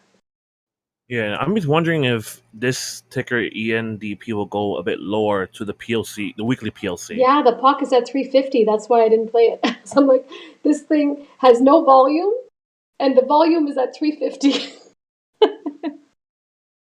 So I didn't play it. I was watching the double bottom, and I was going to get in, but I didn't play it.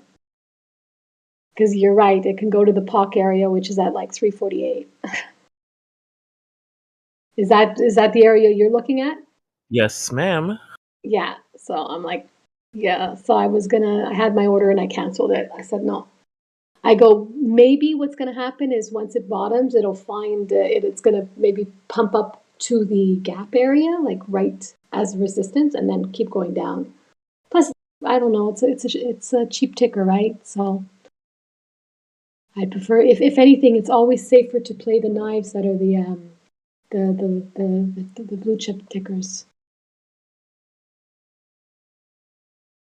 Those ones you can't go wrong, because even if you do get it wrong, I mean, I don't want to say this, I don't want to advertise, but often you can bag hold it and you can get out eventually. That's why they're the safest tickers to usually do that on. I mean, TJ does it all the time, right?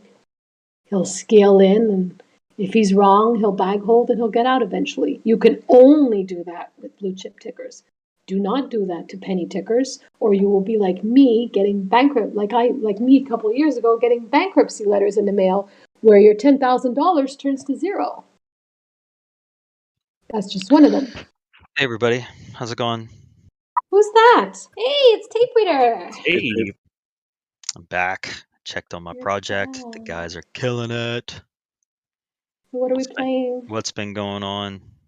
Oh, I've just been chatting because somebody asked what my strategy was now, and I was explaining that I was always playing the knives, but I'm holding off on that. Knife you heard me? catching. No, Yeah, I'm guessing. Knife catching. Yeah, I was always knife catching. It's Yeah. just that I'm kind of not doing that right now because TJ's not doing it. Yeah. And I figure if TJ's not doing it, there's a reason that he's not doing it. TJ's actually kind of going back to the drawing board a little bit. Yeah. I think.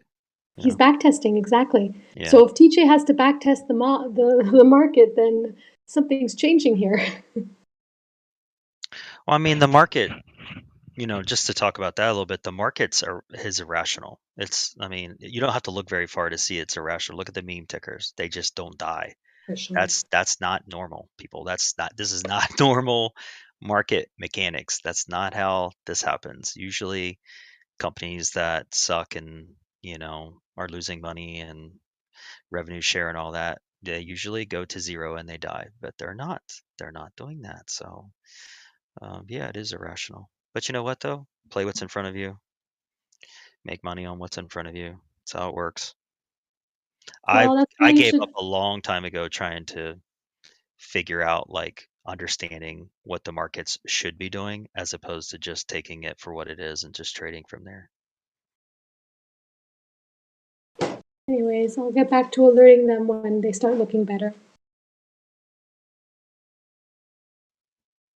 I was Cool. telling everybody I alerted C last week, the 68.30 bottom of it, and it kept going down to 67. So it's like I was okay, I got out even, but other people might have lost money. Well, Mind you, it went down to 67, but then it went up to 69. So if you held, you could have got your money back, right? But still. That's why you have stops. Sorry? That's why you have stops. Yes, for sure. Yeah. So, but I'm not going to alert any more knife catching until TJ starts doing it in the elite. Because I've noticed in the past, when I would get my alerts on the knives, he would actually be sending them out often in the elite channel as well. So I'm like, oh yeah, I got that one too. So since he's not doing it now, I'm not going to do it either.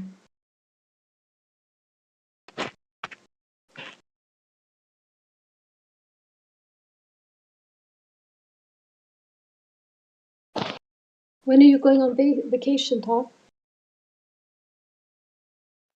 I guess I have to call you Tape. When are you going on vacation? Did you just call me Tom? Todd. Isn't your name Todd? Tim. Tim. Oh, sorry. You only said your name once, so I guess I didn't forgot about it. No, I'm leaving next weekend. And I'll be gone for a couple weeks. Oh, I know. We have a Todd, but it's not you. No, I'm Tim. I got you mixed up with somebody. Yep. You know who's Todd? No, I'm not going to say it on voice just in case he doesn't want people to know. I know who it is. You guys know who Todd is? No, nobody knows? Oh, I don't think most people do. I wouldn't say it. no, I'm not going to say it. No. Great. I'm just wondering if you guys know who I'm talking about. It's how jokes you turned Tim into Todd. Yeah, I know. Seriously, I knew that it was a T. No worries. Don't worry about it. Anyways, we'll just say Tape. Nobody knows my name. Jem is not my name. Damn, am I doing this wrong? Because everybody knows my name. Well, TJ, actually, it's funny. TJ, Your real name. he's known me since 2017, and he kept saying the wrong name up to like a couple months ago, and he kept saying it. I'm like, that's not my name. That's funny. Oh my gosh. Yeah, seriously. So I'm like, just call me Jem. Just call me Jem. All right, those Roblox calls, 15%. It's not bad. Yeah, it's pretty good, you know. Well, look at the chart. I like this. The chart looks nice. What are we looking at? Trey, you in? Roblox. I'm in Roblox. Roblox. Nice. Yesterday, some calls. Oh, I'm in IVR. I got filled. We're at 3% so far. Nice. Yeah. The 16 July ones, right? Yeah, $5. Yep. Just have to sit on them. I got a bunch. Look at Roblox about to break out of this. If we can break out of this channel, we're going.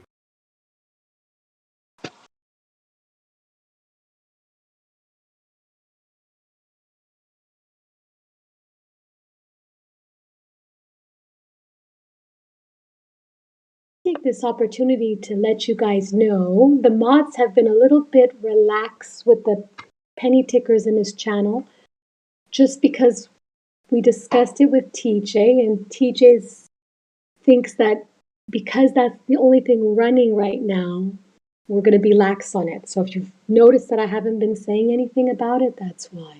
I'm not saying to go post to your heart's desire, but if you've got a moderator who's talking about the penny ticker, we'll let you be. Yeah, and there's a difference when we say this is a YOLO play, like size 0.5%, you know, and if you have the money and you want to risk it and you want to do it, that's on you. I mean, versus somebody just saying, this is going to the moon. You know what I mean? Like, as long as we're telling you your risk and all that stuff, it's all on you to make the decision. And I know Tape does that really well. So thank you, Tape. Yeah, no one in here is ever going to tell you to put your full account into something. That would be stupid. Exactly. This is Walmart. Then feel free to put your whole account in. Don't worry, I'll back it up. I'm just kidding. No, but I did buy some Walmart. You guys know I was pounding the table on Walmart when we hit the 120s. Bought some in the retirement account too. I think, God, you have so many phases like DocU, Walmart. Well, I still got those. It's just that they already ran into profit, so I don't have to talk about them anymore. I only pound the table when they're down. Well, except for DocU. DocU was different. That was a whole different shit show. Like CRM. Remember when I was pounding the table on CRM at the 17s or whatever? Now we're at 240s. It's in the retirement accounts. It's in the IB accounts. Yeah, so now I don't really have to worry about them. I trimmed a little bit off, and I just let the rest run. I'm only going to pound it when it's down, and we should buy it. Probably go down another 10% after I learn it, but hey, Throw back to that one night we all went to Reddit and tried to pump Clove. Oh my god, that was legendary. That was when the whole team got together. Me and TJ actually did a solo mission. I dragged him with me into WSB. Oh man, that was so joke. That doesn't compare to the Bumble time. Oh, no. Tape, were you there for that? The 6969 TikTok video? Yeah, it was. That was epic. That was hilarious. Somebody has to post that video in chat. You guys do realize that TJ, he came off the bid so you guys could get that because he was accused. He's a good man. He's a good man. It happened and then he resumed buying. I'm holding IVR forever. Not forever, Dre, but don't get paper hands on it. I'm good. I'm on paper hands. Well, bro, when you lose 10K in a day and then you put $1,000 into something, it's like, I'm like, what? Facts. Those are facts. Yeah. Dude, I honestly, I don't mind, and I'll say it again, guys. When I'm scalping and I'm making a profit, I do not mind taking 10, 20% of my daily profit and putting it into these plays that I think have a high probability of paying out. I have no problems doing that. But I am not putting I'm not putting money in these that is not already made scalped profit. It's just profit. I'm sliding profit off to the side and I'm going, let's park some money here, let's park some money here, let's park some money here. And it just so happens that they have been turning out to be winners, which creates more profit to then take and put into some of these plays. I think we're going to need to, probably in the next 2 weeks, start looking at short contracts for plays, huh? I mean, you're talking about like next Friday expirations and stuff. Yeah, I think. I think it's been very, very called, long biased over the last few weeks. I think eventually we're gonna have to switch sides. Yeah, eventually, but when? Who knows? I'm not judging. All right, I don't care what the market does. Yeah, exactly. Memes are staying forever. The whole market's gonna turn into. I know. No, when they do collapse though, it's going to be epic, and we're going to be on the right side of it. Believe me. We're going to be like ninjas, so fast.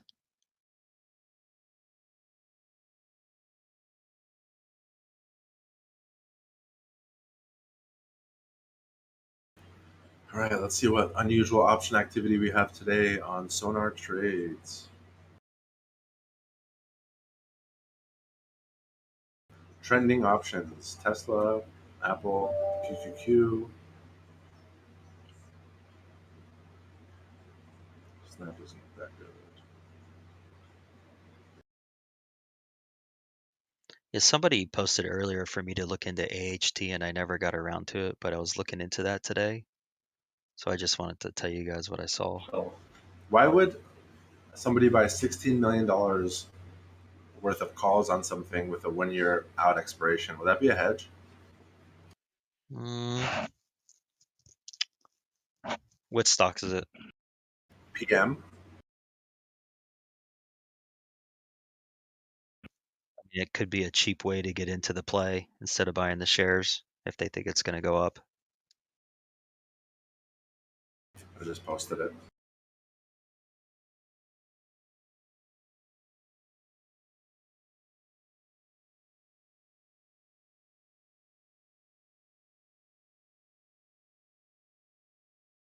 What's the current price? $100, and they bought 80 strike. It's a cheap way to get in. Think about it. If they were to buy the common outright, how much would it cost them versus buying the calls? Yeah. And then they can always exercise them because it's basically what they're doing is they're doing a deep in the money call that maybe they can poor man covered call one above it, and they can actually call it anytime they want. So just do the math and you can see the difference in why somebody might want to do that. Wow, this thing has a lot of open interest for January 2022 PM. Philip Morris, is that the cigarette company? Philip, yeah, they're a cigarette company. Well, they must be betting that something big is coming for the cigarettes. I'm going to do some research on this.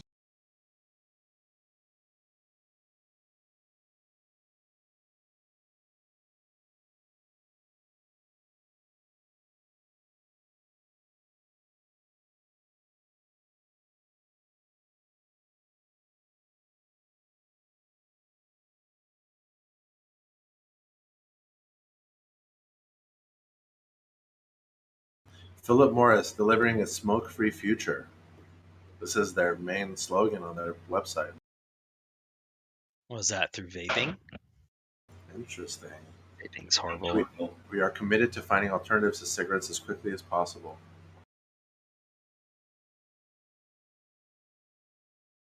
What the alternative to cigarettes are? Marijuana. Not smoking. Yeah. My dad almost died from that crap. Cigarettes? Yeah, he actually did die, but he almost died when he was 36 from a massive heart attack from smoking, but he ended up dying at 67 because it eventually caught up to him. I already hear that, man.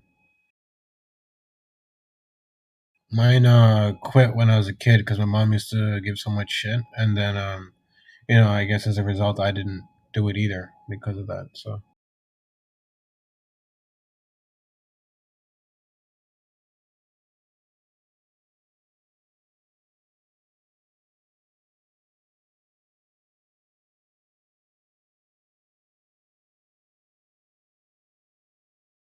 Right, Wish is still looking pretty good, guys. Holding that 1350 to 1325 channel again today. That's a good thing. Volume's still pretty good. It's 157% average, above average.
I'm searching for something to trade here.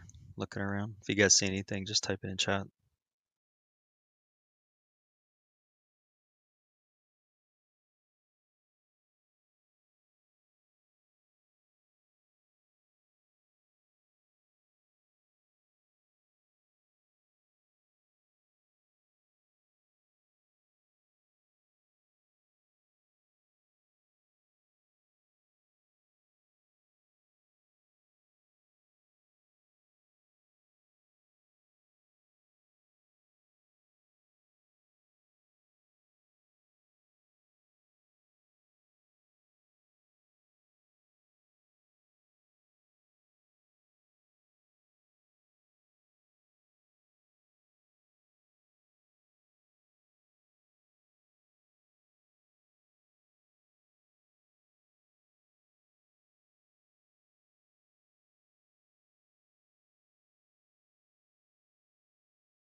That's funny, Strong.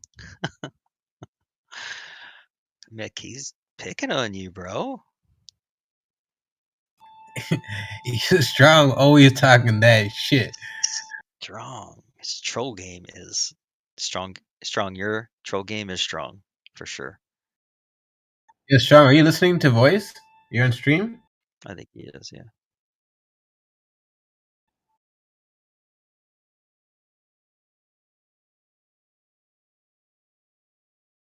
He hasn't come on in a while.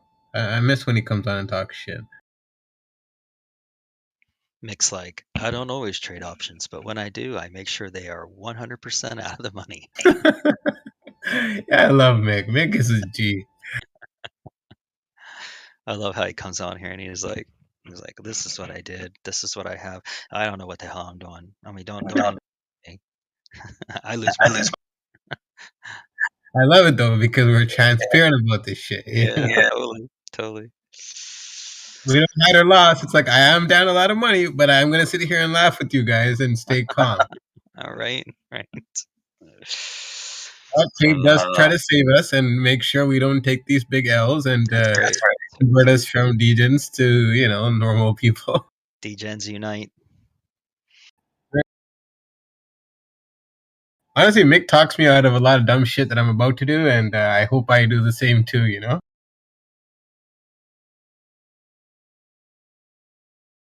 Sometimes we just get carried away. Like he knows me so well. He knows when I'm having a great day, and I might just get a little carried away with some shit. And he'll be like, "Hey, chill. You traded a lot today. Take a little break." I'm glad we have family like that in here. We have a lot of good people that look out for each other. Yep. And some of us kind of know each other's weaknesses, and seen each other trade for a while and the dumb stuff we do. So.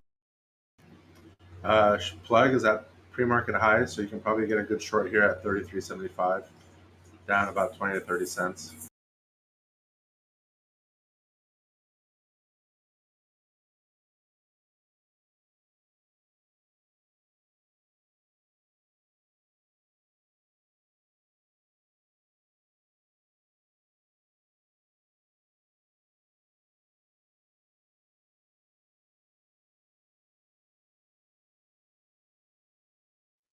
Anybody know what happened to Greedy?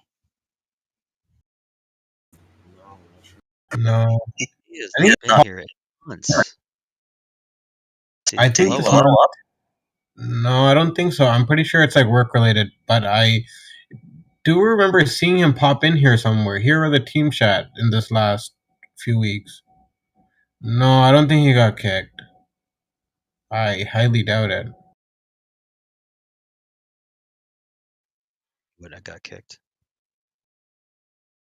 Yeah, exactly, Jason. He did pop in. I'm not seeing things, right? Yeah.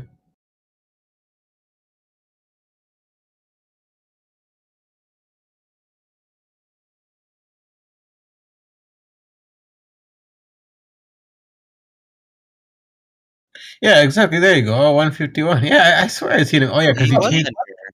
Look at He that. changed the picture, the profile picture. That's what it was. Well, wonder why he isn't coming on voice. I think that's work related. If I'm correct, I'm pretty sure he's mentioned it before. I have a bad memory, but I'm pretty sure he did mention his work stuff because I think he works on the professional side of things.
Can feel myself becoming distracted from trading right now. Why? What are you doing, Dave? It's just boring. I'm like, when I'm bored, like when I start becoming unfocused, I start like looking on Amazon, restart reading news, and yeah, it's just not a good place to be. I think I'd be done here probably for the day.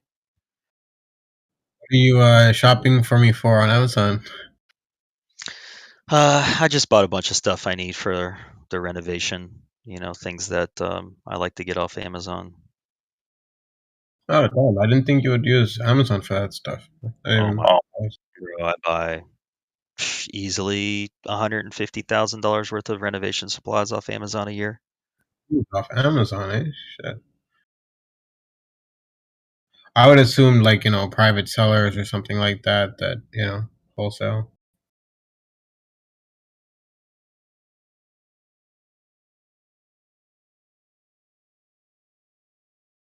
Surprisingly, I don't use Amazon much. If I need something, I just tell my brother to order it.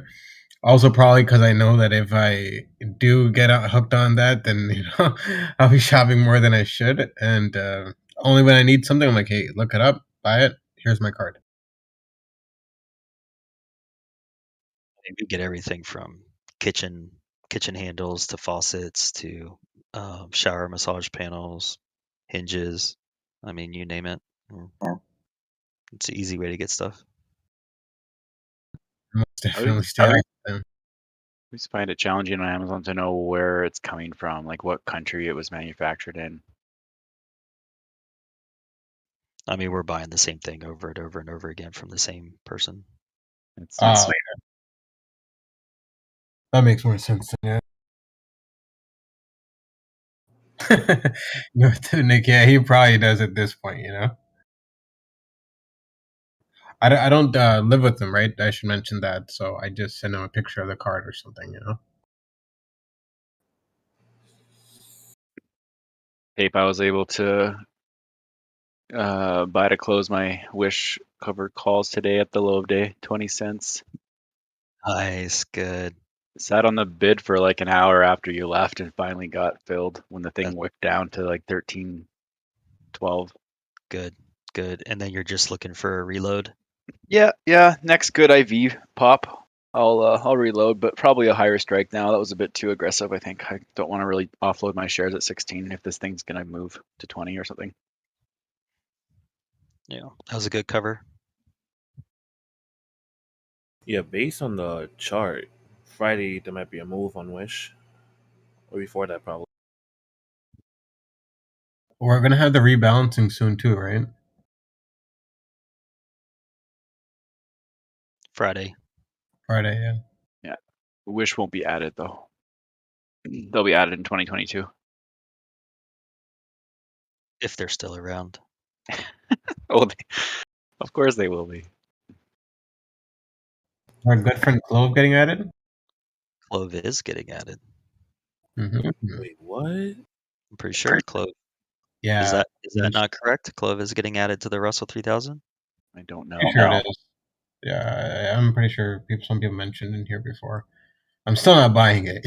I'm sick and tired of that thing. Too much trauma.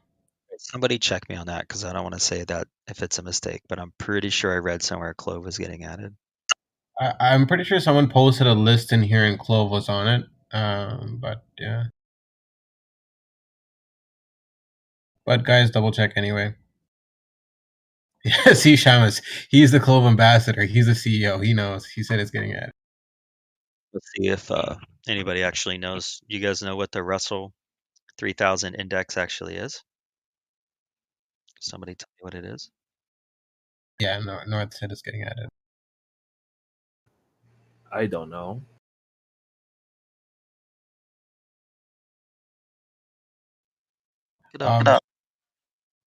Sorry, someone posted in here, please, like the list. I know someone did earlier. If someone can just repost in here.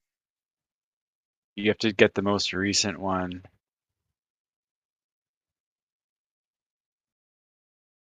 Okay, guys, we are at 75 likes. Please, let's get that up to 100. It's now 3 o'clock. Come on. Oh, you guys. Like the stream. Sorry, Jem. Yeah, like the stream, you guys. Clove is not being added. It was on the initial list, and then on the next correction, it was deleted from the list due to failing of voting rights. So it's not on the final list of the 3000. No. There you go. There's your answer. Clove is not getting added.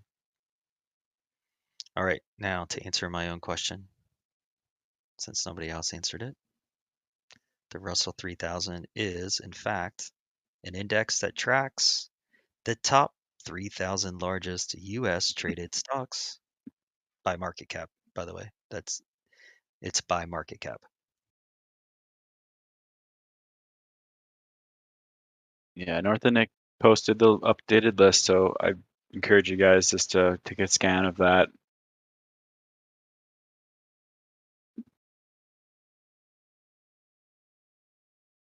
Those are additions, so I believe there are some removals. I don't know where that list is though.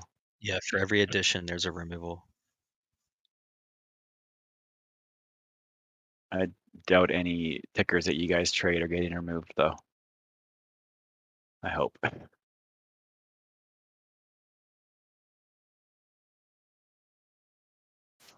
Boom, baby. Boom, baby. Look at that SFT climb today. Beautiful.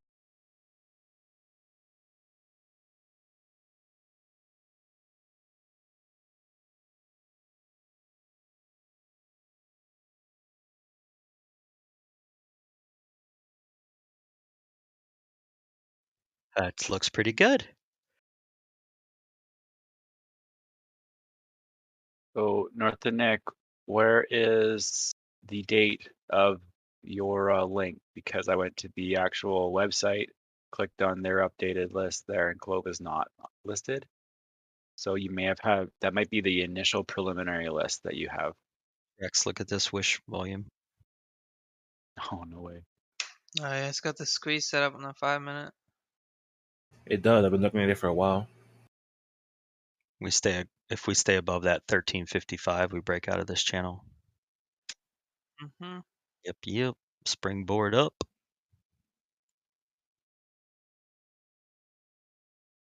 By the way, Tape, thank you for calling out the shorting the covered calls earlier today. You mean on Wish? Yeah, on Wish, yeah. When you were like, Yes. I'm short here too. Yeah, it saved some premium on you, didn't it? Well, definitely.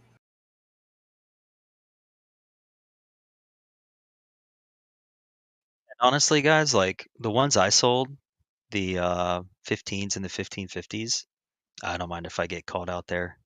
I really don't. So for me, it's a win-win. It's just locking in my in the monies.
Wish has a little flag going on here. It looks like it's gonna pump a little higher. Anybody see a sweep or anything come through that brought all that volume in? Look at this volume here in the last 6-7 minutes.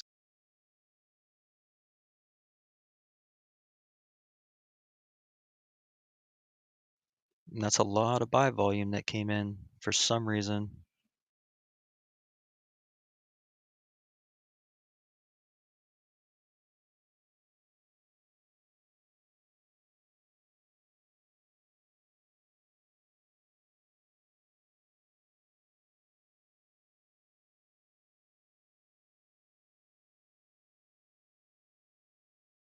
All right, so just to give an update, I haven't done it in a while. Actually, I don't think I've done it all day. Let me show you guys the options chain on Wish.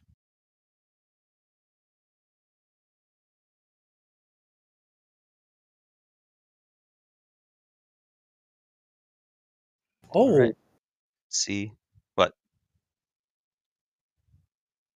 sorry. It's a strong posted that Viac popped a bit, and I was like, oh. You scared the shit out of me, bro. I looked at AMC. No, sorry. Nah. It's like it's bought Leafs yesterday, so I was like, yeah. Oh damn, son! I have Viac. Wait a second.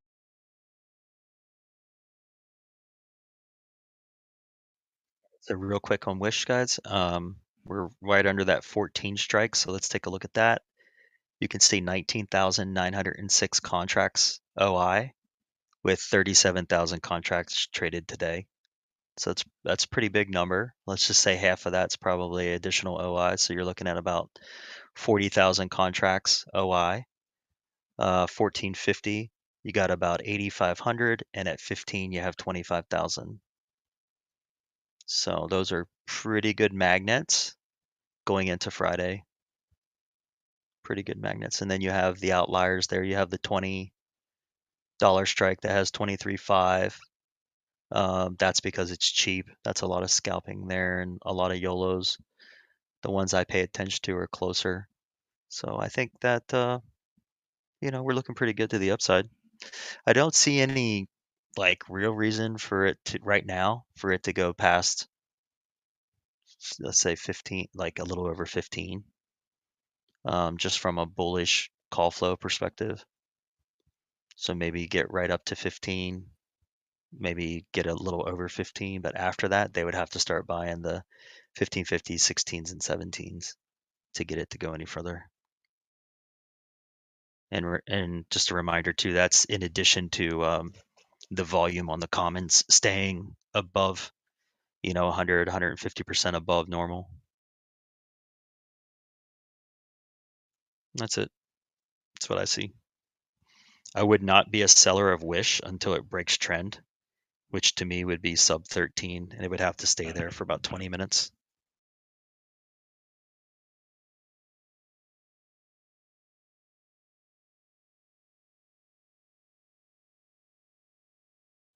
DJ Ollie, for real, bro? That is awesome. DJ Ollie says in my main port, all across all accounts, I think this is my best day ever. Sweet. That's awesome.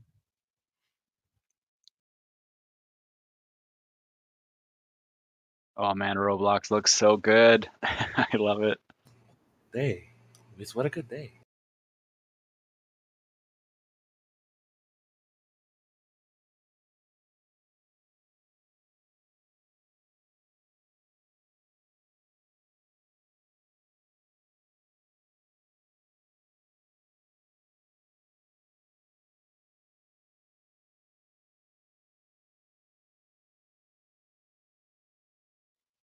Mr. L, I do not trade Ford F. I really have no opinion on tickers I don't trade. I hardly ever even look at it. Plus, two, like, you lack a lot of information there. Like, what did you pay for them? What's your comment? What do you want to do with Ford? That sort of stuff.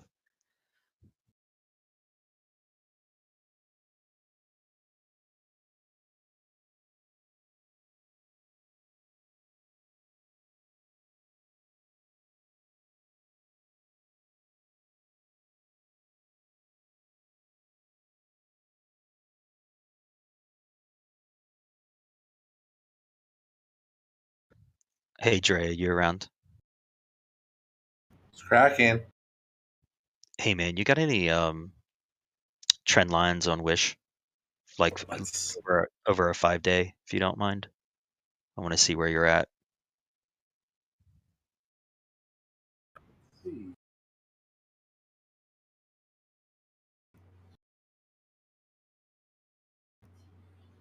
$12.50. That's the long-term trend.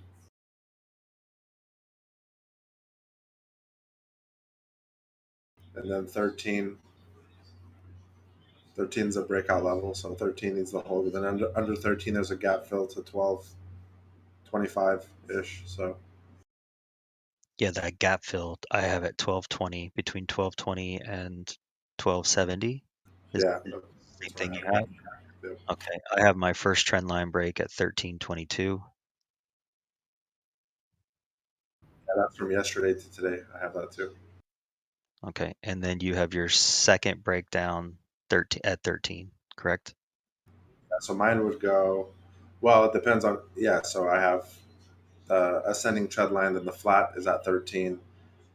Then below that is a gap fill to about 12.30 to about 12.50. And then below that, 12.25 is a longer 4-day trend line around 12.25. Okay. So, I agree with that, Dre.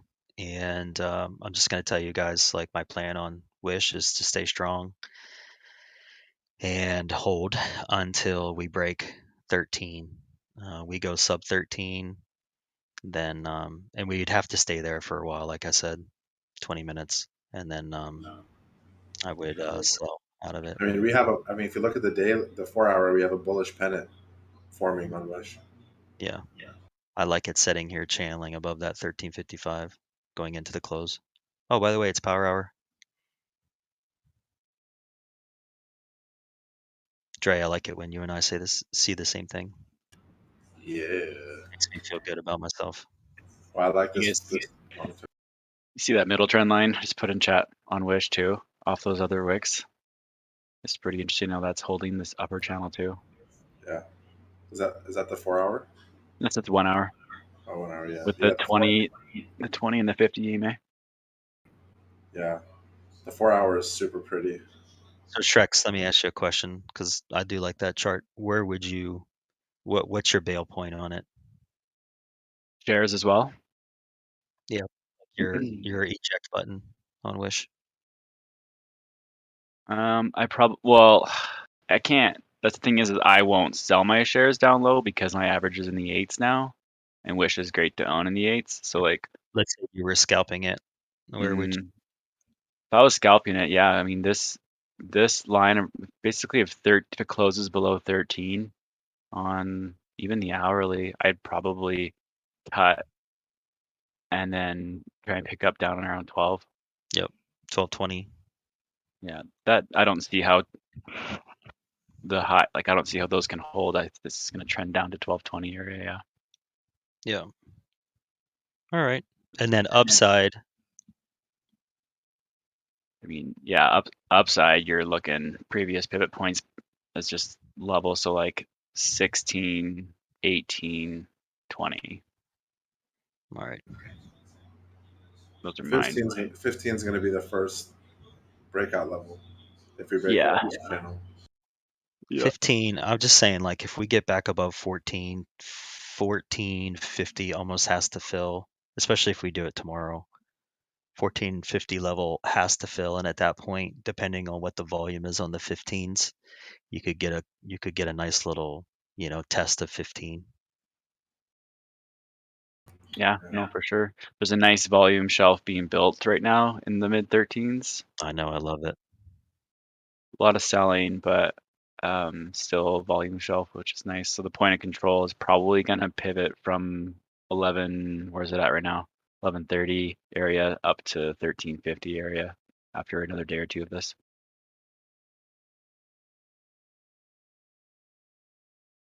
And that's the same reason why I gave, I agree with you on the drop, because there's just the thin volume there on the volume profile from 13 down to 12.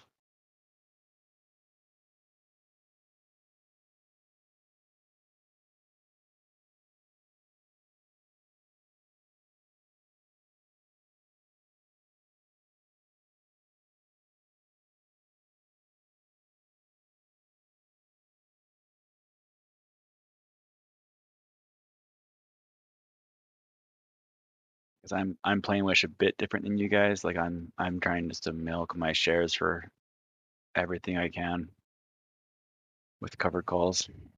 I'm the same way though. Exactly the same way. Yeah. You guys are in at $8-9. I mean, I'm not telling you to sell it. You guys know what you're doing. Yeah, it should be a cash cow for us. I know Mick's in the same boat. Ali's in the same boat. Dude, look at the daily. Look at the Roku daily. Look at the last 5 days. No, like it's wild. I think it's like up like 30% in 2 weeks or something. Dude, No, in look at 5 look days. at the bars. It is 30 literally bull bar after bull bar for 5 days in a row. $20 bars each day. Only after I sell. That's crazy.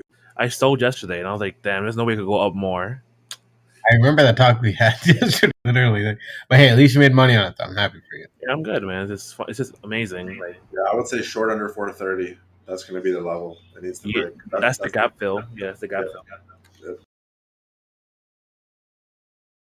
I actually might just pick up one short contract for tomorrow because I think tomorrow will break down back to 400 and 406.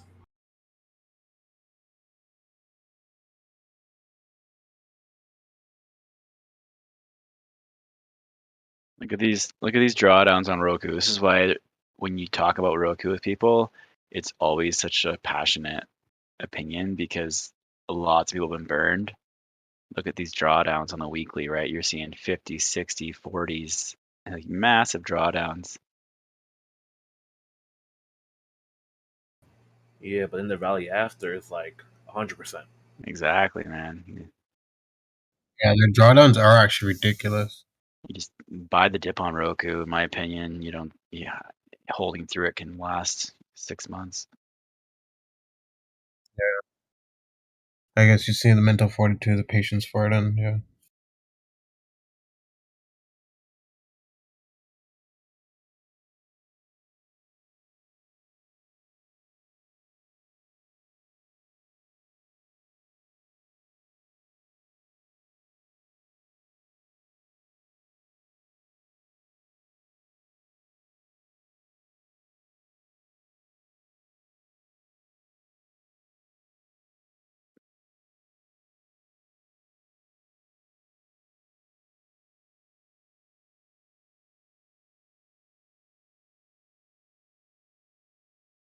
Anybody short ALF today? ALF. That was a good short.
Jax, that's funny. You're the antithesis.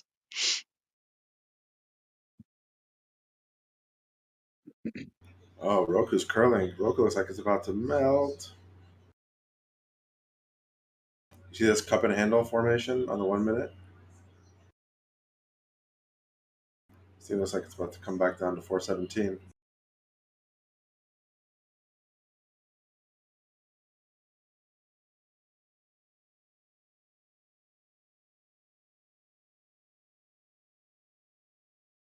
All right, so let's say tomorrow I wanted to just play around with a weekly putt on Roku. Now that we're at Thursday, you would play in the money. Okay, I don't normally trade Roku, but yes, or very, very close to the money. Okay. So Delta, I'm looking for stuff that's over 50 cents. So Look for at example, the chain. Yeah, there's a 425 with 50-cent Delta. It's already in there. It's at 425, so it's in the money already. Yeah, I'm gonna go with a yes without looking at it. Okay.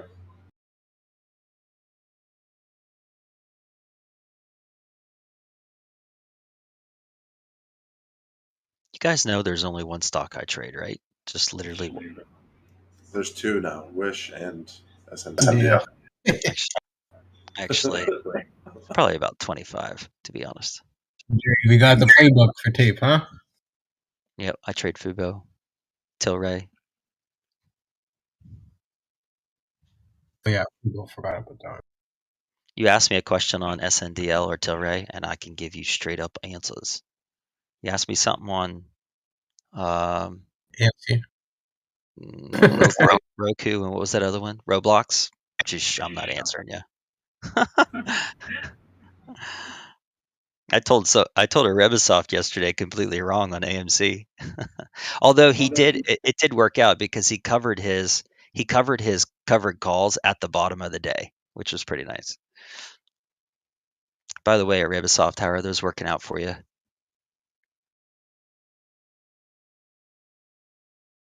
Oh, he got off. He's not on here. I'm not in a Tilray trade. No, not right now.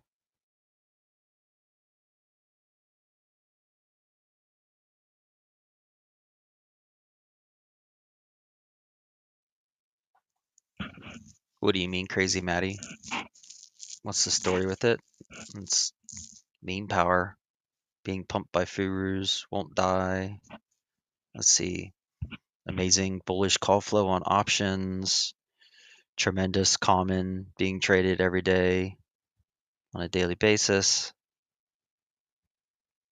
Yeah, there you go.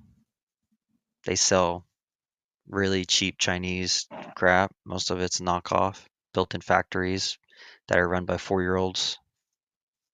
#1 downloaded shopping app in the world. You know that? I know that.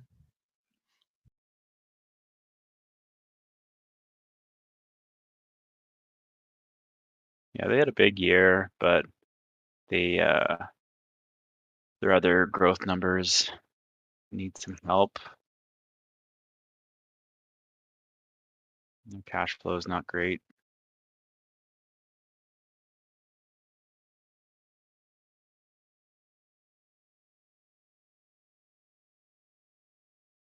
Cody, I'm going to answer your question. That's a good question.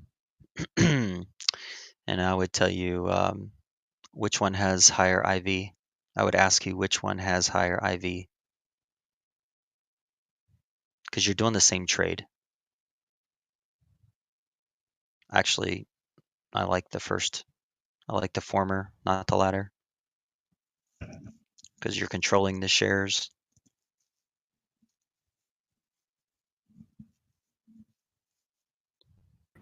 Somebody just bought $250,000 of GME $25 puts.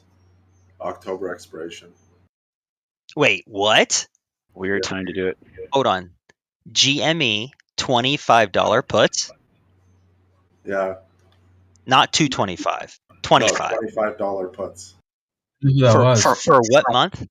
October expiration. No way. What a waste of money. Oh, I know who did it too. It's K-Biggs.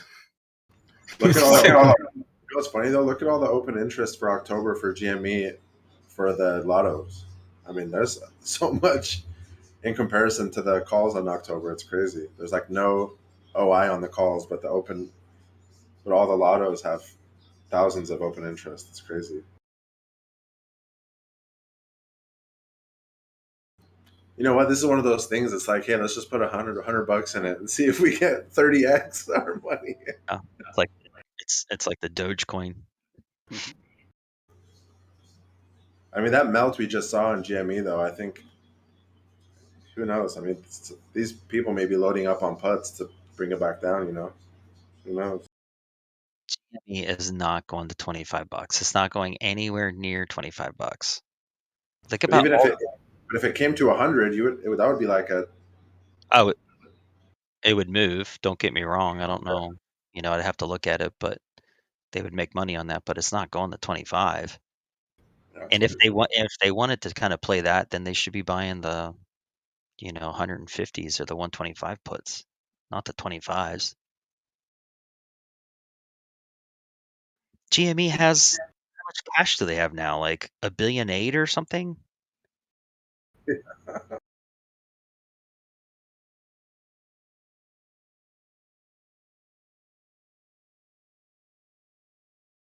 Dude, there's a lot that came in today. Look at this. GME has a market cap of $15.5 billion. I think they have about $1.8 billion in cash. Is that? I think that's right. So that's the call flow that's come in since 11:30 on GME. That's every day. Look at all those $30, $25 strikes. That's not call flow. That's put side, right? Flow. Yeah, option flow. Sorry.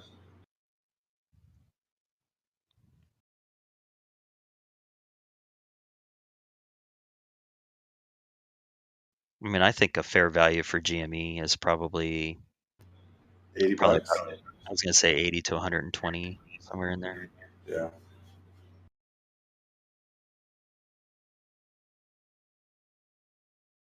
Obviously, call flow is going to come in because I just sold some of my PLTR today, so no doubt. What is PLTR? Does that guy just post PLTR call flow? Let me look at it real quick. Yeah. Unusual Whales is pretty good with their stuff. There was a big one earlier today on Palantir. Someone called out in chat here.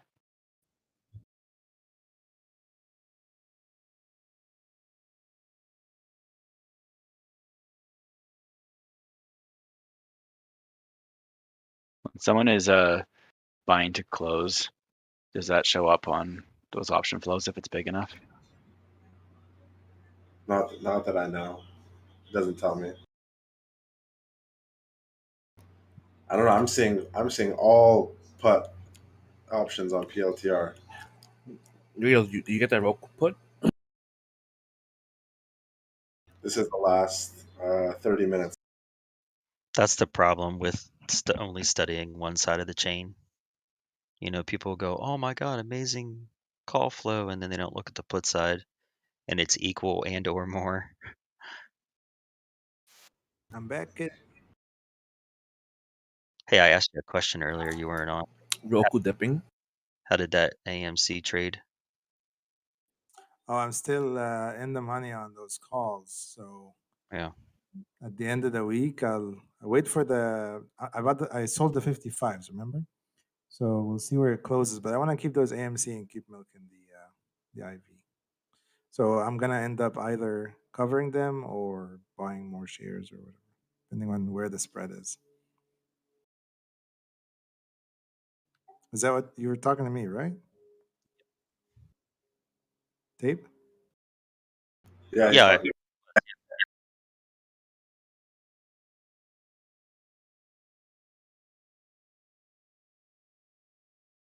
Yeah, so I sold the 55s back when it was $4, and the AMC was below 55. It was like 51, and now it's more expensive. I haven't looked actually, but if it goes at 59 like the last couple of weeks, and it'll be $4 like I sold them, so I wouldn't lose anything. Right, you would just get out even. Yeah. Even Stevens. Oh, but also the puts, these were like 75 cents, but I only bought 2, and my position is 4. So All right, guys. Roku is curling down, like I said, to fill that cup on the bottom side. We just went from 424 to 420.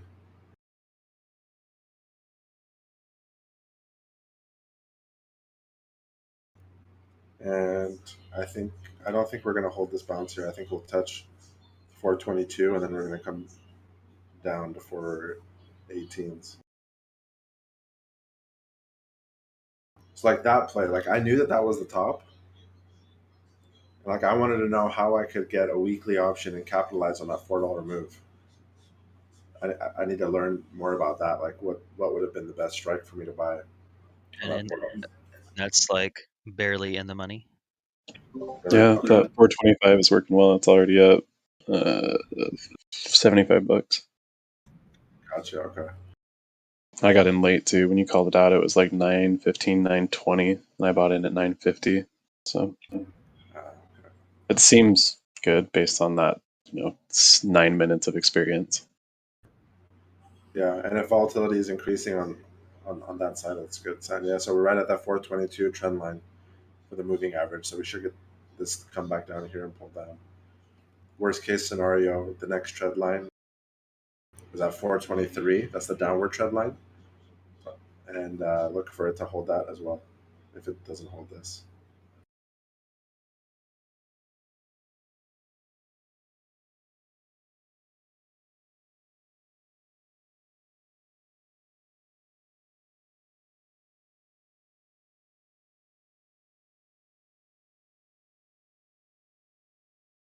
And with options, because I noticed that they're in like $5 increments or 50-cent increments. When it hits, when the underlying price hits that new 5 strike price, does it impact it even more, or does that not matter? It just matters where the underlying price is. you repeat the question?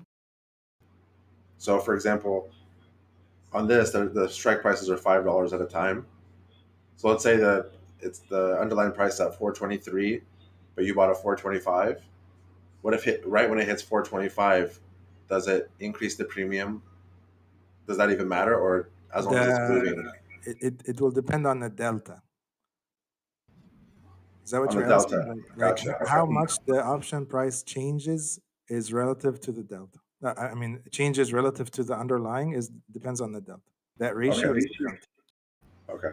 So then the actual dollar amount doesn't matter. You're just looking at what's the move based on per dollar, based on the delta. Yeah, so for every dollar in your contract, it's $56 extra on the premium. Gotcha. Okay.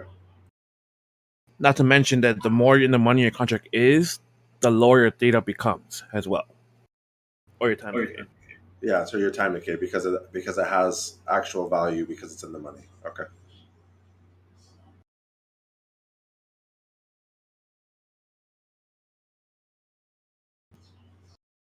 Yeah. So one thing to keep in mind, like let's say the price hits, let's say AMC, the price hits 60, and the 65 calls hit like I don't know $4 for example, it like at 10 o'clock in the morning Eastern, and then it goes down, and then at noon it comes back up to 60 again. Those 65s are not going to be at the same price. They're probably going to be a little lower because of the time that passed. Gotcha. Okay, that makes sense. So this is why TJ taught me always, if you're short a stock, short the calls, because the decay will also help you.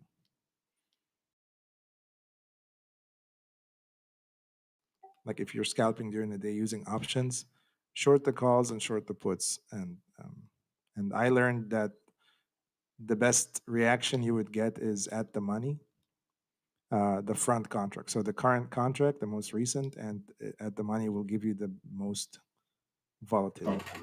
Gotcha. So when would be the best strategy to buy far out of the money? Would that be further out expirations? Yeah, these like leaps. Yeah. Yeah, if you want to swing using an option or leaps, you would buy like if you want to YOLO it or want to maximize your return, you want to buy out of the money far, right? Gotcha. But Okay. if you wanna like have a solid play, like for example, Twitter when it hit 55, I bought the 55 calls for January, and the difference, the premium on those was negligible because it's I bought sorry, I bought the 50 calls. There was some premium, like $1, but if I want to reduce my premium and I'm willing to put some more money, I'll buy like deep in the money. I'll buy like the 30s, for example, out in January, and then I wouldn't spend as much as if I bought the $55 commons, and I'll probably get the same delta. Like the delta will be like 98%. Sure. Okay. That makes sense. Roblox is doing its thing, y'all. If you guys got in on with Roblox with us last night, you should be up 30% on your contracts. Yeah. And it looks like it's about to break high day here. So tempting. When I get up so much on like a directional call or put within 24 hours, like it's so hard for me to hold. But this I know, stuff is right? too good not to. That's why I'm trying not to stare at it. I'm just like, if I stare at it and freak myself out, I'm gonna close it. But I still, my target is the gap fill, which is $87. And so once we get to 87 and I see weakness, I am happy to close it out. But this is a strong trend, especially after a multi-day downtrend and consolidation. So Indeed. and even right now it has I mean, 86.20 is the next level because it's broken out of all the zones. So Yeah, that gap fill all for sure. If it like rockets there tomorrow to like 87 or mid 86s, I'll be out for sure. And this is a strong close at the end of the day, as long as we stay over this. If we can stay over 85, that's going to be a really nice close. Are you guys talking about AMD or what? No, Roblox.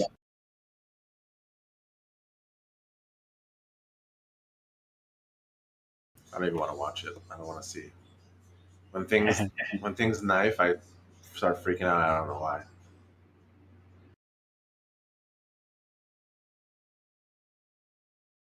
Let me know when it breaks high day. And if it doesn't break high day, don't say anything. Actually, don't let me know. I don't want to know anything.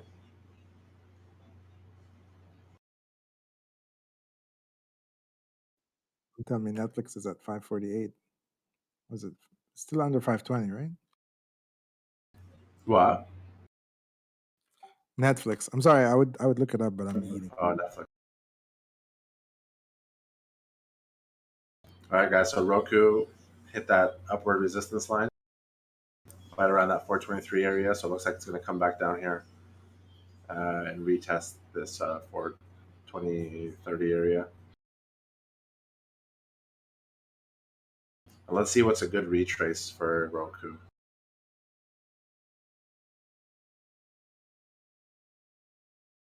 Jay, did you see the thing that I posted? Casey tagged you.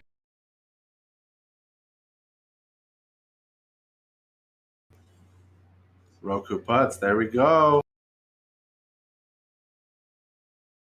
So first retrace on Roku would be 401.44. That's 23%. And then 390 is the next one. So if we get a good pullback here, we should get a good 20-30 bucks.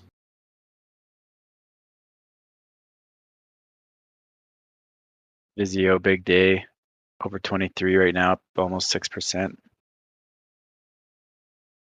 Oh, this thing was in a deep trend all day.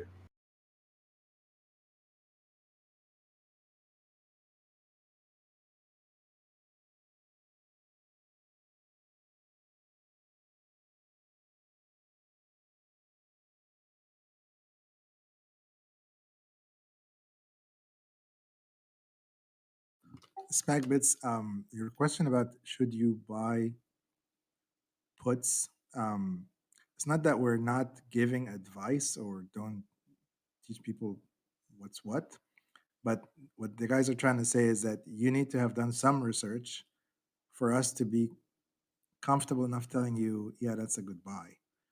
But if you have to ask just a basic question like this, then you have done no research, or at least it looks like that.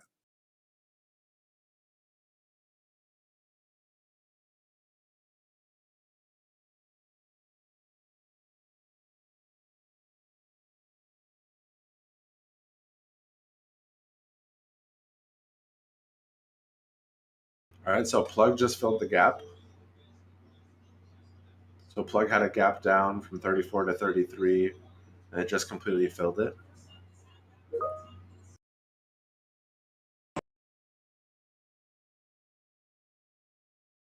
Dre, check your PM. It's for your trade. Yeah, I like that. Where are you getting this stuff from? It was in the team chat. Shout out to Chris Ant. Yo, shout out to Dookie. Shout out to homeboy Brig. Hell is Dookie right now. Y'all playing with me over here. And AMC has been so frustrating today, man. I just want to punch a hole in the wall, you know? Yeah, it's at the end of its pennant here. It's going to be a mess. Yeah. But, I mean, this week we're going to see a move, really. You could really put a, what's that option spread? Strangle on this. Yeah, I honestly just want to get out of the shares and just move on. I had a chance this morning and I didn't, you know. So. Roblox broke high day. Don't look at it, dude. I just had to go back just to make sure it broke. I knew it was going to. You told me to let you know if it breaks high day. My bad. Why did Comcast dip $2? Comcast shares came Rumors over that after they're purchasing Viacom. Yeah, well, that's a benefit for them. They don't need. You guys know I work for Comcast, right? I do. Yep. Yeah, we don't. Comcast has the technology and the relationships to build its own streaming capabilities, and it's already doing it with Peacock because we own Peacock, and Peacock is a streaming platform. So I'll tell you guys, don't bet against Comcast. They are. You guys, are they in bed with Roku at all? We are in. You can use our app through Roku, the Comcast Xfinity Stream app. So Comcast strategy is to integrate all streaming platforms onto its box. So right now, if you go on our cable box, there's Disney Plus, Hulu, ESPN Plus, YouTube, Spotify, and so we're really trying to make an all-in-one solution for kind of like a Roku, but also that allows the cable service, the voice remote, and all that stuff. So yeah, we do. But I work on the Comcast business side, so I work in the commercial space. I used to work on the Xfinity side back in Oh, the day. fancy. I don't know if you should keep talking about Comcast. So. What? I said, I don't know if you should continue talking about Comcast if you work there. Well, I don't really know. I mean, most of the stuff I know is just based off of the same stuff you guys see. I just know from working here that they're always thinking 5 to 10 years in the future. I don't know what's coming down the pipeline. I just know the type of stuff that they want to focus on. So I'm not an insider, okay? If you are, that's okay. Just send it to my PMs. I just put down $5 million on Comcast calls, insider buying.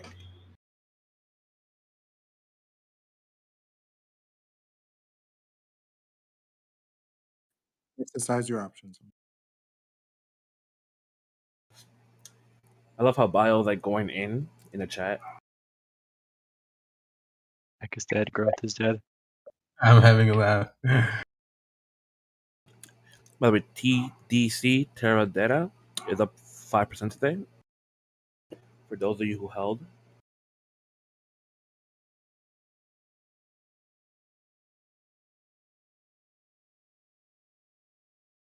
Man, we're getting some quality plays recently, and just imagine when the market actually gives us a good dive, the amount of quality entries that are going to be available.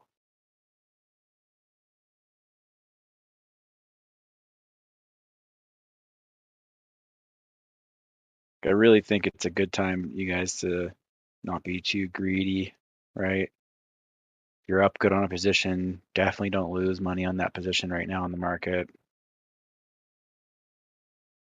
Scale out your profits slowly. Don't look to time the top. Just since you mentioned good entrances, today I bought those 3 tickers. I added them. Open's being added to the Russell, I think. Yeah, I saw that. Yeah, Open is being. Yeah. Okay. Yeah, you can see some of that volume action happening, I think, since the preliminary list came out on Open. Open Door, remind me again, is that the Zillow or same kind of thing. it was a SPAC, right? I don't know, but it's a recent IPO.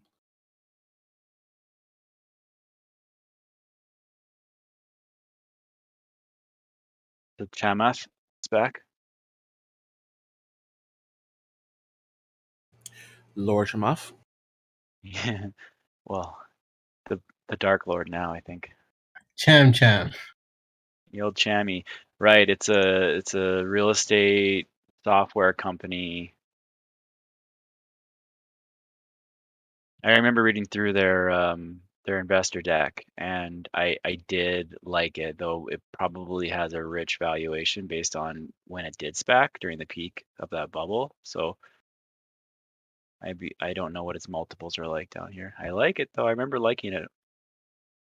I didn't know they existed until they contacted me about buying one of my apartments, and seems like this is the business they're all trying to do now, buying real estate, like Zillow and Open and Redfin. They're all trying to buy directly from people. And I went through the process because I was considering selling one of my apartments, and I didn't find it to be worth it. In the end, they still take commission, they still take money to fix the property, and I was like, so why would I do this? And they say, oh, so it'll be hassle free. And I said, okay, well, I don't mind hassle. But I've decided not to say anything. After the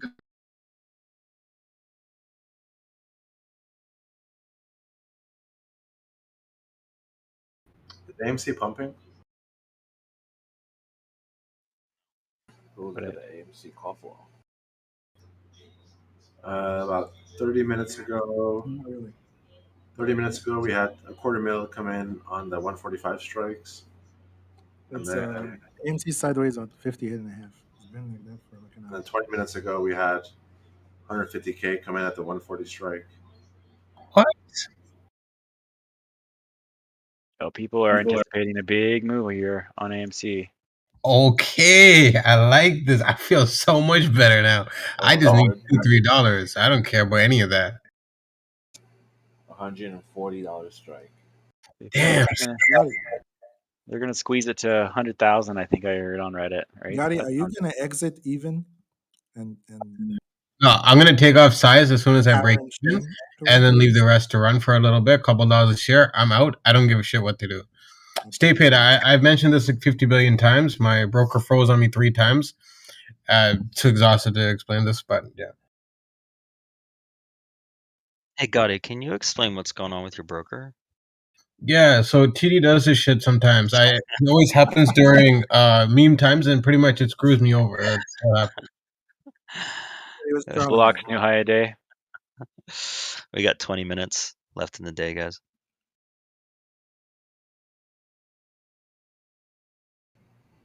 Mr. I don't know how I feel about that risk reward you have there on UPST.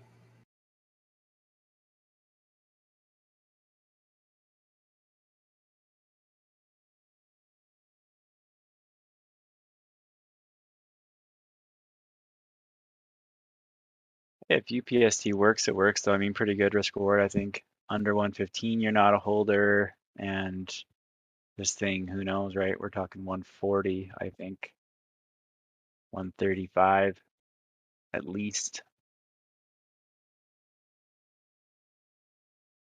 But it's expensive up here, so it'll get knocked down pretty hard if the market decides to have a little bit of a red day.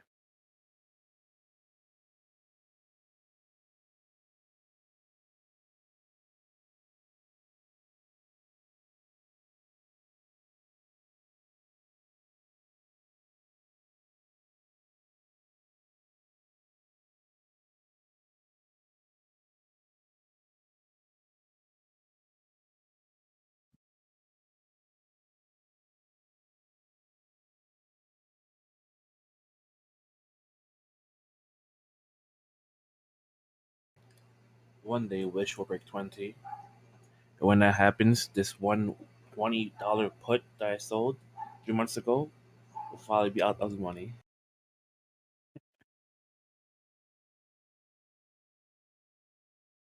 How would somebody buy a December 145 strike? $250,000. $40 million worth? No, $250,000. I'm sorry, Four. AMD? Yeah, someone bought the December 20 expiration 145 strikes for $270K. It's a Christmas present, YOLO. Yeah, they think this thing's gonna keep going. So he probably doesn't expect it to go to 145, but it doesn't need to. It goes to 80. He'll probably double his money, and he'll leave. And he bought it far out to leave himself room for that to happen. It's a responsible YOLO. Super responsible, theta-filled YOLO. I'm more concerned with the $60,000 call sweep for this week. It's like the person that goes to Dunkin' Donuts and they get the gluten-free donut. Gosh. They want the donut. They just want to be healthy about it. As someone with celiac disease, like I think it's lucky that people mistakenly think it's healthy, because then I get way more food options. But I get so frustrated when people think it's healthy or like give me a look when I ask about something having gluten or contamination. We just had a bunch of Clove weeklies come in. We just had 3,000 contracts bought for 15 strike for the weeklies, and then another 700 came in, and then another 600 came in within 2 minutes of each other. Hey, what's the name of that service you just subscribed for to see this stuff? Yeah, Sonar Trades basically just tells me what's coming through. These are the Clove ones that just came through. Is it a browser based or app? It's a browser based. Oh, and Clove just broke out of its sideways. Lost on that. $30 a month. Yeah, and you can do a 7-day free trial too. I'm on the trial right now.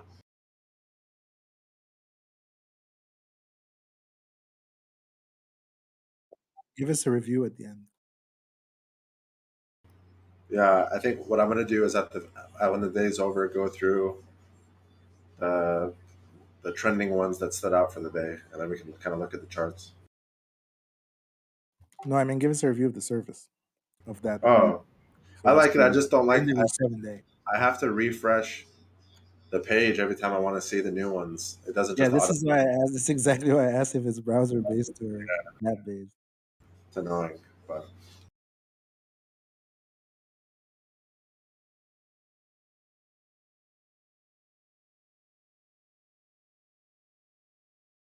And it's kind of stupid too. Like you can have an app that updates. I mean, TradingView updates price. Yeah, yeah. yeah. The Clove 4-hour and daily looks pretty bullish to me. I mean, this thing looks like it's about to break over this resistance and push up. Could get to 16. 1550 would be first level.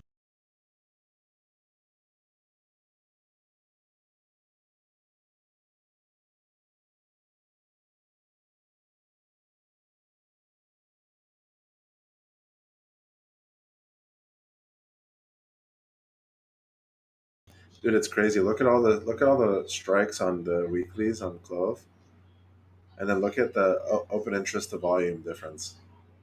Volume is like 4x all of the open interest on a lot of these strikes, the 14s through 17s.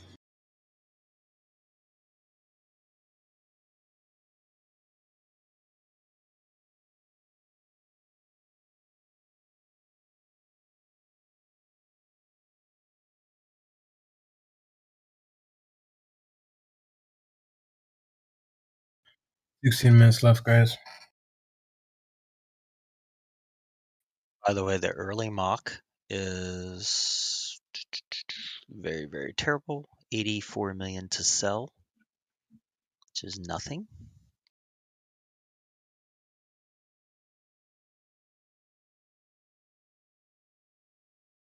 Oh shit, today's Wednesday, right?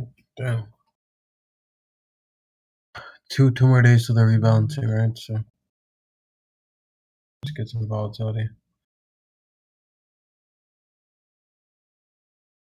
Yeah, stay paid. I wouldn't mind either. I mean, they do have good charting software. I know people have issues with TOS too, but I don't think it's nearly as bad as the Canadian side from what I've heard from reviews. I like IB, honestly. I should just be using the IB accounts. But I mainly use those for the investing and swings. I think I might just open a third account with IB and then just move the TD money into there. Look at that bar on Roblox. Buying these dips. Stay paid. For IB, it's 65 cents. For TD, it's well, for me, reduced rate $7, but usually $10, and then $1.25 per contract. So yeah, not only do they suck, but their fees suck too. But they do give me more leverage and a couple other things too, because I have some good relationships with TD. A couple other reasons, so that's why. But these are Canada rates, so whoever's asking you. Oh yeah. Oh yeah, I guess he's in the States, right? Yeah. Actually, was it him or someone that said the TOS 25? I think it had to be Canadian to know. Yeah.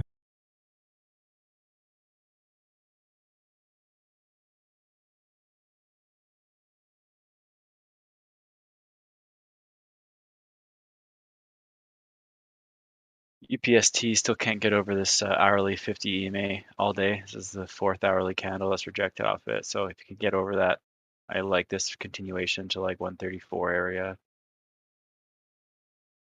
Yeah, he's Canadian. Yeah, that makes sense. That's how he knows the 25K thing. Because it used to be 5K when TJ was telling me to get it, and then they made it 25K minimum.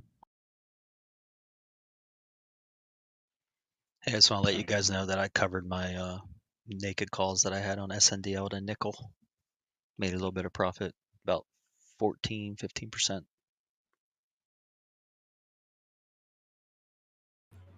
Twitter looks like it's about to break down here. McAfee. McAfee. How do you say it? McAfee. I think so, something like that. Yeah. Yeah, it's good pronounced McAfee. Yeah, that would have been suicide. Dude, I'm stoked. If Roblox closes over 85, I'm happy. It's a good close. Thanks for sharing, Chris-san. Why did I say Chris-san? Chris Anime, yeah.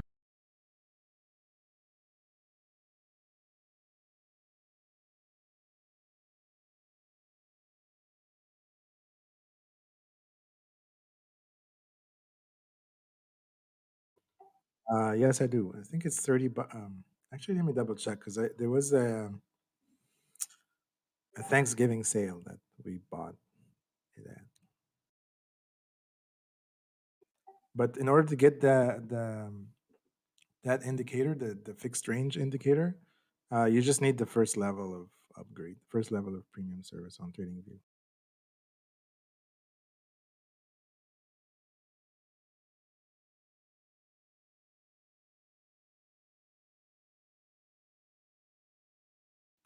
Oh, Nico is not on the call, huh? Oh, thought he was. Yo, is it just me or does today feel kind of exhausting? Yes, I feel that. I'm thinking about starting my vacation early. Yeah. Depends on your trading. I'm 11 today. I guess it's what you're trading, you know? I didn't really trade much except watch this stupid position, so I guess that's why, maybe. But maybe I didn't get much sleep either.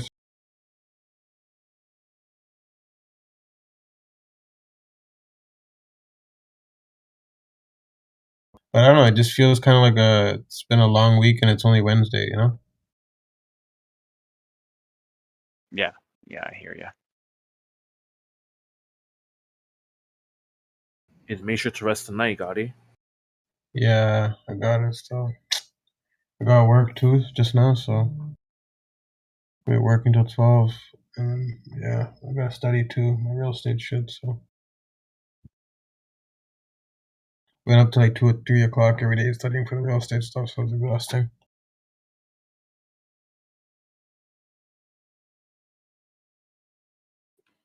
Damn, this guy died in prison in Spain? Yeah. I He's thought also got a I tattoo. knew he went crazy and lived on an island or something, but I didn't know Yeah. it degraded to that level. Shit. And there's like a rumor that he killed his neighbor and buried him. Belize. He moved to Belize for a while.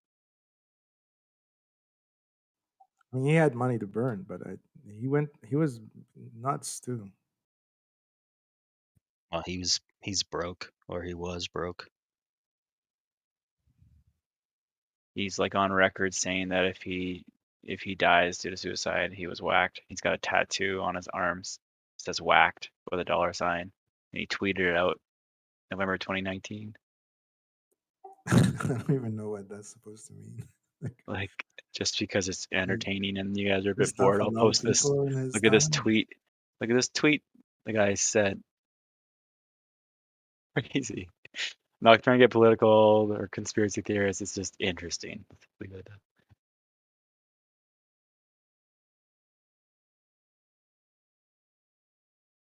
Dang. Right? Where's the biceps at? I don't know what part of his arm that is. Dude, he's like 74 years old. Or was 74. That's actually his ankle.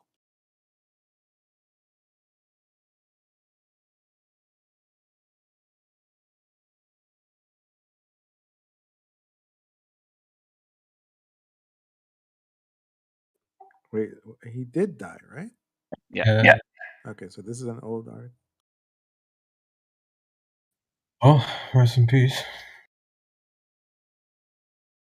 Yeah, Zero Hedge posted this like yesterday. Like, it's quite creepy. Before he died, like, he may die in prison. Or that today? Jeez.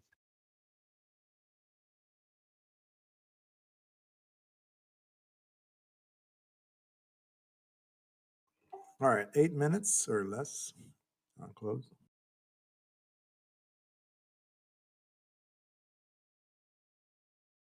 Here we go.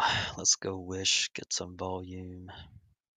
UPST strong close here over that 50 EMA I was just saying on the hourly. So anyone who's got into a swing with DJ Alley past few days, been talking about this, looks pretty good.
Well, I for one will be extremely grateful when this bell rings.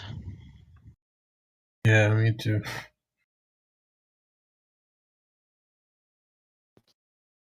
I don't know what y'all are talking about. I'm feeling fresh and refreshed and have had a great first day since my vacation was over. Because you balling today. Yeah, you just got back from vacay at a beautiful place with your wife and you're making money. Of course you feel good. I feel amazing, but I'm happy for you though. I'm always happy for everyone that's winning, you know? Yeah, see, I'm gonna do that too, man. Old fashioned. There you go. There you go, man. Look at that. Mine was 9 when I taught her. She was 9 when I taught her how to make an old fashioned. I'm over here having a banana smoothie.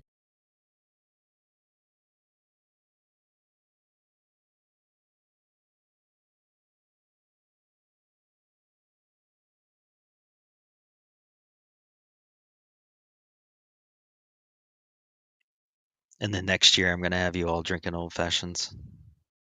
I'll definitely join you next year. I'll bring a fruity drink. Perfect.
Hey Hawk, is there a I don't know if you can hear me, Hawk, but is there a imbalance on SNDL? And if so, can you post it?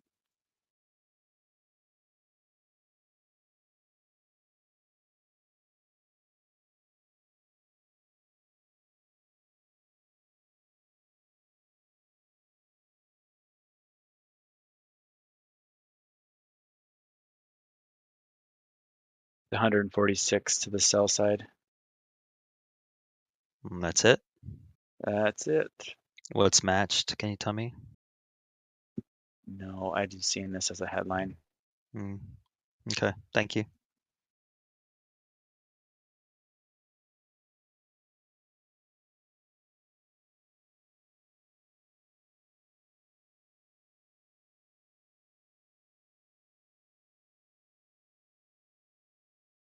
Crazy channel on Wish, eh? This 2-day channel. Yep, yep. 3-day channel actually. I was just looking at the $13 strike. Just got a lot of volume. A lot. 500, 600 contracts.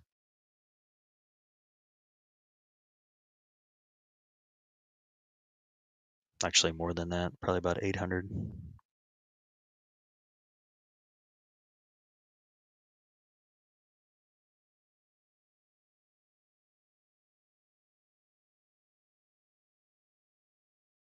Thank you, Hulk.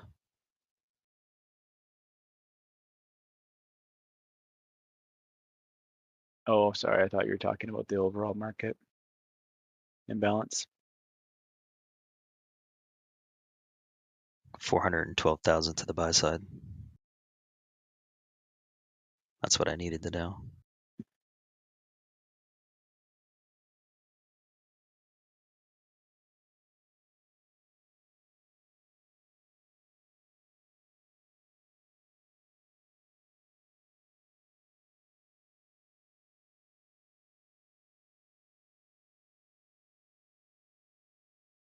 All right, we're gonna ding, ding, ding, ding.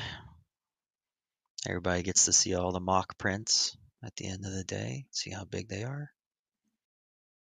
Nice buy volume I here like on Wish. I like Wish right here, man. I actually added some 13s.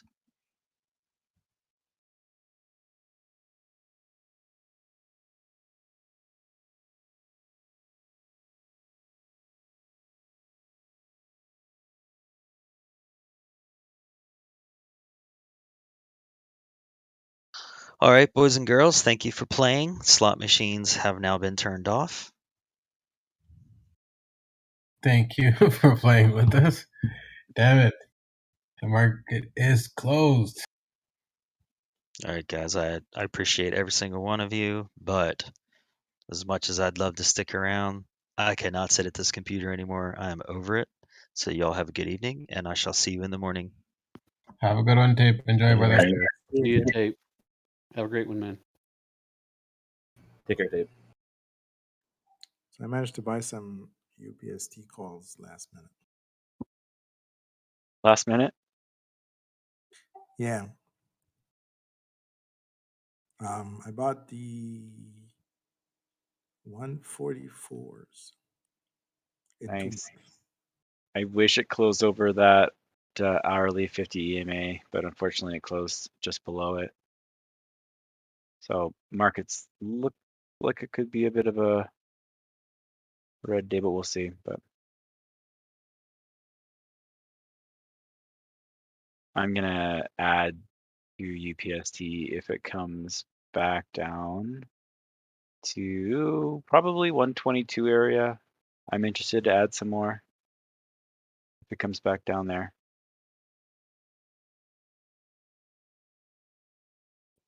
I'm looking at the volume on that in that area to see where the pivot is. I see a pivot at 110, but that's doesn't include the last drop.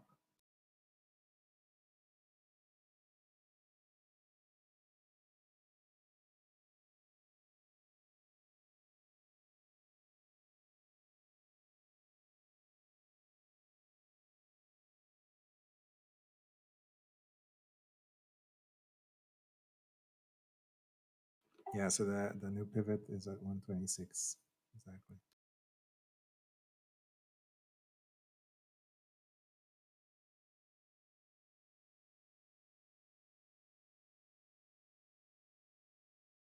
What a good day. What a good day.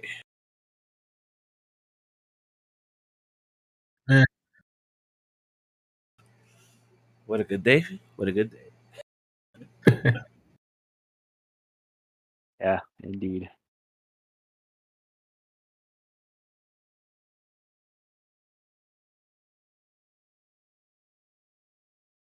You know what's crazy? I'm looking at AMC's performance on the TradingView, and year to date, it's done 2,658%.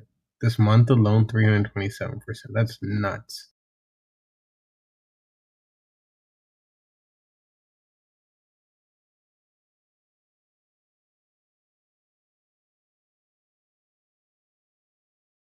Man, if only we call AMC at the bottom. 191. Yeah, I thought it was a joke. I still remember when Dre mentioned it. I think it was like a couple dollars, and I was like, "Yo, I can't lose money on this shit." You know, there's things that I already lose money on that are good companies. You know, and oh man, but I obviously wouldn't have been holding it up until now. Like I would have no conviction in the play. Like if it went to like 20, 30 bucks, I would have probably sold it. You know. Yeah, but that's Yeah. 20x. That's 20x though. Can you imagine just buying 100 shares at $3 and now you're at 20? And then lose it back on Clove? Yeah. Well, I got some extra funds. Let me throw that in the Excel and Clove dip. Me today, definitely not. But you know, had to go through that. You know, I think a lot of us need to go through that last few months and really, you know, get humbled by the market and realize, damn, like you could buy that 50-60% dip and still see another 30% dip. Damn. Exactly. That was brutal. Yeah, I think this is the dip that taught me that I have to also hedge better and sell more covered calls. Yeah, that too, and you know, get better with my risk management. Honestly, because like I didn't expect we could go that low. I mean, I don't think anybody did. You know, like even stuff that TJ called would still, after it was at a great discount, still drop another 20-30%.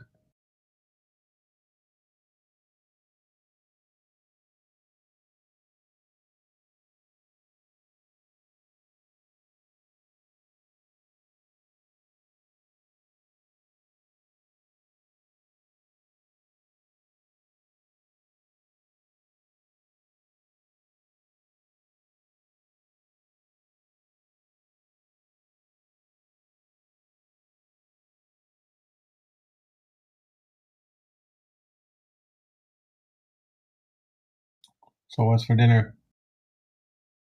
Chinese food. Nice. And some steamed dumplings. And you're gonna make me Chicken, carrots, and potatoes. nice. So what do you for that Wagyu steak? Too, when my profits look the way they're supposed to. There was at Costco. They were selling that for like $190. Two steaks for about $200, depending on their weight. Jeez, that's the whole ticker price. Whole ticker price. I love how you look at everything in terms of stocks. You can buy 4 AMC or 2 Wagyu steaks. Now you know why Costco costs $2.91 per share because of the Wagyu. Right. It's so funny, you know. Wouldn't hesitate to throw, you know, 10, 20K on a stock, $200 on a steak. I don't know if I can afford that. Yeah, there was someone who posted this like a meme image where like someone lost $20 in the street or something, and he's like tears on his face, like, oh, lost $700 on a trade, no problem. Yeah, that's me right here. Yeah, it's crazy because I don't want to spend more than $200 on sneakers. Like that's a lot of money, but yet when I go out to drink, I'll spend $200 on food easily. You know the food. Yeah,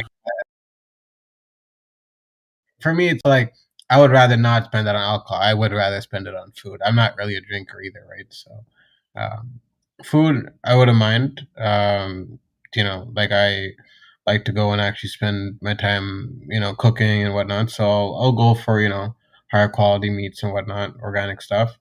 But drinks, no. Sneakers, definitely not. Stocks, yes. Meme stocks, extra yes.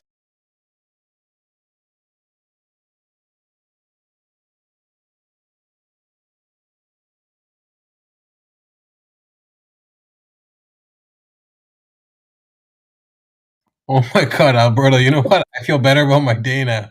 Shit. Wait, what happened? Well, I mean, I had it at 500 too, but I used it for stuff, so I didn't really hold most of that either. So hey, I get it. But I didn't sell it for a loss. That's actually like death. Like buying it at 200 and selling it for a loss. That's actually so messed up. Well, anything is better than the guy who couldn't unlock his account, his wallet was like Oh. Or the guy that traded it for 2 pizzas or something. That I would I would never recover from that, you know?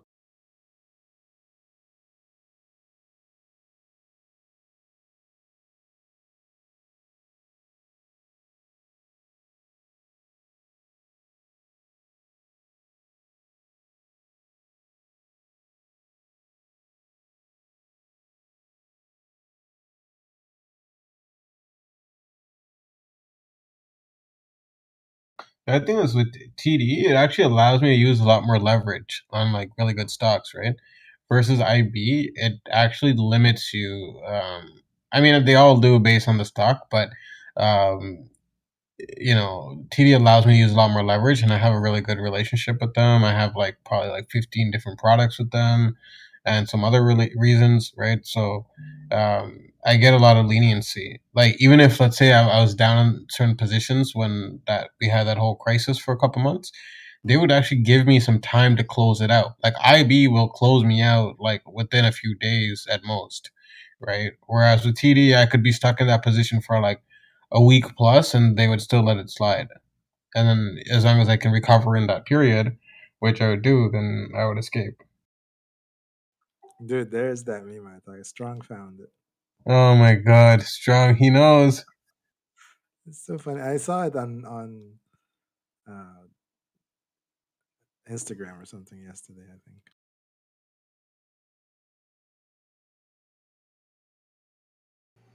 think. That's so funny.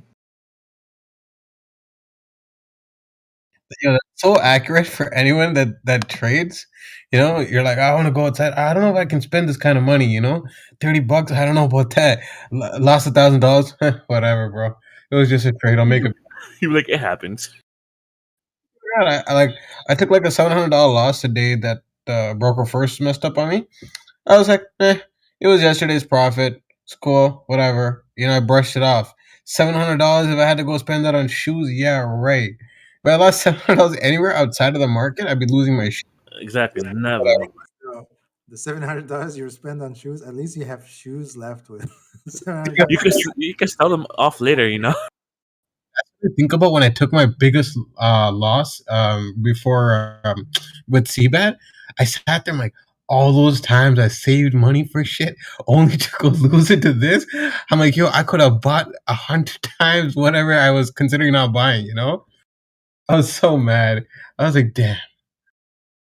But that's honestly because I made money on the stock. I chased it, and I got greedy with it. I didn't stop out, and that was a whole shit show. That was just me. That was just my fault, my complete f up, and that allowed me to actually change my entire strategy and actually become profitable because of that one thing that happened. So I actually started to diversify after that. Move the money to IB.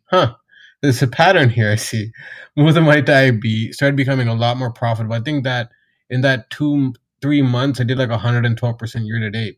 After I went through that loss, and I made everything back and then some, so it worked out. But that was stressful, and I wrote it off in taxes because it was 3 days before New Year's. So yeah.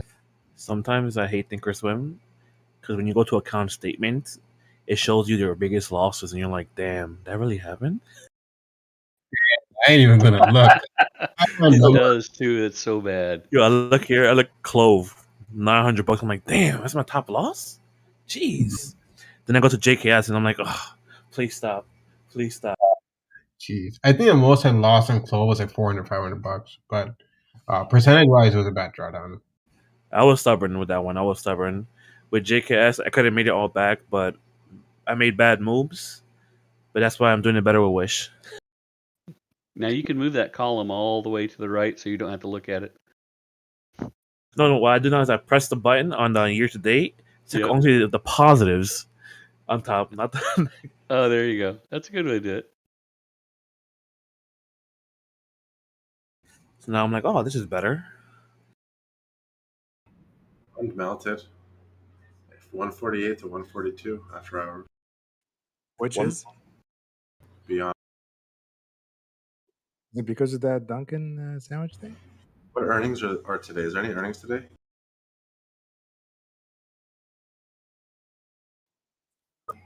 We have There's one on CCC, FUL, SCS, KBH. Interesting. Sure. Why would it drop like this? What's that Dunkin' Donuts thing? Dunkin' is big.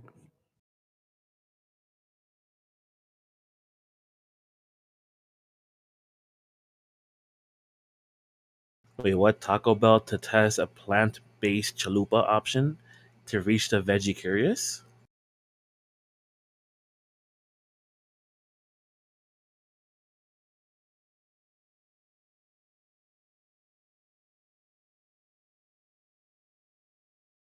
Oh, SCS skyrocketed. Not really skyrocketed, but 1450 to 1520.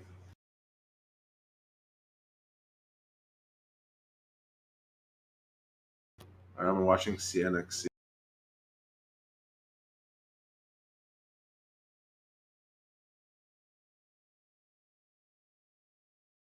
Did you guys see that? Did you guys see the SPY putt flow that came in at the end of the day? Yes, sir. Jim, was it good? There was, I mean, at the end of the day, we had literally the last, right after market close, we had Oh, that could work. a ton of putts that came through. Oh, okay.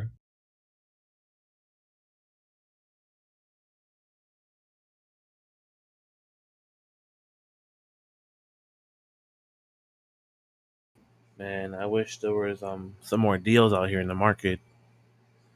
Buy some Walmart, bro. Walmart?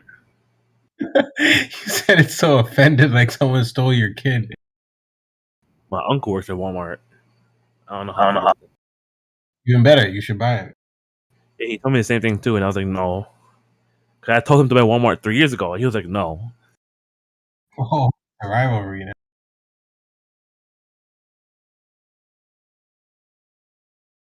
But if I did have work, I would just take a nap right now, man. I'm so tired today, man. All the studying shit has taken such a toll that I wake up exhausted. Like, and I woke up earlier than usual too, like 8 o'clock or some shit. No, I think even earlier than that. I was trying to go back to sleep, but then I started checking AMC pre-market. It's fuck.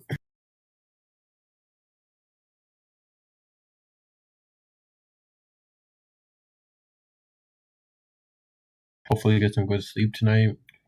Tomorrow, Thursday, and then we have rebalancing Friday. Probably get some volatility, right? I just can't wait for Etsy to hit 200 so I can just sell my shares. Oh, I like this. Too just said Tesla's still going up. That means my IB accounts are going up. My boy. That Walmart Tesla? back at that 146, 145. Remember? And I called it, and then it broke below. Nice. No, I went long, and it didn't work out. Oh, you went long. Okay. Yeah, because it was at support. Yeah, like look at that line, and it was right there dancing on that line when we bought it at 145. Yeah. And it failed, went up a little, and then it just. Oh shit, that's nasty. I didn't know it dropped that low. Shit.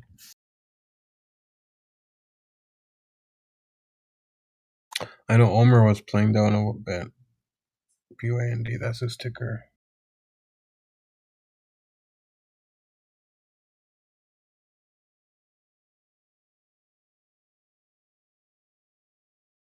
At least AMC closed above open price. I'm not really happy with that, but whatever. At least it's not like, on the floor yet. I was actually really surprised by that call activity.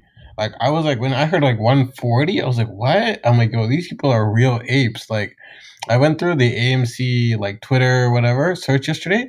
I'm like, I was in disbelief. I was like, people are this bullish on the stock. You guys are psychopaths. Yeah, it's nuts, man. I just they want literally to don't care. It's like beyond a joke. They literally don't care. It's just it's gonna go up because enough of us. It's like a religion now.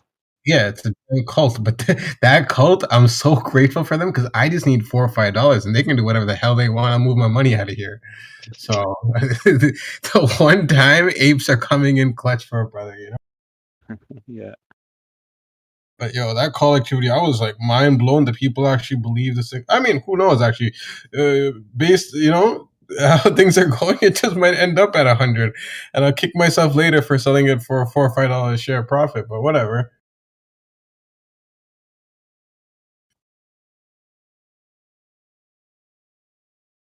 I honestly don't care. I make a couple of dollars off that. It's a couple thousand.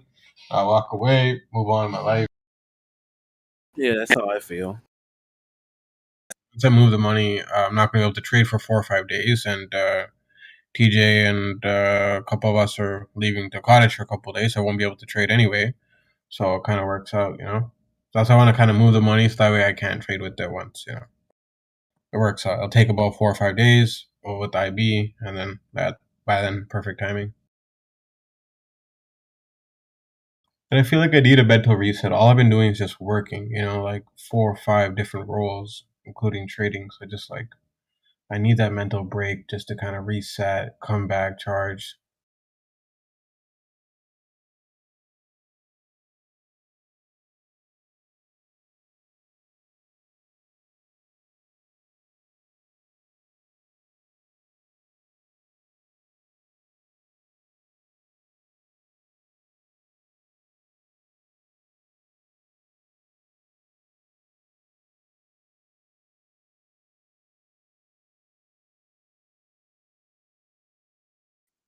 Who uses TradingView know how to toggle after hours prices in the chart? EXT Yeah, on and the bottom right, there's click on EXT. the gear and extended trading hours. It won't show on the daily. You see 80. You see ADJ, and then beside EXT. You're talking to me. Yeah, you're talking about the extended hours, right? Yeah. I want to show the after hours or toggle it. I don't know if it's on or off right now. It'll be highlighted EXT if it is blue. Where? Oh, you're talking about Webull? No, TradingView. Oh.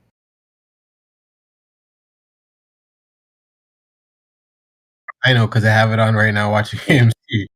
Ravisoft, I just posted it there. Oh, I covered it with the little data so window covered it. But Yeah, EXT, so it's highlighted in blue. When you press the settings, okay. Press the gears. Yes, I found it. Thank you all. Thank you, Brandon. You're welcome.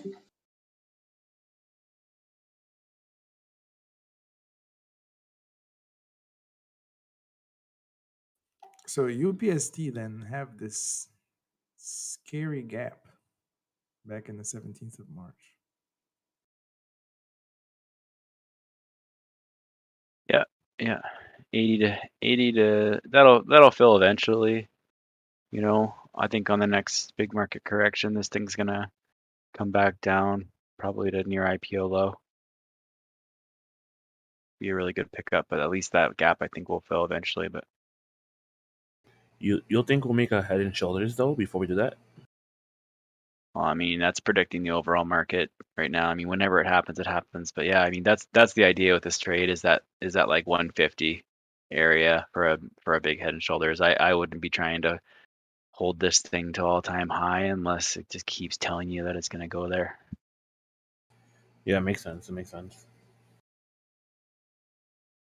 Right? Risking depends on where your stop is, right? You're trying to get to 150. I personally would start scaling out at 135 slowly and then kind of as it goes up, but I probably want today's low of day to hold. So what is that, $5 risking? No, I agree because that's where the volume is on the volume profile. Yeah. I don't understand why is the point of control on the daily for this ticker at 89 for UPST. That's kind of insane. It's because of March 18th. You have to exclude the before. What's before the gap? What's before the gap is a different world. After the gap is a new thing. So yeah, this is I'll show you here. If you just do the gap, it's 126. Like if you do the volume profile after the gap, the pivot point is 126.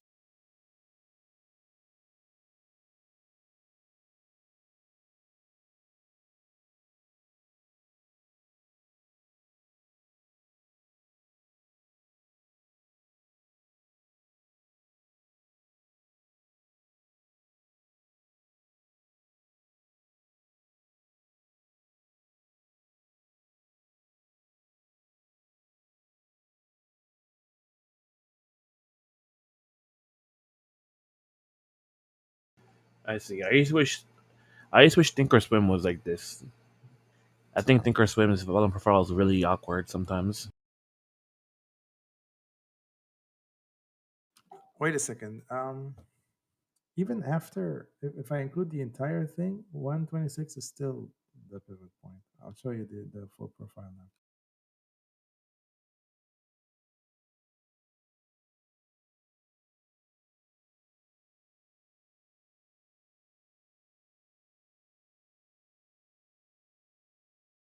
Gonna get this Interactive Brokers MasterCard.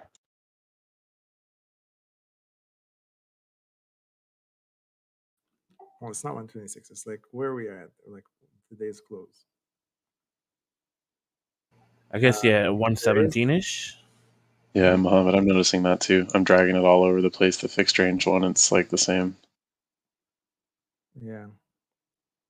I mean, if you want to see if the fixed range is actually measuring correctly, move the end before the gap, and you'll see it put something. It'll probably put it around 60 because that's the peak and the volume profile below that. I see. Yeah, it looks different on Thinkorswim when I put the weekly, and that's around this area is where most of the volume is at as well. Thank you for the picture. This actually changes things for me.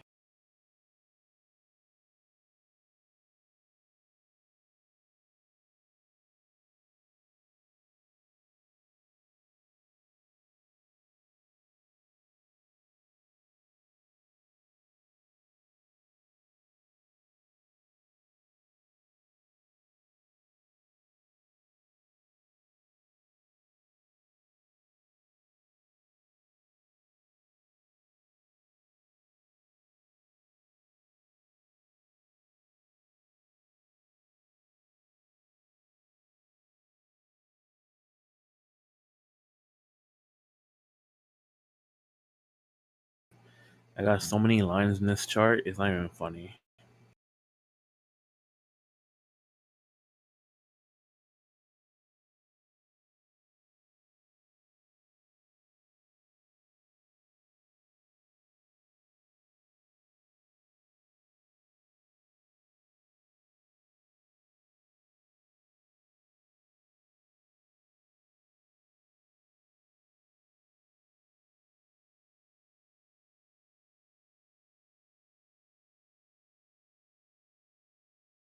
You guys who use Interactive Brokers, you should just accept the card, MasterCard.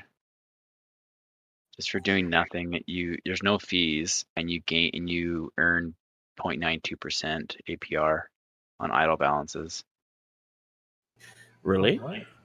That's what it's showing me. Oh So shit. almost a Fine print, percent. hold on, fine print. You earn that by lending your fully paid shares. So you have to agree to pimping out your shares. Wow, but don't you get that anyway? You have to opt in with Interactive Brokers, which I know, is but don't you get money when you opt in anyway without the card? well, for some reason they're putting it as a benefit of this card. So maybe they're just trying to trick you with some marketing schemes here.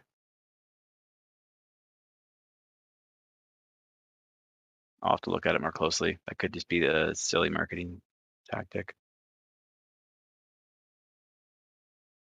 I usually accept cards if there's no fees and just don't use them. Yeah, but you can't have too much of a what's it called? Yeah, what's it called? Yeah, it's got a name.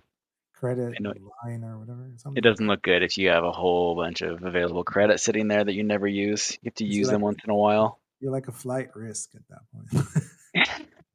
Yeah, there's red flags for sure. You just got to use them once in a while. I'm not a credit card hack like specialist. There's a guy. He's like hacked the whole system. Like he's traveled around the world. There's a whole community dedicated to it. Hey. To like milking the credit Yeah, card. milking the benefits. So when the promotions pop up or you get free points and stuff, they're always scanning for new cards and they fly around off of the points that you get when you sign up. My way of dealing with credit cards is that I pick one is my favorite, and I use it for every stupid little thing, everything that I can possibly use it for, and I pay it off at the end of the month. Yeah, that's what I do with my WestJet credit card in Canada here. And I just get Like, I got hella WestJet dollars if I never pay to fly.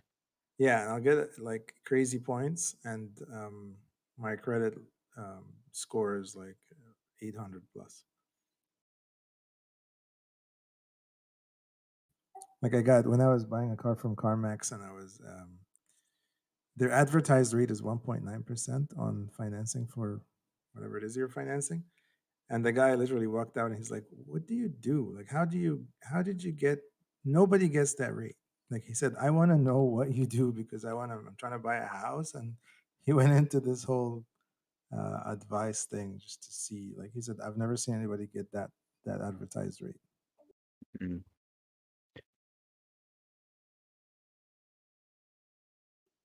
However, one day I opened, for some stupid reason, I opened the Target card to, like, I was buying I don't know, a couch or something from bedside table or some stupid thing from Target.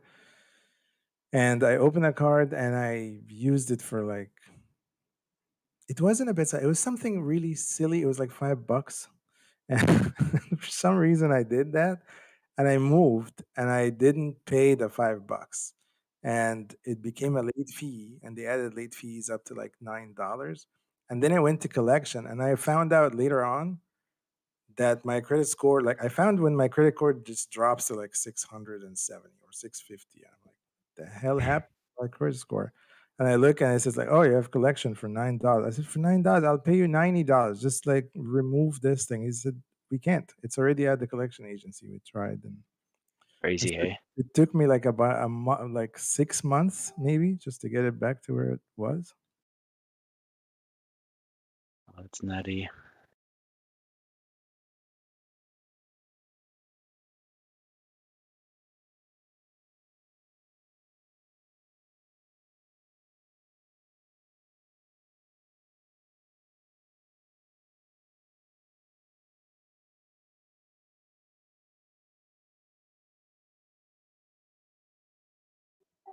I would really love for GME to like pop to 250.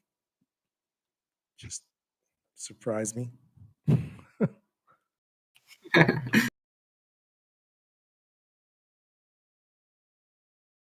And I'm gonna actually head out this time. You guys take care. Have a good one. All right. Have a good one. Thanks for the UPST tip.